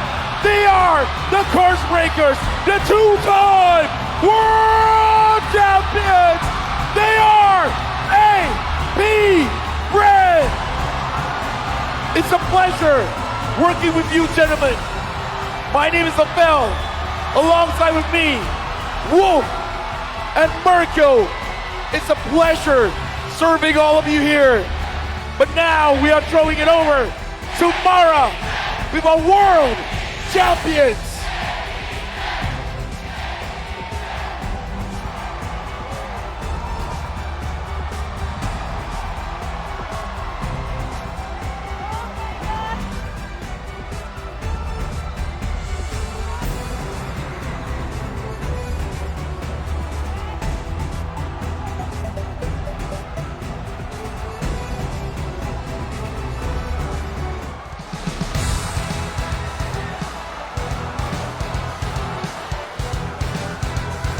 Congratulations to APBREN!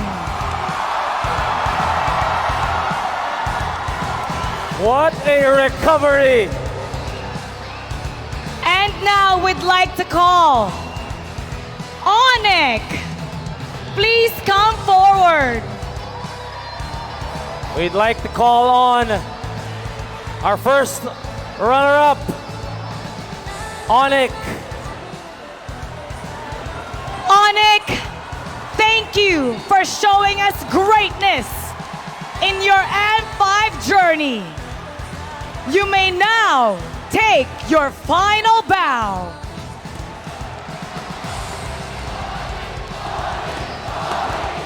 You may now take your bow.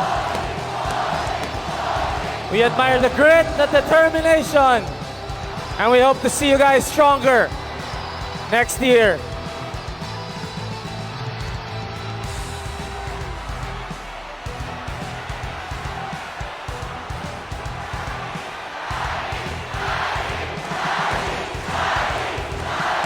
Listen to them say your name. Thank you so much, ONIC. Let's give him a big round of applause. Thank you. And now,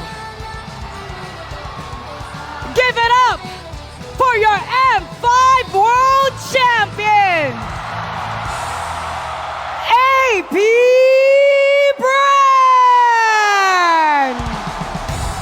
The first ever two-time world champion! To commemorate and officiate this moment, we'd like to welcome Mr. Lucas Mao, Managing Director of Moonton Esports, and Ms. Sophie Guo, Regional Esports Head of Moonton Games, to award the champions medals and check.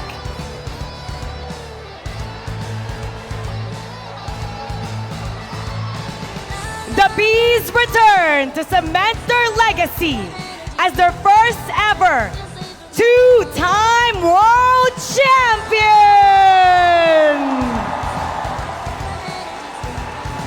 Team Manager Addy.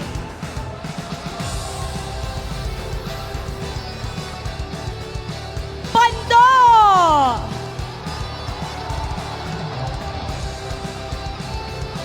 Super Marco!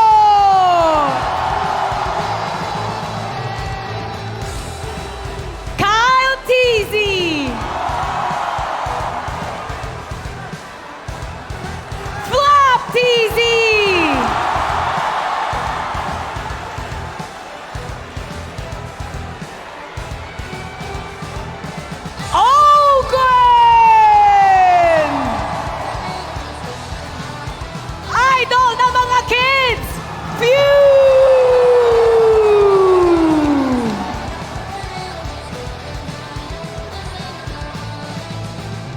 And of course, all the people behind the scenes.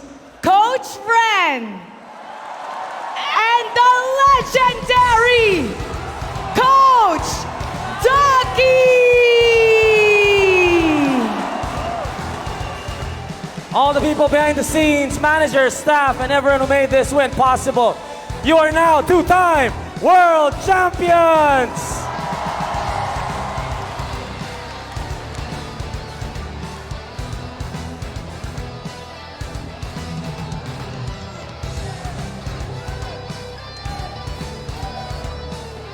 And let us now take a photo op. Once again, everybody, give it up for APBREN.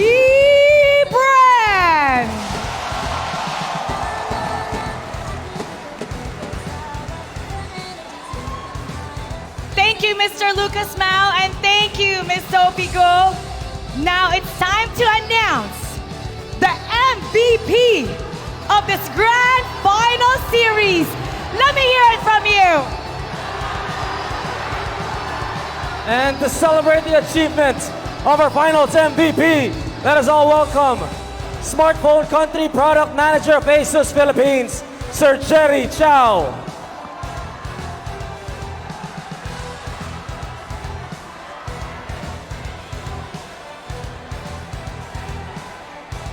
Incredible best of 7 journey. And now it's time to announce the M5 World Championship Finals MVP. Congratulations to Flap TZ!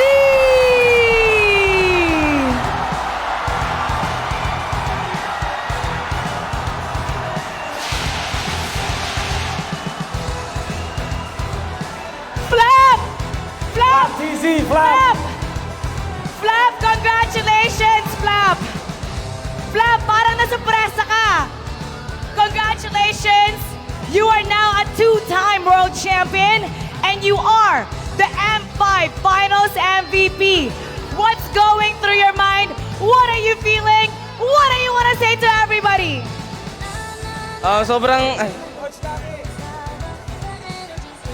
Sobrang nakakashock po kasi di naman ako yung nagpanalo eh. Yung mga teammates ko yung nagpanalo eh. Actually nagpatalo pa nga ako nung Arlot ako. So, di ko akalain parang surreal. He did not expect that he was gonna win the finals MVP. He thought he made them lose. But look at him now. He's the finals MVP. And let's now take a photo op.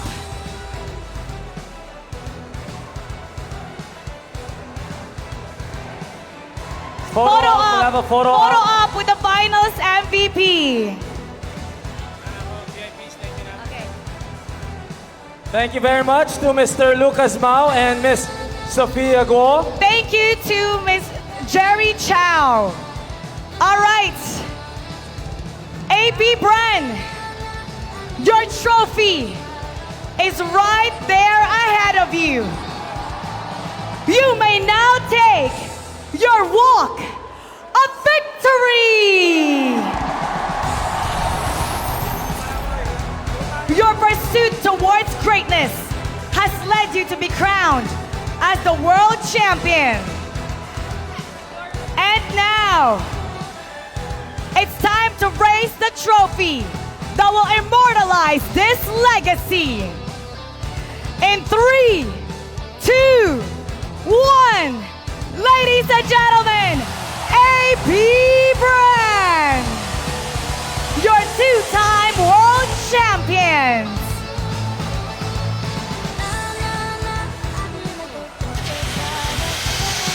This epic clash of titans, APBREN has proven their greatness.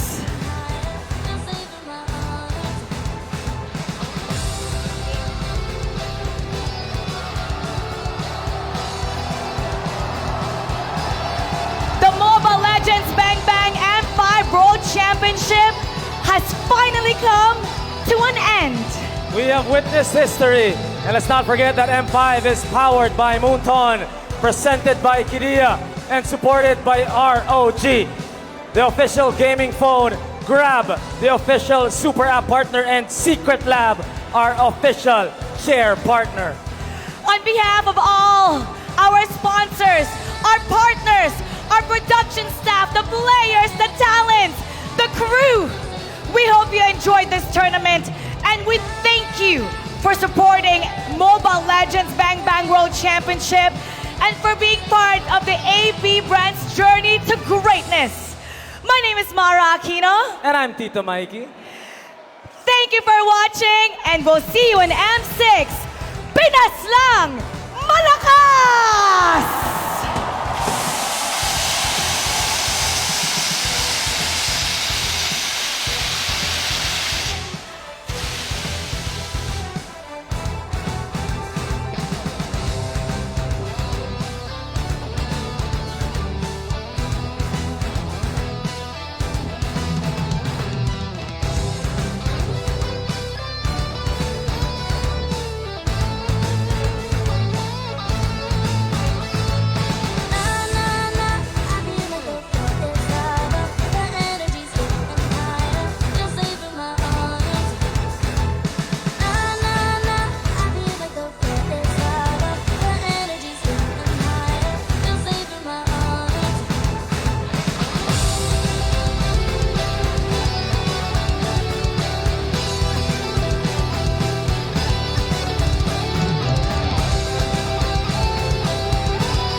keep me from my honor. Nah, nah, nah, I feel like the floor is lava. The energy's getting higher. You're saving my arms. Cause I know just what I got. I got you like na-na-na. And you know I hold the power. Just feel it out. Oh, yeah. Making my grind good to grace. So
it's over. The energy's getting higher. You're saving my arms. 'Cause I know just what I got. I got you like na na na. And you know I hold the power.